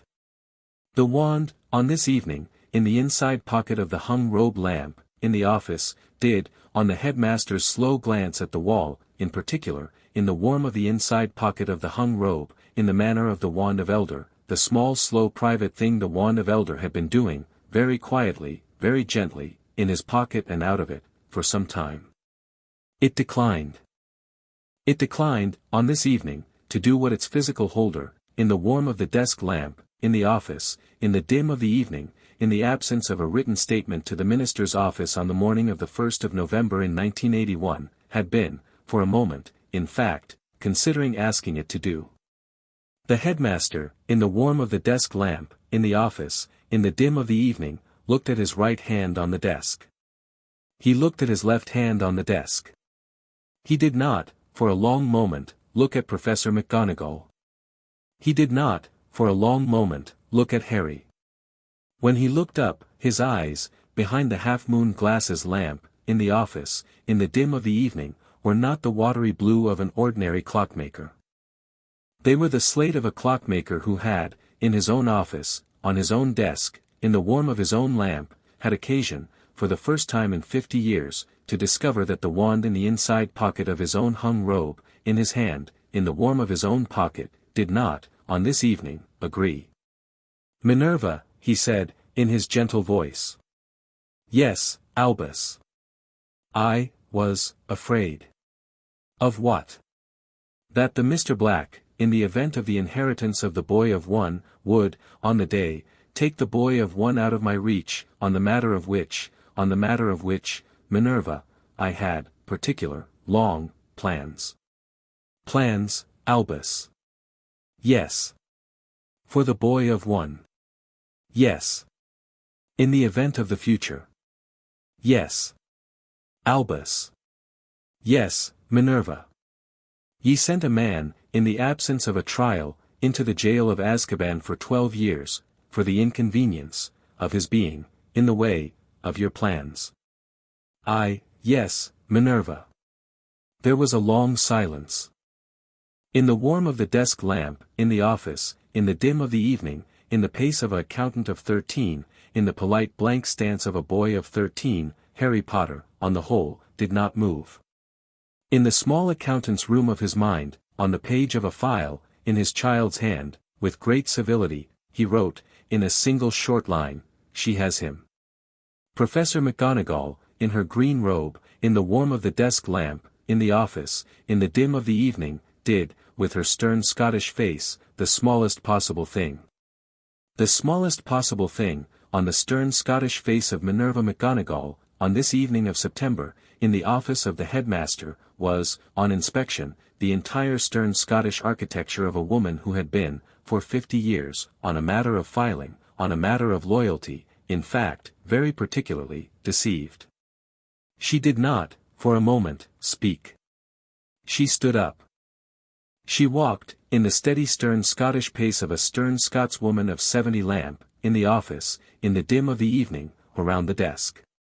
She put her hand, with the steady stern Scottish patience of a stern Scotswoman of 70, on the back of the headmaster's chair. She said, in the steady stern Scottish voice of a stern Scotswoman of 70 lamp, in the office, in the dim of the evening, very softly, "Albus." "Yes, Minerva." "Ye will, tomorrow morning, before 9, write to the minister." "Minerva." "Ye will write." "Yes, Minerva." "Ye will, in particular, in the matter of the man called Sirius Black, on the evidence of a laugh in a Muggle Street 12 years ago, ask, on the page, in the manner of a headmaster of a school, in the patience of a chief warlock, that the man be brought, in fact, to a trial." "Yes, Minerva." "Before 9. "Before 9, Minerva."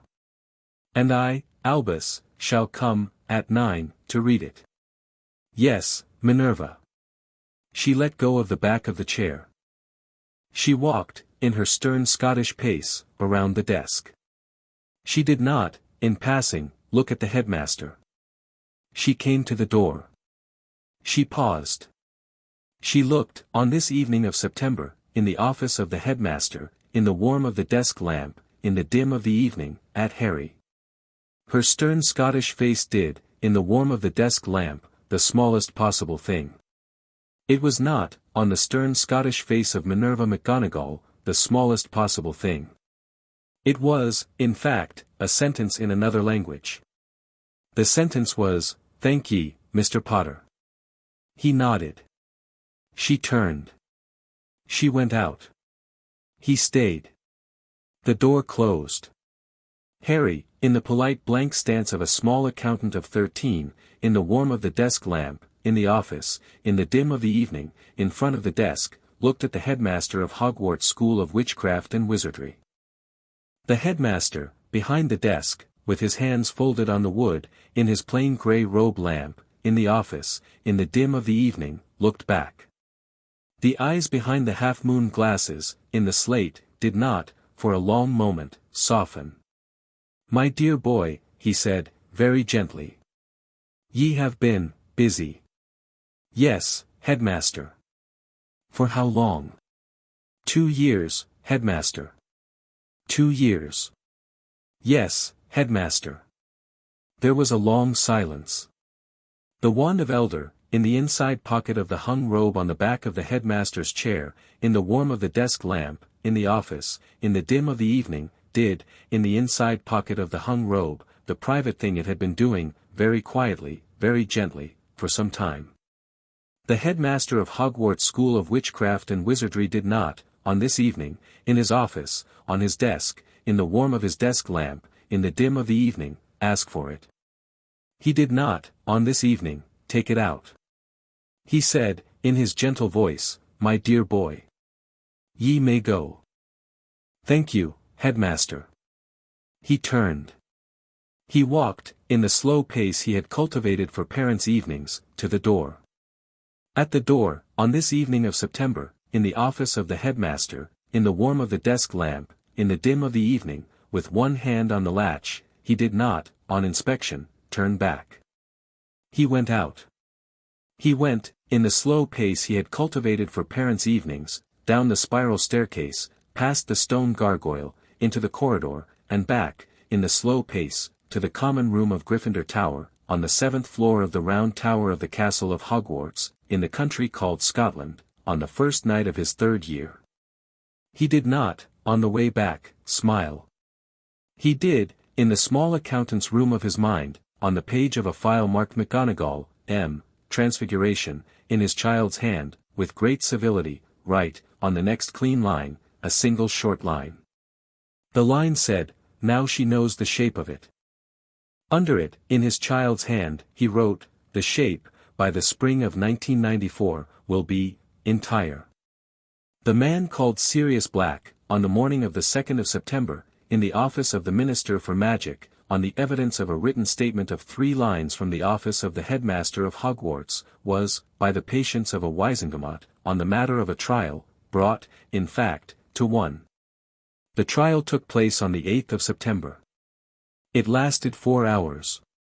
The verdict, on the 8th of September, was, by the patience of a Wisengamot, on the evidence of a piece of memory submitted, in the presence of a pensieve, by a witness who had been, on the night of the 1st of November in 1981, on the street, on inspection, looking out of a window, innocent.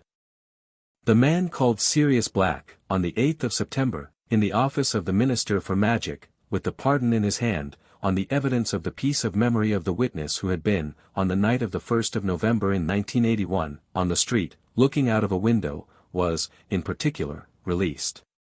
The man called Peter Pettigrew, on the evidence of the piece of memory of the witness who had been, on the night of the 1st of November in 1981, on the street, looking out of a window, on the 8th of September, was, sought. He was found. He was found, on the 8th of September, in the pocket of the robe of a boy of 14, in the dormitory of the boys of Gryffindor Tower, in the warmth of the afternoon, by the work of 2 Aurors, sent, by the Minister for Magic on the evidence of a piece of memory and a written statement of 3 lines from the office of the headmaster of Hogwarts, on the afternoon of the 8th of September, by the name on a scroll the Aurors had brought with them, which said, in the name of the Minister. Peter Pettigrew, found. The man called Peter Pettigrew, in the pocket of the robe of the boy of 14, in the warmth of the dormitory of the boys of Gryffindor Tower, in the afternoon, was, by the work of 2 Aurors, brought, in his rat form, into the office of the Minister for Magic, on the evening of the 8th of September, alive. He was, on the evening of the 8th of September, in the office of the Minister for Magic, on the evidence of a spell of reverse transfiguration cast, by the Minister for Magic on the page, Peter Pettigrew, restored. He was, on the evening of the 8th of September, in the office of the Minister for Magic, in his own body, with the evidence of his own guilt on his face, by the patience of a Wisengamot, on the matter of a trial, brought, to one. The verdict, on the 10th of September, was, by the patience of a Wisengamot, on the evidence of his own guilt on his face, guilty. He was, on the 10th of September, on the evidence of his own guilt, sent, in fact, in his place, to Azkaban. Sirius Black, on the 11th of September, in the office of the Minister for Magic, on the evidence of his pardon and his living, came, in his living, to the door of the headmaster of Hogwarts. He did not, on the 11th of September, in the warm of the office, in the presence of the headmaster of Hogwarts, raise his voice. He did not, on the 11th of September, in the warm of the office, draw, on the headmaster of Hogwarts, his wand. He did, in particular, in the warm of the office, in the presence of the headmaster of Hogwarts, at the invitation of the Professor McGonagall, who had, on this morning, in the warm of the office, in the patience of a stern Scotswoman, come in, sit down. He did, in the warm of the office, in the presence of the headmaster of Hogwarts, in the patience of a man who had been, for 12 years, in a cell, take a cup of tea. He did, in the warm of the office, on the matter of the guardianship of his godson Harry Potter, ask, in the presence of the Professor McGonagall, the question. The question was, where, by chance, is my godson? The headmaster of Hogwarts, in the warm of the office, in the presence of the Professor McGonagall, in the patience of a man who had been, on the matter of a written statement of 3 lines from his office on the morning of the 2nd of September, recently, on inspection, deeply embarrassed, said, with great civility, in the dormitory of the boys of Gryffindor Tower, Sirius, on the 7th floor of the castle. I should be glad, Albus, to speak with him. Of course, Sirius. In particular, said Sirius Black, without ye in the room. Of course, Sirius. In particular, said Sirius Black, with the Professor McGonagall, if ye are willing. Of course, Sirius. The Professor McGonagall, in the warm of the office, did, with her stern Scottish face, the smallest possible thing. She stood up. She came, in her stern Scottish pace, around the desk. She put, in her stern Scottish pace, her hand, with the steady stern Scottish patience of a stern Scotswoman of 70, on the shoulder of the man called Sirius Black. She said, in her stern Scottish voice, very softly, welcome back, Sirius. The man called Sirius Black, in the warm of the office, in the patience of a man who had been, for 12 years, in a cell, did, with his face, the smallest possible thing. It was, on the face of Sirius Black, on the 11th of September, in the warm of the office, in the presence of the Professor McGonagall, the smallest possible thing. But the smallest possible thing, on the face of Sirius Black, on the 11th of September, in the warm of the office, in the presence of the Professor McGonagall, on inspection, was a thing. It was a thing he had not, for 12 years, in the jail of Azkaban, been able to do. It was a thing he had, on this morning, in the warm of the office, in the presence of the Professor McGonagall, in particular, started doing again. It was a thing called a smile. Harry, in the dormitory of the boys of Gryffindor Tower, on the 7th floor of the castle, on the 11th of September, with the door open, in the warm of the afternoon, looking at the door, with the river inside him at 89%, did, with his face, the smallest possible thing. The door, in the warm of the afternoon, in the dormitory of the boys of Gryffindor Tower, on the 7th floor of the castle, opened. In the door, with his hand on the latch, with the steady stern Scottish Professor McGonagall on his right, stood a man called Sirius Black. He was, very thin. He was, very grey. He was, in fact, in the warm of the afternoon, in the dormitory of the boys of Gryffindor Tower, on the 7th floor of the castle, alive. He looked at Harry. He looked at Harry for a long moment. Hello, he said, in the voice of a man whose voice had not, for 12 years, in a cell, been used for the purpose of a conversation. Hello, Harry said, in the polite voice he had cultivated for parents' evenings. Sirius Black, in the door, in the warm of the afternoon, in the dormitory of the boys of Gryffindor Tower, did, with his face, the smallest possible thing. He came in. He did not, in the warm of the dormitory of the boys, in the afternoon, on this morning, on this 11th of September, embrace Harry. He sat down, in the pace of a man whose body had not, for 12 years, been used for the purpose of sitting, on the end of the bed. He looked at Harry. He said, in the voice of a man whose voice had not, for 12 years, been used for the purpose of a conversation, I am sorry. For what, Sirius? For not, being on the doorstep, my boy, on the morning of the 2nd of November in 1981, in the place of the headmaster, with my arms, open. Harry, in the warm of the dormitory of the boys, in the afternoon, on the 11th of September, in the polite blank stance of a small accountant of 13, in front of a man who had been, for 12 years, in a cell, on the matter of a laugh in a Muggle street, looked at the man called Sirius Black. He looked at him for a long moment. He sat down on the bed beside him. He did not, on the bed, beside the man called Sirius Black, on the 11th of September, in the warm of the afternoon, in the dormitory of the boys, do, with his face, the smallest possible thing. He said, in the polite voice he had cultivated for parents' evenings, with great civility, Sirius.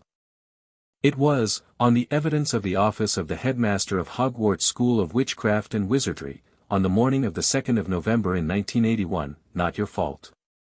We shall, in time, do what we can about the interest the headmaster has been taking, since the morning of the 2nd of November in 1981, in my guardianship.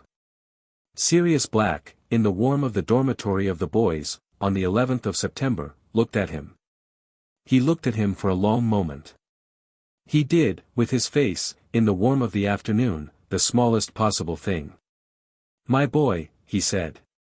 Sirius?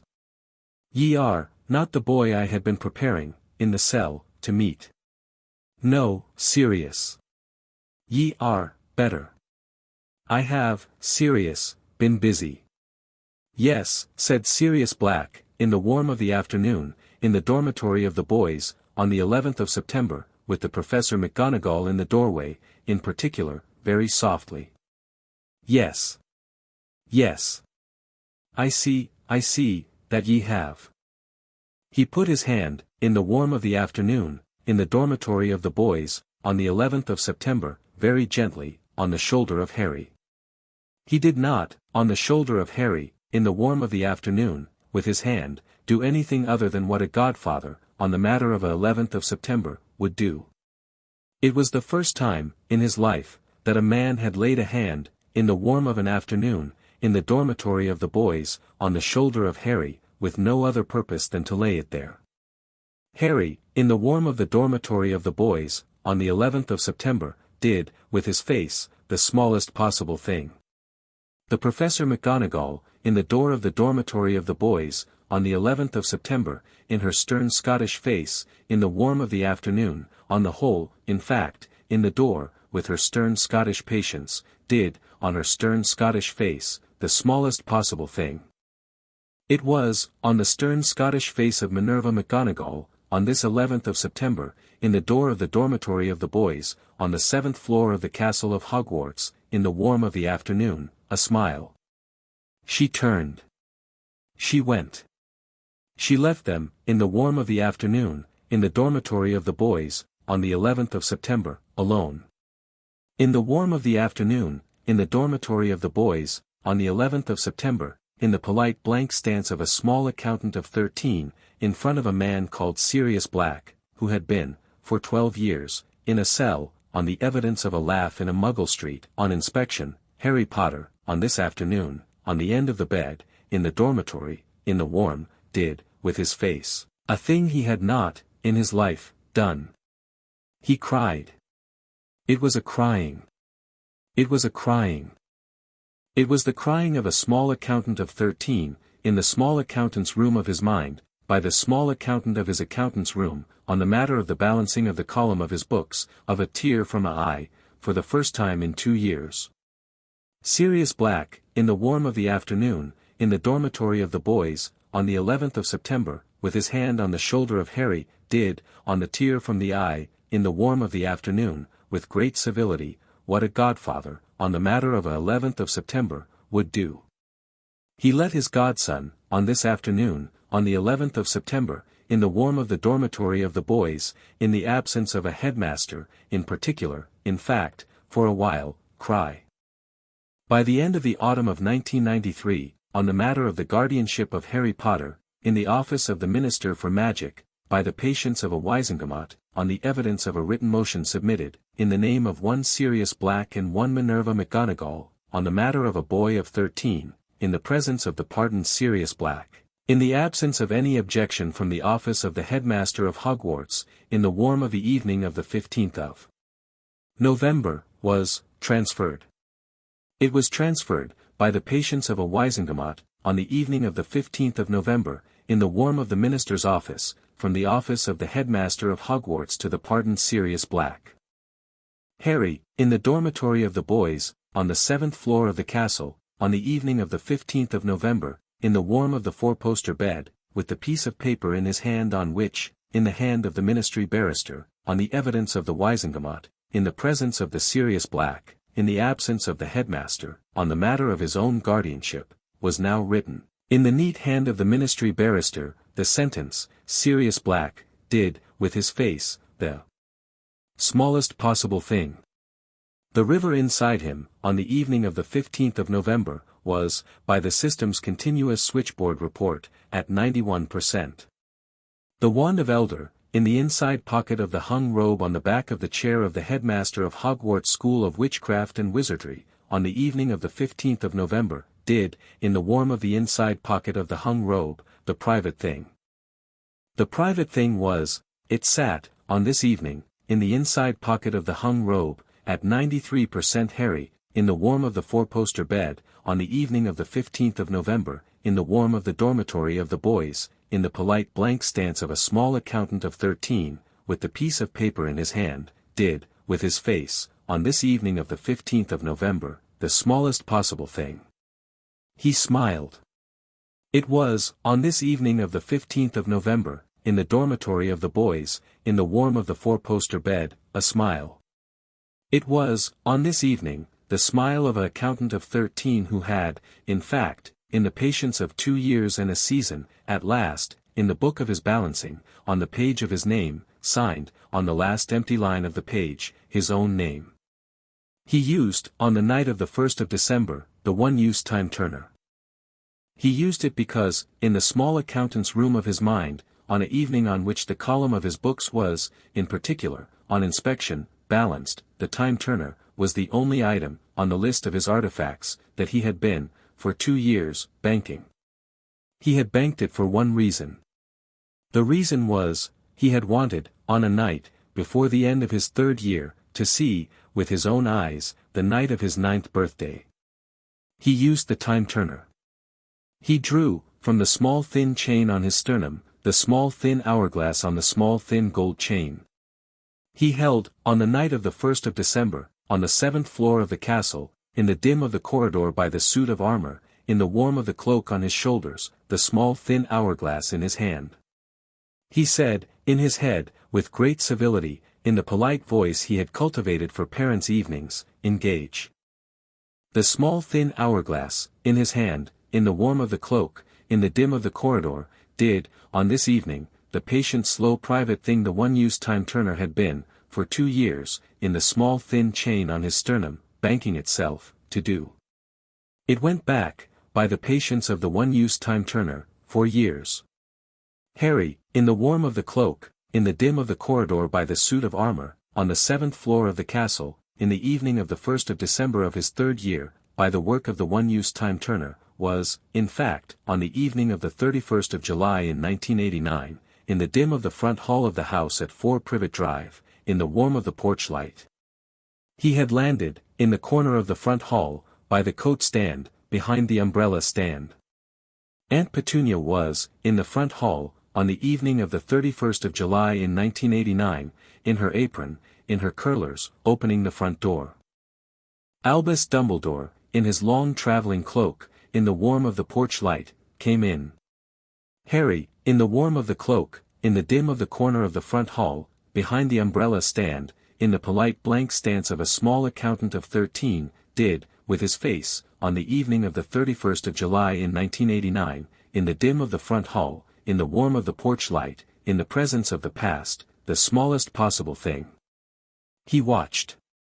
He watched the headmaster of Hogwarts, in his long traveling cloak, in the warm of the porch light, in the dim of the front hall, in the polite manner of the headmaster of Hogwarts, take off his hat, in particular, the hat he had not been wearing. He watched the headmaster of Hogwarts, in the dim of the front hall, in the warm of the porch light, walk past Aunt Petunia. He watched the headmaster of Hogwarts stop at the cupboard under the stairs. He watched the headmaster of Hogwarts kneel, on the carpet, by the door of the cupboard under the stairs. He watched the headmaster of Hogwarts open, in the dim of the front hall, in the warm of the porch light, the brass slide. He watched the headmaster of Hogwarts look, in the dim, in the warm of the porch light, by the cupboard under the stairs, at the boy of 9 in the mattress in the cupboard, very gently. He watched the headmaster of Hogwarts, in the gentle manner of a headmaster of Hogwarts, say, in the gentle voice of a headmaster of Hogwarts, "Hello, my dear boy." He watched. He watched, in the dim of the front hall, in the warm of the porch light, in the warm of the cloak on his shoulders, the headmaster of Hogwarts, in the patience of a surgeon, in the slow manner of a surgeon, perform, on the boy of 9, on the mattress, in the cupboard under the stairs, in the dim of the front hall, in the warm of the porch light, in the presence of Aunt Petunia, in the doorway, in the arms, in fact, of a woman who had agreed, on inspection, to watch, in the warm of the porch light, the surgery. He watched. He watched the headmaster perform, in the warm of the porch light, in the gentle manner of a surgeon, the ritual of dampening. He watched the elder wand, in the gentle hand of the headmaster, in the dim of the front hall, in the warm of the porch light, draw, in particular, from his own 9-year-old chest, in the slow manner of a surgeon, river by river, the threads of the magic of a boy of 9, into, the tip of the wand of elder. He watched. He did not, in the warm of the cloak, in the dim of the front hall, in the warm of the porch light, in the presence of the past, intervene. He could not. The one-use time-turner, by the patience of the one-use time-turner, by the long arithmetic of time magic, did not, allow intervention. He could only watch. He watched. It took, by the kitchen clock, 11 minutes. He watched the headmaster, in the warm of the porch light, in the dim of the front hall, in the gentle manner of a surgeon, on the end of the ritual, cork the phial of the oil. He watched the headmaster stand up. He watched the headmaster look, on the end of the ritual, at the boy of 9, in the mattress, in the cupboard under the stairs, in the dim of the front hall, in the warm of the porch light.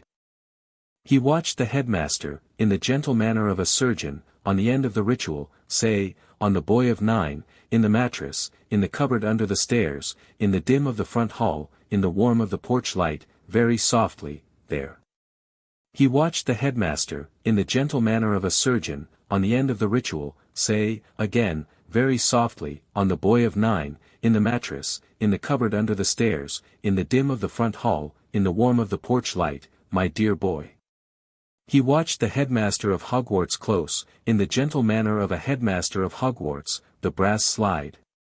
He watched the headmaster of Hogwarts go, in the gentle manner of a headmaster of Hogwarts, in his long traveling cloak, out of the front hall, in the warm of the porch light, into the night. He watched Aunt Petunia close the front door. He watched Aunt Petunia, in the front hall, in her apron, in her curlers, in the warm of the porch light, stand, with her hands on her arms, in particular, for a long moment. He watched Aunt Petunia, in the front hall, in the warm of the porch light, on inspection, in fact, not cry. Harry, in the warm of the cloak, in the dim of the corner of the front hall, behind the umbrella stand, on the evening of the 31st of July in 1989, in the polite blank stance of a small accountant of 13, in the warm of the porch light, did, with his face, the smallest possible thing. He did not cry. He had, on this evening, in the warm of the cloak, in the dim of the corner of the front hall, on the matter of his crying, used, on the afternoon of the 11th of September, in the dormitory of the boys, in the warm of the afternoon, on the shoulder of his godfather, his one allotment. He did, with his face, the smallest possible thing. He filed. He filed the face of the headmaster of Hogwarts on the evening of the 31st of July in 1989. He filed the smile of the headmaster of Hogwarts on the evening of the 31st of July in 1989. He filed the gentle voice of the headmaster of Hogwarts on the evening of the 31st of July in 1989.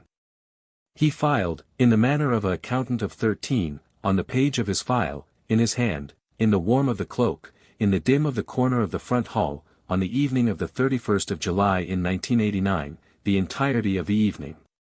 He did not intervene. He could not. He watched. He watched it all. He went back, by the patience of the one-used time-turner, on the end of the watching, in the dim of the corridor by the suit of armor, on the 7th floor of the castle, on the evening of the 1st of December of his 3rd year, in the warm of the cloak on his shoulders, in fact, on inspection, to the place from which he had come. He stood, in the warm of the cloak, in the dim of the corridor, on the 7th floor of the castle, on the evening of the 1st of December of his 3rd year, for a long moment. He did, with his face, the smallest possible thing. He went, in the slow pace he had cultivated for parents' evenings, in the warm of the cloak, in the dim of the corridor, in the pace of an accountant of 13, on the evening of the 1st of December of his 3rd year, in particular, to bed. In the river inside him, on this evening of the 1st of December of his 3rd year, by the patience of the one-used time-turner, by the work of 2 years, by the patience of an accountant of 13, by the balancing of a column of books, the alignment of the wand of Elder, in the inside pocket of the hung robe on the back of the chair of the headmaster of Hogwarts, by the system's continuous switchboard report at this moment, was at 96%. By the first morning of his 4th year, on the 1st of September in 1994, in the warm of the Hogwarts Express, in the compartment with Ron and Hermione, with Ron in his new robe and Hermione in her new robe, with Sirius Black, on the platform, on the evidence of a waving hand, in the warm of the morning, the alignment of the wand of Elder, in the inside pocket of the hung robe on the back of the chair of the headmaster of Hogwarts, in the warm of the office, in the patience of the headmaster of Hogwarts at this moment, was at 99%. The Triwizard Tournament, on the evening of the 1st of September in 1994, in the warm of the welcome feast, was, by the announcement of the headmaster of Hogwarts, announced.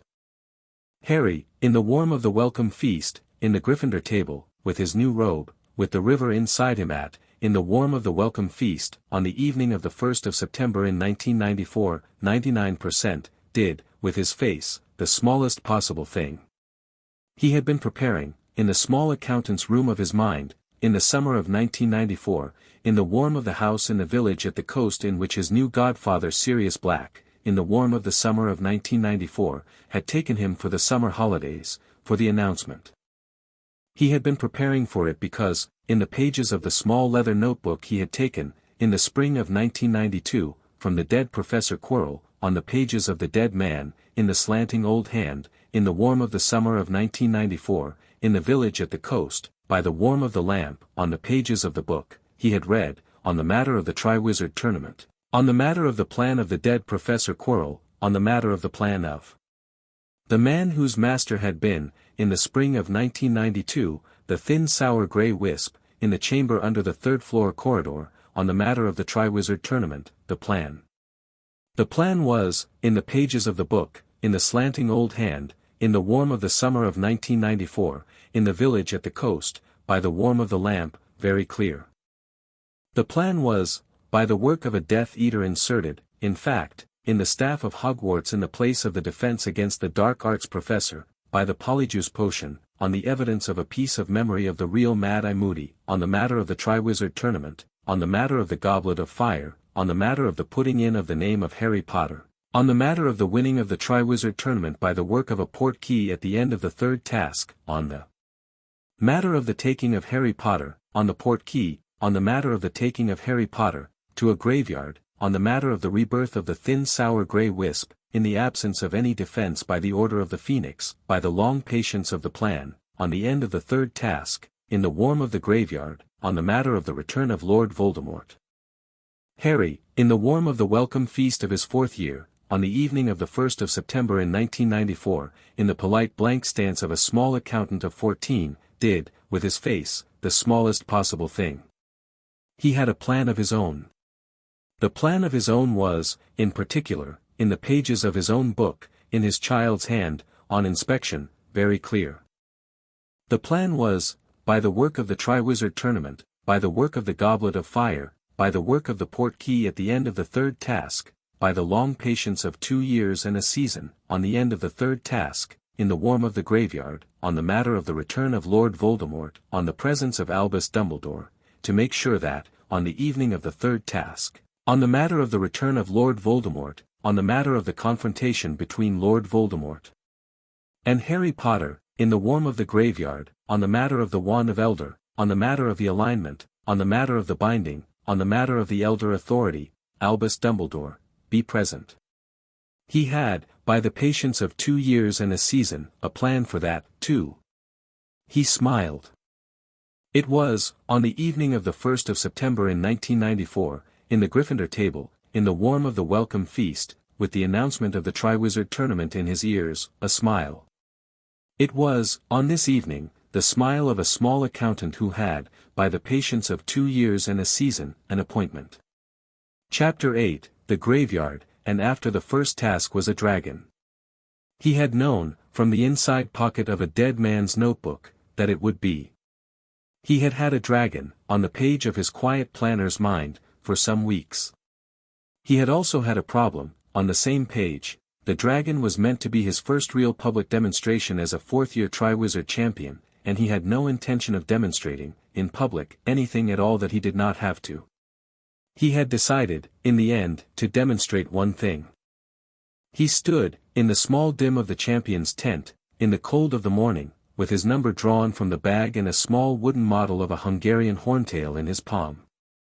The other 3 champions were standing very still in the other 3 corners of the tent, and outside the tent, the noise of the crowd was the noise of a stadium of children who had been told, at last, that they could shout. The trumpets had gone. The whistle was, in the next minute, due. He held the model of the horntail up and looked at it. It hissed, in his palm, the way a small bronze model of a snake would hiss, if it had been told to. He said, in his head, to the system, in the polite voice he had cultivated for parents' evenings, cool down. Present cooldown. 18 hours, 3 minutes, 54 seconds. Then I shall use what I have. Understood. He drew, from the chain on his sternum, the cloak. He drew, from the chain on his sternum, the small folded square of black silk that was the remnant of the night. He drew, from the chain on his sternum, the small dark feather of the raven. He did not, in the tent, draw his wand. The whistle went. The crowd, outside the tent, roared. He stepped out into the cold of the morning, into the wide stone arena, and the horntail, on the far side of the arena, raised its enormous head and turned its enormous yellow eye on him, and the crowd, in the stands above, did, for one short second, fall quiet. In the cold of the morning, in the arena, in the wide stone of the floor, Harry Potter, in his blank polite stance, said, in his head, with great civility, in the polite voice he had cultivated for parents' evenings, "Hello, my dear creature." The horntail, in the wide stone of the floor, in the cold of the morning, with one enormous yellow eye on Harry, on the air, in the soft hiss of the language of dragons, which is the language of snakes lengthened and warmed in the throat of a thing that breathes fire, said, "Who calls?" "A boy," Harry said. "A boy. A boy who has come, with respect, to take a small thing from your nest. The egg is mine. I do not, with respect, want the egg." The horntail, in the wide stone, considered. "Then what do you want?" "A small golden ornament that they have laid, with respect, in the false eggs." "The ornament?" "Yes." The horntail, with one enormous yellow eye on Harry, in the wide stone of the floor, in the cold of the morning, on the air, in the soft hiss of the language of dragons, very particularly, said, "Take it, then." She moved her enormous body, with the patience of a dragon who had been listening, on the cold of a morning, to the polite voice of a boy who had not, at any point, lied to her, 2 feet to the right. Harry walked, in his slow pace, across the stone. He picked up the golden ornament from the false nest. He held it up. He turned to the crowd. The crowd, in the stands, in the wide stone of the floor, did, in fact, the smallest possible thing, which was nothing. Then they roared. He nodded to the horntail. She, with great civility, in the soft hiss of the language of dragons, said, "Good morning, boy." He said, in the same language, with the same civility, "Good morning." He walked, in his slow pace, out of the arena. At the high table of the judges, in the dim of the cold morning, in the warm of the canopy, in the row of small folded hands, Albus Dumbledore, in his midnight blue, with his eyes behind the half-moon glasses the color of an ordinary watery blue, did not, at any point in Harry's walk, with the smallest possible thing, move. He had been preparing, in the warm of his own folded hands, for the patience of a plan that had, by the autumn of the 4th year, on inspection, become, in the warm of his own office, on the polished wood of his own desk, no longer his. Beside him, in the row of small folded hands mourning, the small bearded man who was, in the cold of the morning, with one electric blue eye and one ordinary glass one, the pretended Mad-Eye Moody, the polyjuiced Death-Eater Barty Crouch Jr., in the warm of his own folded hands, in the dim of the canopy, did, with his glass eye, the smallest possible thing, which was not nothing. He turned the glass eye, very slightly, to the right.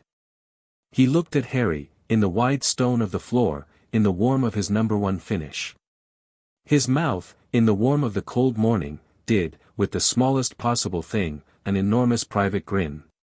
His master, on the evening of the 3rd task, in the warm of the graveyard, in the presence of the goblet of fire, on the matter of the port key, in the long patience of a plan, would, in fact, by the work of the boy who had just, by the work of a conversation in the soft hiss of the language of dragons, taken first place in the first task, be pleased. The 2nd task, on the evening of the 24th of February in 1995, was a long walk underwater. He had read, in the library, on the matter of the Great Lake, on the matter of the Black Lake's mere people, in the pages of 3 books, in the warm of the evenings of January and February of his 4th year, very much. He had read, in particular, on the matter of the Mermish, in the pages of the book, in the warm of the library, on the evening of the 16th of February, in the manner of an accountant of 14, the polite formula of greeting. He used it. He used it, on the evening of the 24th of February in 1995, in the warm of the lake, in the village of the mere people, in the presence of the chief of the village, on inspection, with great civility. He used, on the matter of his own breathing, the raven feather of the raven, which he had, by long preparation, on the evening before, in the warm of the dormitory of the boys, by the warm of the steady warm light inside his chest, on the pages of a private book, modified. He breathed. He walked, in his slow pace, in the cold of the lake, in the small dim of the green light, through the village of the mere people, in the polite manner of an accountant of 14, by the work of the raven feather, alive. He came to the tethered champions. There were 4. He had, in the small accountant's room of his mind, on the matter of the 2nd task, by the pages of 3 books, in the warm of the library, on the evening of the 16th of February, considered. He had concluded, on the matter of the 4 tethered champions, in the long patience of a Triwizard tournament, that the judges had, in the presence of the goblet of fire, on the matter of the 4 champions, in fact, in the warm of the office of the headmaster of Hogwarts, on the matter of the tethering, made one mistake. The mistake was, in the tethering of the 4 champions, by the long arrangement of a Triwizard tournament, the judges had, on the evidence of a private piece of memory, of one Albus Dumbledore, used, in the pages of the Goblet of Fire, on the matter of the drawing of the tethers, the name of the person each champion loved best. The person Harry Potter loved best, on the evening of the 24th of February in 1995, on the pages of the Goblet of Fire, on the matter of the drawing of the tethers, was, a man called Sirius Black. Sirius Black, in particular, on the evening of the 24th of February in 1995, by the work of the Goblet of Fire, by the long patience of a Triwizard tournament, on the matter of the tethering, was, in the village of the mere people, in the warm of the lake, in the dim of the green light, tethered. He did not, on the evening of the 24th of February in 1995, in the village of the mere people, in the warm of the lake, in the dim of the green light, in the polite manner of a man who had been, for 12 years, in a cell, mind. He waved. Harry, in the slow pace of an accountant of 14, in the cold of the lake, in the dim of the green light, in the village of the mere people, in the warm of the raven feather, untied the tether. He took Sirius up with him. He came up, in the slow pace of an accountant of 14, with the pardoned Sirius Black on his arm, in the warm of the lake, in the dim of the green light, in the warm of the afternoon, on inspection, in the warm of the sun, second.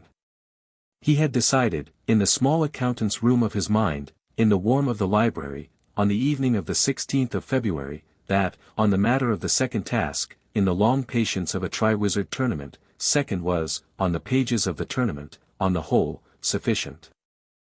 By the evening of the third task, on the evening of the 24th of June in 1995, in the warm of the evening, on the matter of the maze, on the matter of the port key, in the warm of the Hogwarts grounds, on the pages of the Goblet of Fire, the alignment of the Wand of Elder, in the inside pocket of the hung robe on the back of the chair of the headmaster of Hogwarts, in the warm of the evening, was, by the system's continuous switchboard report, 99.8%. The Wand of Elder, in the inside pocket of the hung robe on the back of the chair of the headmaster of Hogwarts, in the warm of the office, on the evening of the 24th of June in 1995, in fact, did, in the warm of the inside pocket of the hung robe, the private patient slow thing it had been doing for 3 years and a season. It waited. The headmaster of Hogwarts School of Witchcraft and Wizardry, in the warm of the office, in the warm of the evening, on the matter of the third task of the Triwizard Tournament, with his hands on the desk, with the Wand of Elder, in the inside pocket of the hung robe on the back of his chair, with the eyes behind the half-moon glasses, on the evening of the 24th of June in 1995, the color of slate, did not, on the matter of the third task, with the smallest possible thing, move. He had been waiting, in the warm of his own office, for some weeks. He had been waiting because, in the warm of his own office, on the evening of the 16th of May, in the private patient slow thing the Wand of Elder had been doing, very quietly, very gently, in his pocket and out of it, for 3 years and a season, the Wand of Elder had, on this evening, in the warm of his own office, in particular, in the inside pocket of his hung robe, refused him. It had refused him, on the evening of the 16th of May, in the warm of his own office, on the matter of a cup of tea, on the matter of a summoning charm. It had refused him, on the matter of his own summoning charm, in the inside pocket of his hung robe, very quietly, very gently, finally. He had set the Wand of Elder, on the evening of the 16th of May, on the polished wood of his own desk. He had not, on the evening of the 16th of May, on the polished wood of his own desk, picked it up again. He had, on the evening of the 16th of May, in the warm of his own office, on the polished wood of his own desk, in the pace of a man whose hands were now, on inspection, on the matter of a wand he had been carrying for 53 years, on the whole, in the arithmetic of a headmaster of Hogwarts, empty, taken out a piece of parchment, and a quill, and a jar of ink, and he had, on the evening of the 16th of May, in the warm of his own office, in the pace of a man whose hands were now empty, written, on the piece of parchment, a letter. The letter had been to a friend of his at the ministry, on the matter of a piece of old business. The old business had been, the guardianship of one Harry Potter. The letter had said, in fact, I do not, dispute the Wisingamott's order, of November in 1993, on the matter of the transfer of the guardianship of Harry Potter to one Sirius Black. I write to ye, in the warm of my own office, on the evening of the 16th of May in 1995, to say only this, that, on the evening of the 16th of May in 1995, I am, on the matter of my own long interest in the guardianship of Harry Potter, done. The headmaster, on the evening of the 16th of May, in the warm of his own office, on the polished wood of his own desk, with his hands now empty, had, signed it. He had sent it. He had sat, in the warm of his own office, on the polished wood of his own desk, for a long time. He had not, in the warm of his own office, on the polished wood of his own desk, with his hands now empty, cried. He had not, in the warm of his own office, on the polished wood of his own desk, on the matter of the Wand of Elder, in the pace of a man whose hands were now empty, in particular, on this evening, the smallest possible thing.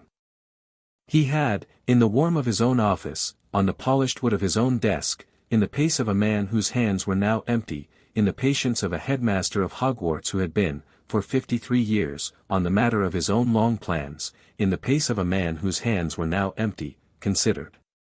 He had decided.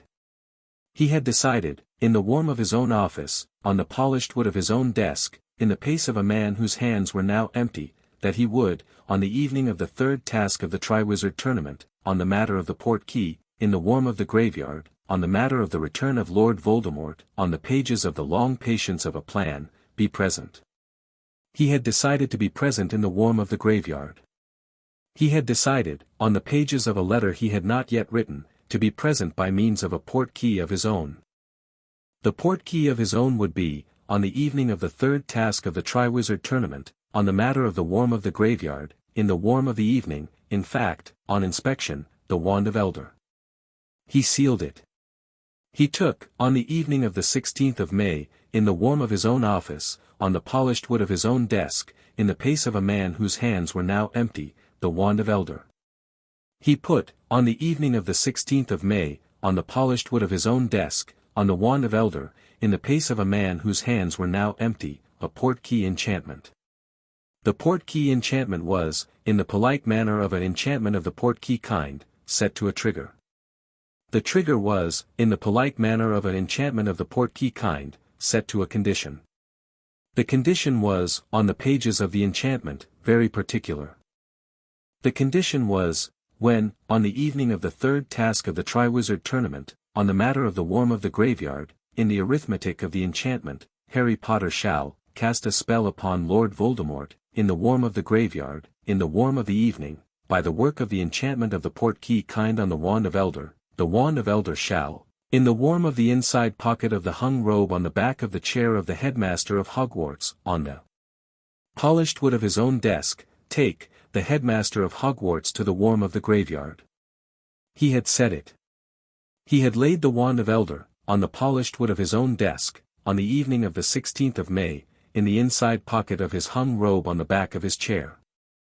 He had, on the evening of the 16th of May, in the warmth of his own office, on the polished wood of his own desk, on the matter of his own plans, in the arithmetic of his own plans, on the evening of the 16th of May, in the patience of a headmaster of Hogwarts who had been, for 53 years, on the matter of his own long plans, made, in the pace of a man whose hands were now empty, his last plan. It was, on the pages of the headmaster's own plans, in fact, on inspection, the last plan he would, in his life, in the warmth of his own office, on the polished wood of his own desk, with his own hands now empty, make. The maze, on the evening of the 24th of June in 1995, in the warmth of the Hogwarts grounds, was, on the pages of the Triwizard Tournament, very large. He walked through it. He walked through it in the slow pace he had cultivated for parents' evenings.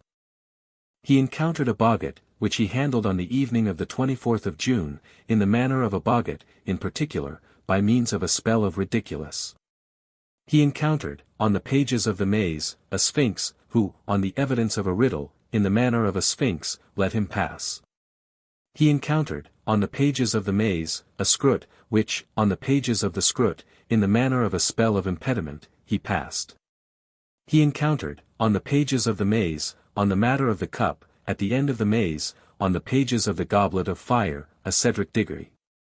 Cedric Diggory, on the evening of the 24th of June in 1995, in the warmth of the Hogwarts grounds, in the pages of the Triwizard Tournament, in the manner of a Cedric Diggory who had, on the afternoon of a summer day in 1988, on the matter of a porch in Surrey, brought, to a door in Surrey, in the warmth of the afternoon, in the presence of a boy of 7, a parcel of toffees, looked at Harry.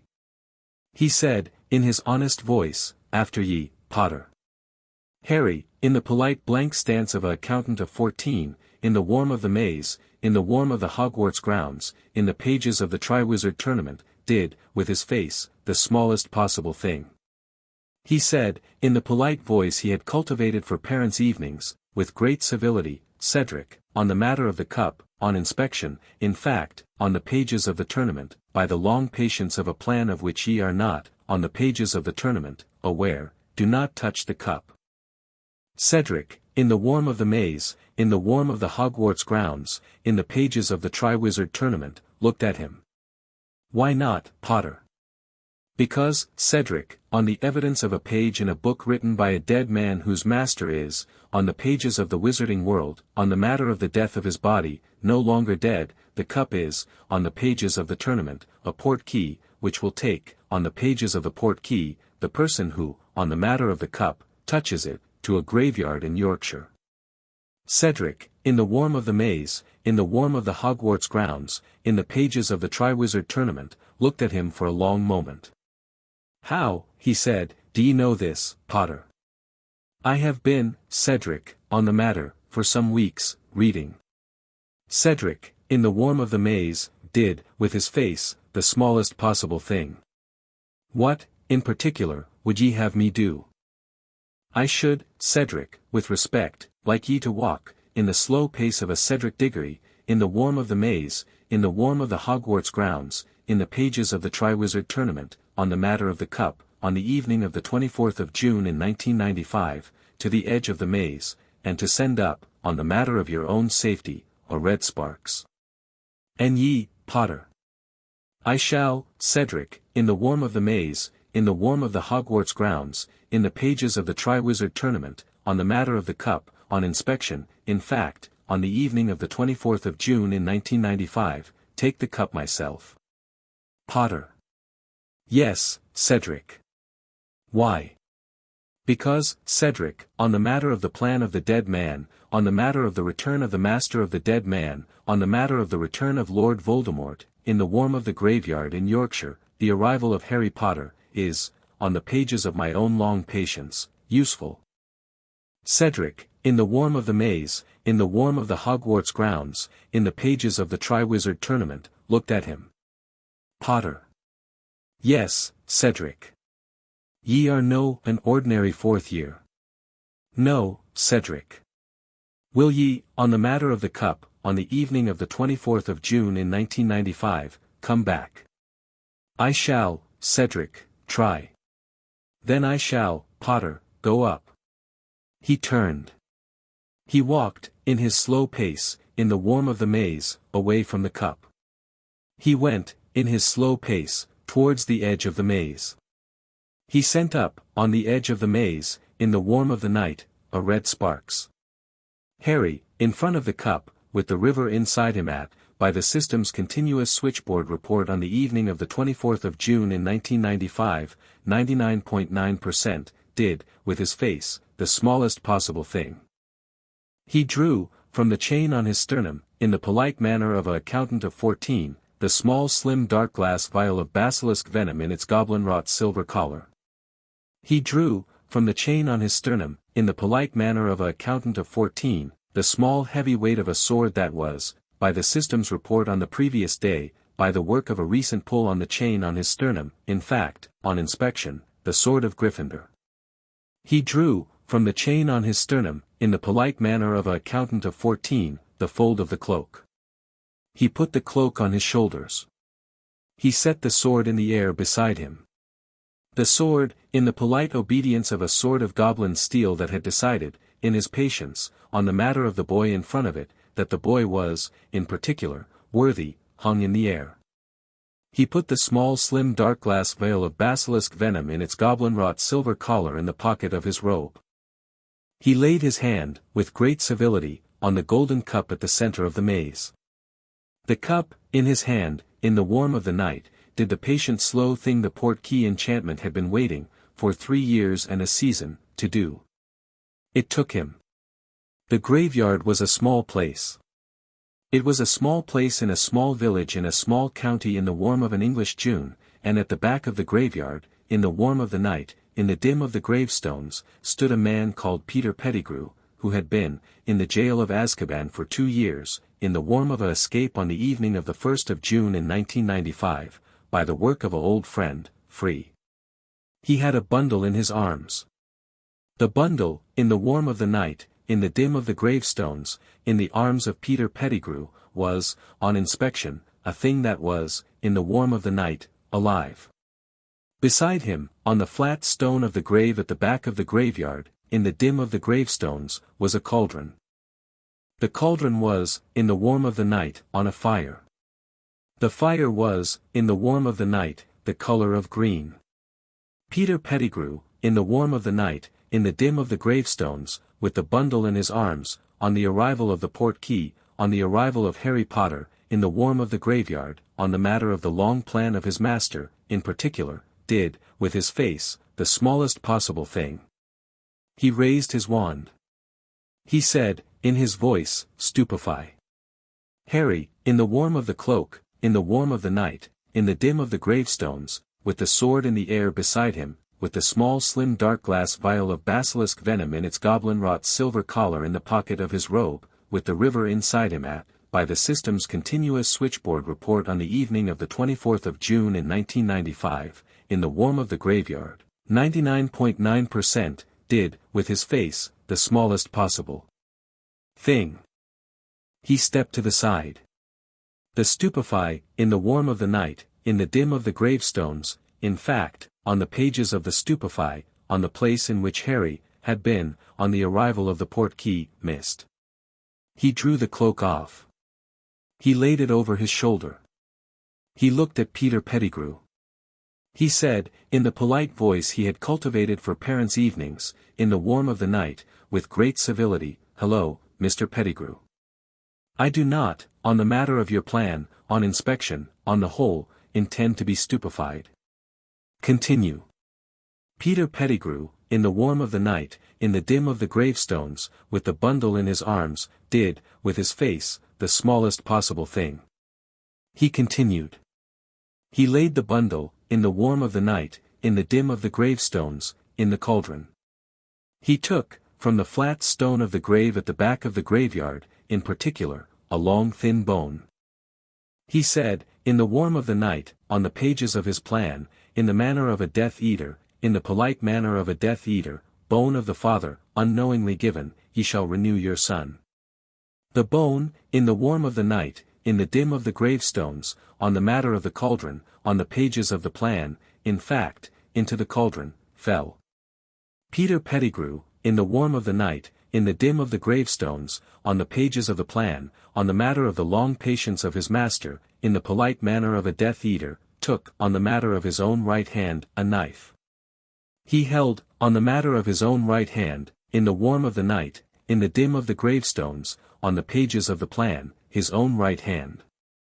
He said, in the warm of the night, in the dim of the gravestones, on the pages of the plan, in the manner of a Death Eater, in the polite manner of a Death Eater, "Flesh of the servant, willingly given, ye shall revive your master." He cut, in the warm of the night, in the dim of the gravestones, on the pages of the plan, in the manner of a Death Eater, his own right hand. He dropped, in the warm of the night, in the dim of the gravestones, on the pages of the plan, in the manner of a Death Eater, his own right hand, into the cauldron. He came, in the warm of the night, in the dim of the gravestones, on the pages of the plan, with his long thin shape in the warm of the night, with the knife in his left hand, towards Harry. Harry, in the warm of the cloak, in the warm of the night, in the dim of the gravestones, with the sword in the air beside him, with the small slim dark glass vial of basilisk venom in its goblin-wrought silver collar in the pocket of his robe, with the river inside him by the system's continuous switchboard report on the evening of the 24th of June in 1995, in the warm of the graveyard, 99.9% did, with his face, the smallest possible thing. He held out his arm. He said, in the polite voice he had cultivated for parents' evenings, with great civility, "Take a drop, Mr. Pettigrew, in particular, on the matter of the blood, on inspection, of the enemy." Peter Pettigrew, in the warm of the night, in the dim of the gravestones, with the knife in his left hand, on the arm of Harry Potter, did the thing the plan required. He took a drop of the blood of Harry Potter. He carried, in the warm of the night, in the dim of the gravestones, with the knife in his left hand, the drop, to the cauldron. He dropped it in. He said, in the warm of the night, in the dim of the gravestones, on the pages of the plan, in the manner of a Death Eater, "Blood of the enemy, forcibly taken, ye shall resurrect your foe." The cauldron, in the warm of the night, in the dim of the gravestones, on the pages of the plan, on the matter of the blood of Harry Potter, in fact, on the pages of the cauldron, on the pages of the long patience of the plan, blossomed.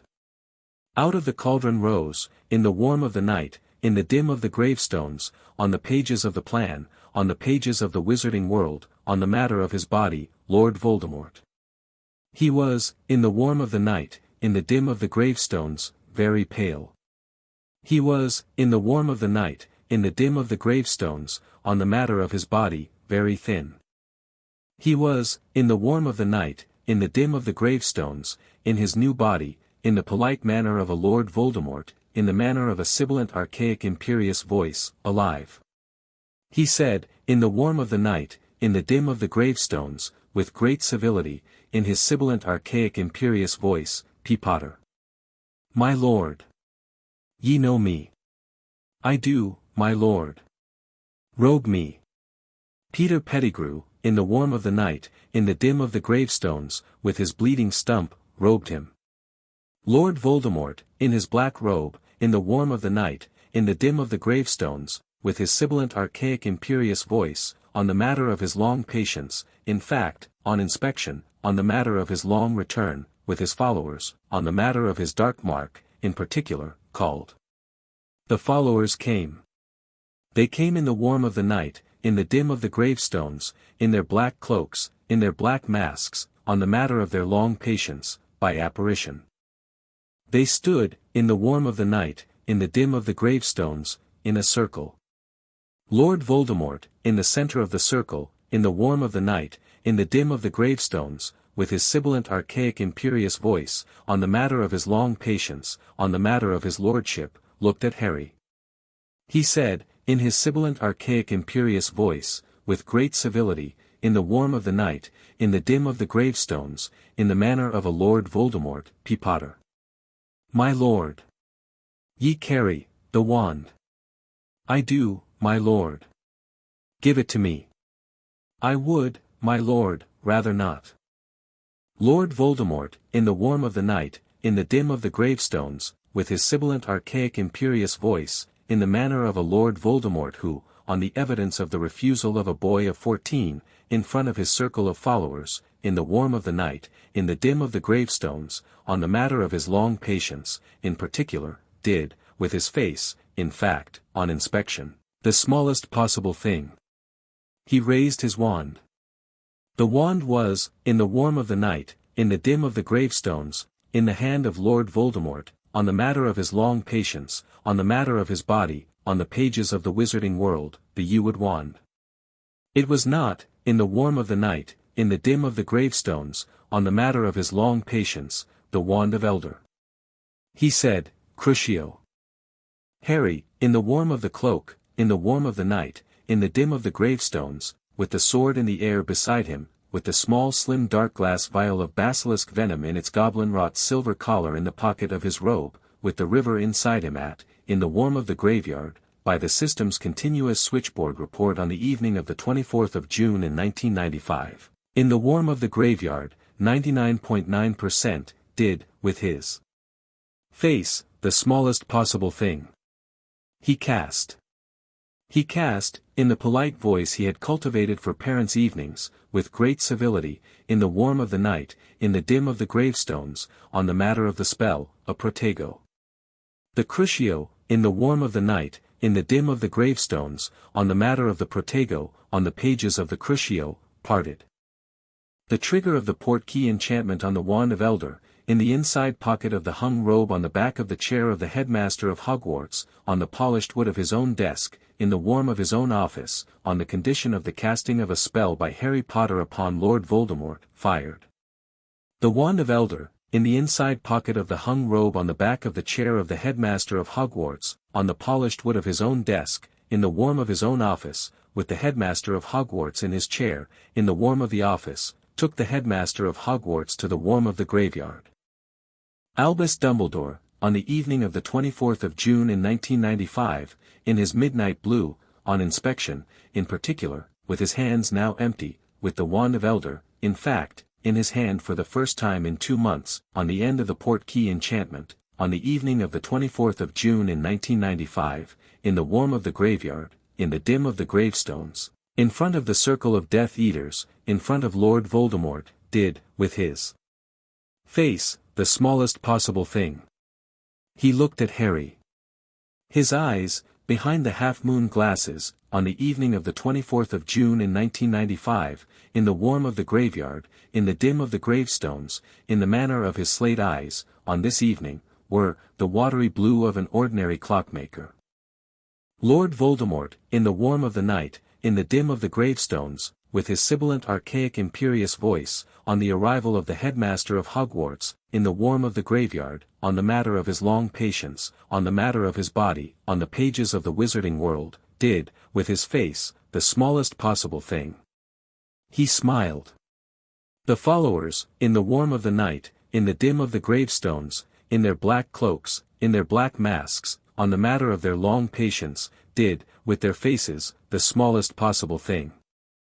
The Albus Dumbledore, in his midnight blue, in the warm of the graveyard, in the dim of the gravestones, on the matter of the wand of Elder in his hand, on the matter of his long plans, on the matter of the long patience of 2 years and a season, with the wand of Elder in his hand, in the manner of his own long plans, did the only thing his long plans, on the evening of the 24th of June in 1995, in the warm of the graveyard, in the dim of the gravestones, in the presence of Lord Voldemort, in the circle of Death Eaters, in the presence of Harry Potter, had been preparing for. He raised the wand of Elder. He pointed it at Lord Voldemort. The wand of Elder, in the hand of the headmaster of Hogwarts, in the warm of the graveyard, in the dim of the gravestones, in front of the circle of Death Eaters, in the presence of Lord Voldemort, in the presence of Harry Potter, with the river inside Harry Potter at, by the system's continuous switchboard report at this very moment, 99.9%, in the manner of the wand of Elder, did the private patient slow thing it had been doing, very quietly, very gently, in the inside pocket of the hung robe on the back of the chair of the headmaster of Hogwarts, on the polished wood of his own desk, in the warm of his own office, for 3 years and a season. It declined.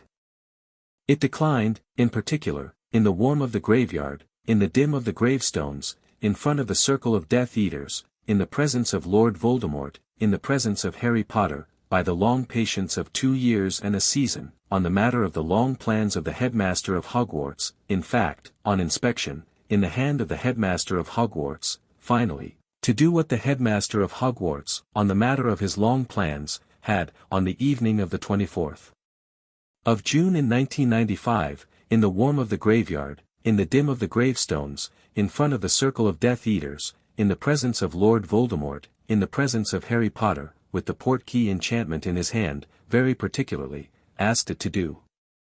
It went, in his hand, in the warm of the graveyard, in the dim of the gravestones, in front of the circle of Death Eaters, in the presence of Lord Voldemort, with the long patience of 2 years and a season, with the river inside Harry Potter at this very moment, 99.9%, on the matter of the portkey enchantment, out of his hand. It went, in the warm of the graveyard, in the dim of the gravestones, in front of the circle of Death Eaters, in the presence of Lord Voldemort, in the presence of Harry Potter, by the long patience of 2 years and a season, on the matter of his long plans, across the warm of the graveyard, in the dim of the gravestones, into the hand of Harry Potter. The river inside him, in the warm of the graveyard, in the dim of the gravestones at this very moment, did, on the matter of its alignment, on the matter of the arrival of the wand of Elder, in the hand of Harry Potter, the private patient slow thing it had been waiting, for 3 years and a season, on this evening of the 24th of June in 1995, to do. It went to 100%. There was, for a long moment, in the warm of the graveyard, in the dim of the gravestones, in front of the circle of Death Eaters, in the presence of Lord Voldemort, in the presence of Albus Dumbledore, in the hand of Harry Potter of 14, on the whole, on the matter of the wand of Elder, a silence. It was a long silence. It was a silence the circle of Death Eaters, in the warm of the graveyard, in the dim of the gravestones, in their black cloaks, in their black masks, on the matter of their long patience, did not know how to fill. It was a silence Lord Voldemort, in the warm of the graveyard, in the dim of the gravestones, with his sibilant archaic imperious voice, on the matter of his long patience, did not know how to fill. It was a silence Albus Dumbledore, in his midnight blue, in the warm of the graveyard, in the dim of the gravestones, with the empty hand he had had since the evening of the 16th of May, did not need to fill. He stood. His eyes, behind the half-moon glasses, in the warm of the graveyard, in the dim of the gravestones, on inspection, in fact, on this evening, in particular, were the watery blue of an ordinary clockmaker. He looked at Harry. Harry, in the warm of the graveyard, in the dim of the gravestones, with the wand of elder, in his hand, with the sword in the air beside him, with the small slim dark glass vial of basilisk venom in its goblin-wrought silver collar in the pocket of his robe, with the river inside him at, by the system's continuous switchboard report at this very moment, 100%, did, with his face, the smallest possible thing. He filled the silence. He filled it in the polite voice he had cultivated for parents' evenings, with great civility, in the warm of the graveyard, in the dim of the gravestones, in front of the circle of Death Eaters, in the presence of Lord Voldemort, in the presence of Albus Dumbledore, in the manner of an accountant of 14, on the matter of his own long plans, with one short sentence. The sentence was, "Hello, my lord. Hello, headmaster. Have ye, on this evening, in the warm of the graveyard, been introduced?" What happened next, on the evening of the 24th of June in 1995, in the warm of the graveyard, in the dim of the gravestones, in front of the circle of Death Eaters, in the presence of Lord Voldemort, in the presence of Albus Dumbledore, in the hand of Harry Potter of 14, with the wand of elder, in his hand, on the pages of the Wizarding World, will be, by the long patience of wizarding historians, on the matter of the evening of the 24th of June in 1995, written about, for some centuries, with some disagreement.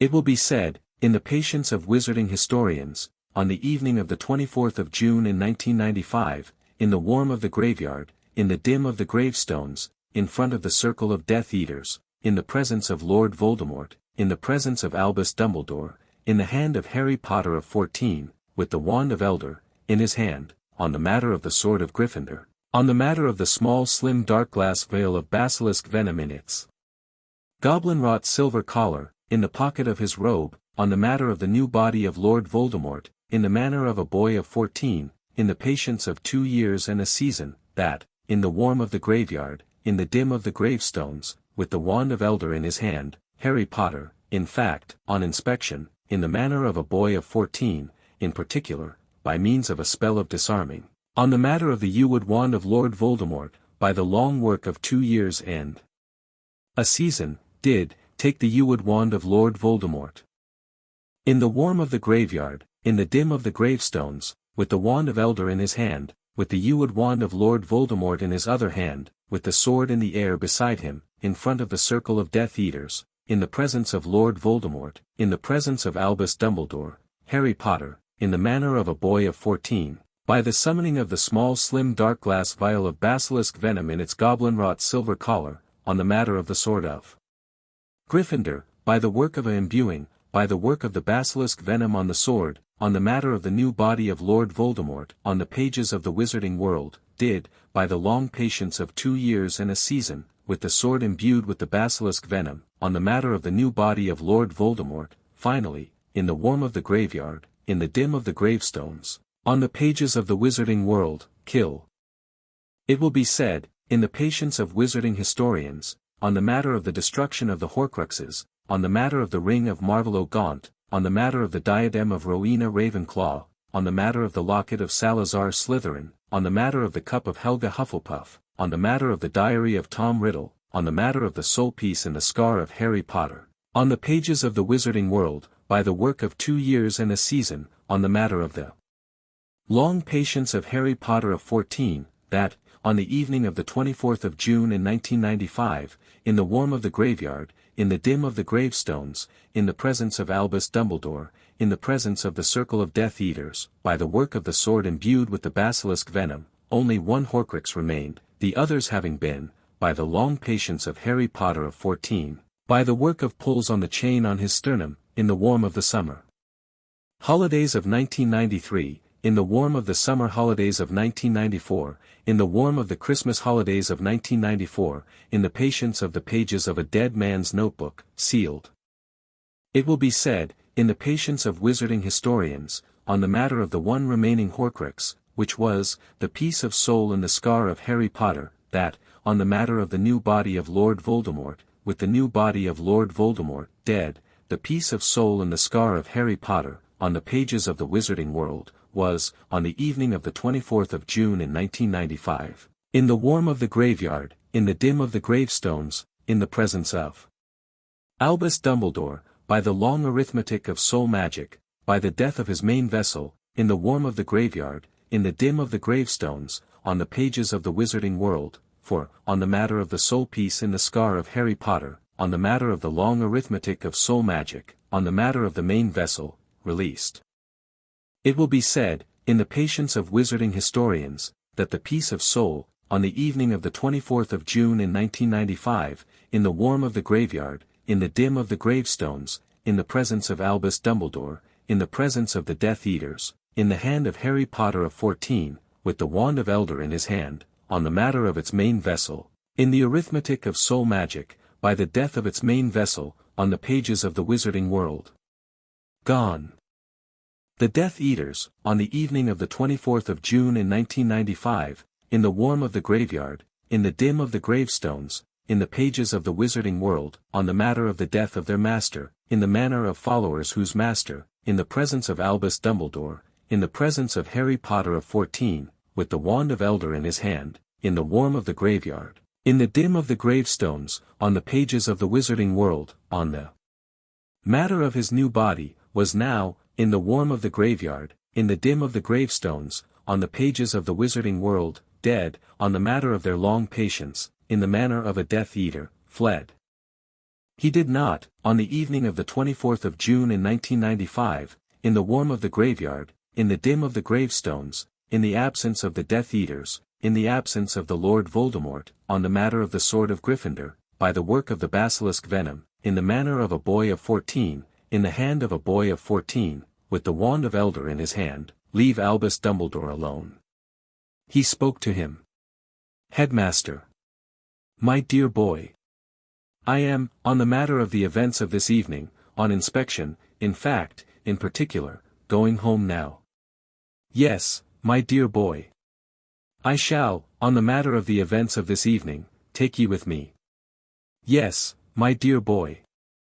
Ye will, on the matter of the evening, on the arrival at Hogwarts, on the matter of the Order of the Phoenix, in front of the Professor McGonagall, in front of Sirius Black, in front of Madame Pomfrey, in front of Madame Bones, on the matter of the pensive, give, in the presence of the Order of the Phoenix, on the matter of a private piece of memory of your own, in the manner of a headmaster of Hogwarts, on the evidence of a pensive, on the matter of the evening of the 31st of July. In 1989, the piece of memory. Yes, my dear boy. Will ye, headmaster? I will, my dear boy.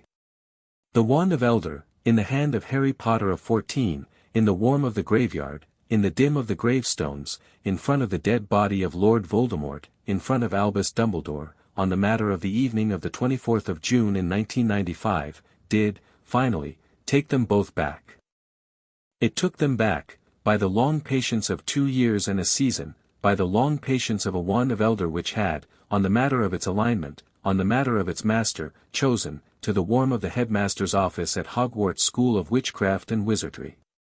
In the office, on this evening, by the long arrangement of a thoughtful Professor McGonagall, were waiting Madame Bones of the Department of Magical Law Enforcement, the pardoned Sirius Black, Madame Pomfrey, 2 senior Aurors, 3 members of the Order of the Phoenix, and the stern Scottish patience of Minerva McGonagall.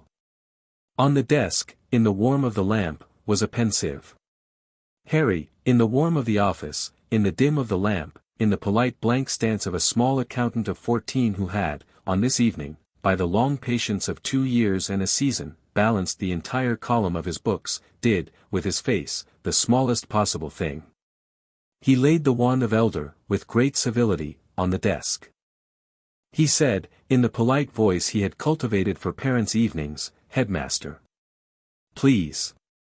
Albus Dumbledore, on this evening of the 24th of June in 1995, in the warm of his own office, on the polished wood of his own desk, in front of the small bowl of the pensive, on inspection, in particular, with his hands now empty, in front of Minerva McGonagall, in front of Sirius Black, in front of Madame Bones, in front of the 2 senior Aurors, in front of the 3 members of the Order of the Phoenix, in front of Madame Pomfrey, in front of Harry Potter, did, in fact, the only thing his own long plans had left him. He drew, from the temple at the side of his own old head, with the tip of his own borrowed wand, on this evening of the 24th of June in 1995, in the warm of his own office, in front of the small bowl of the pensieve, the long silvery thread of his own private piece of memory of the evening of the 31st of July in 1989, in the dim of the front hall of the house at 4 Privet Drive, in the warm of the porch light, in the presence of Aunt Petunia. In the cupboard under the stairs, on the mattress, in front of a small boy of 9, with a small phial of olive oil in his hand, on the matter of the ritual of dampening. He laid the long silvery thread, into the pensieve. The pensieve, on this evening, in front of the small group of witnesses, by the long arrangement of a thoughtful Professor McGonagall, did the slow patient thing the pensieve, on the matter of the witnesses, by the long patience of a pensieve, was meant to do.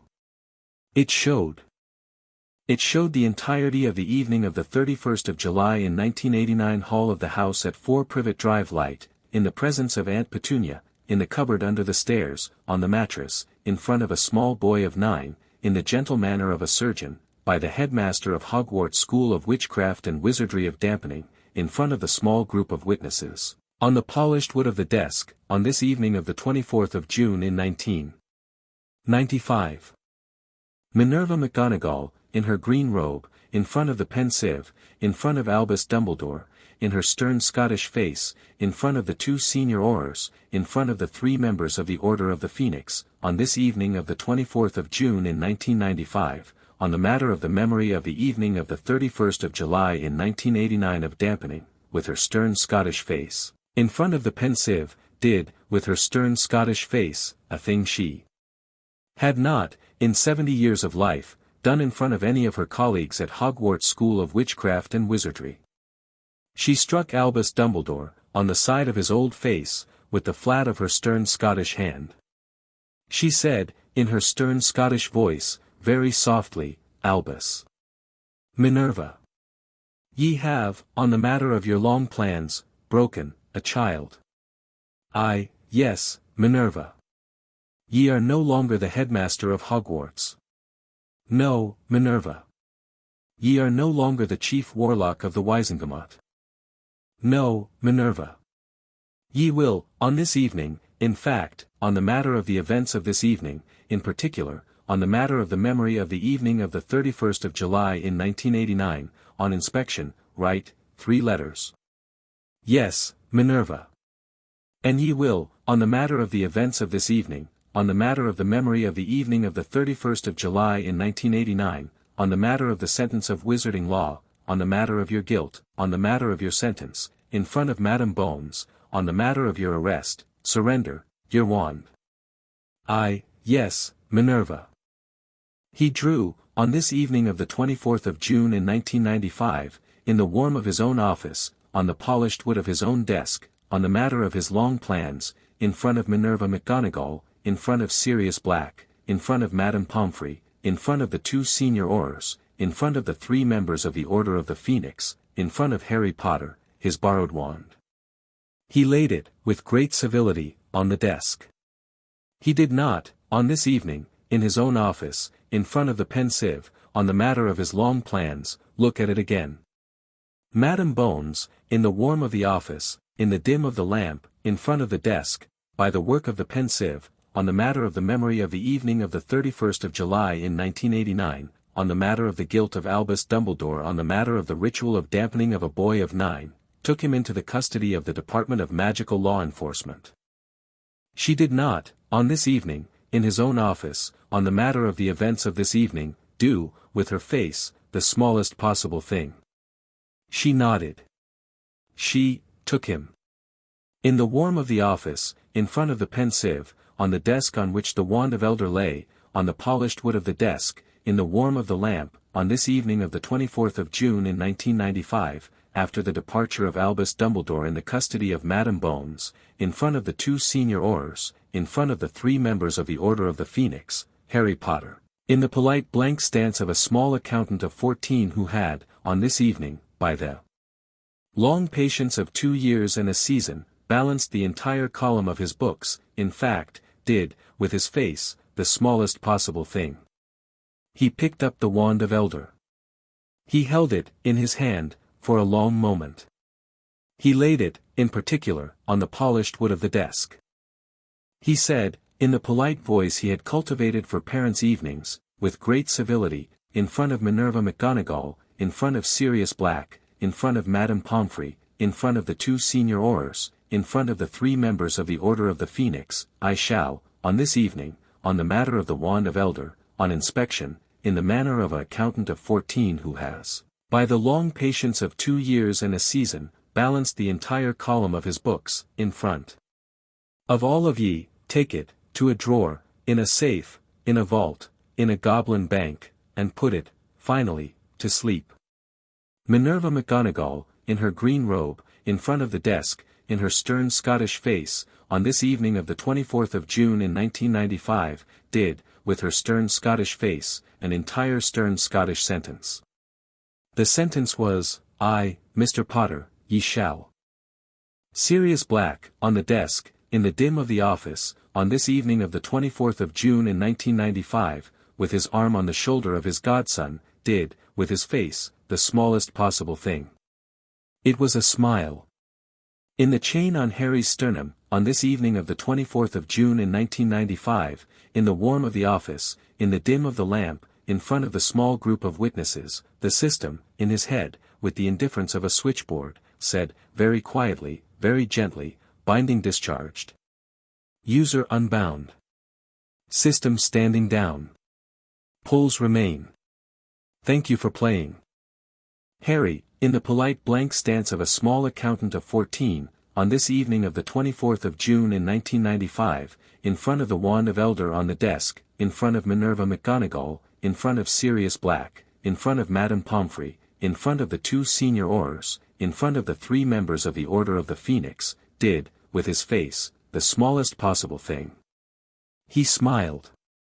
It was, on this evening of the 24th of June in 1995, in front of the wand of elder on the desk, in front of the witnesses, the smile of a small accountant who had, by the long patience of 2 years and a season, in the polite voice he had cultivated for parents' evenings, finished, on inspection, the day's work.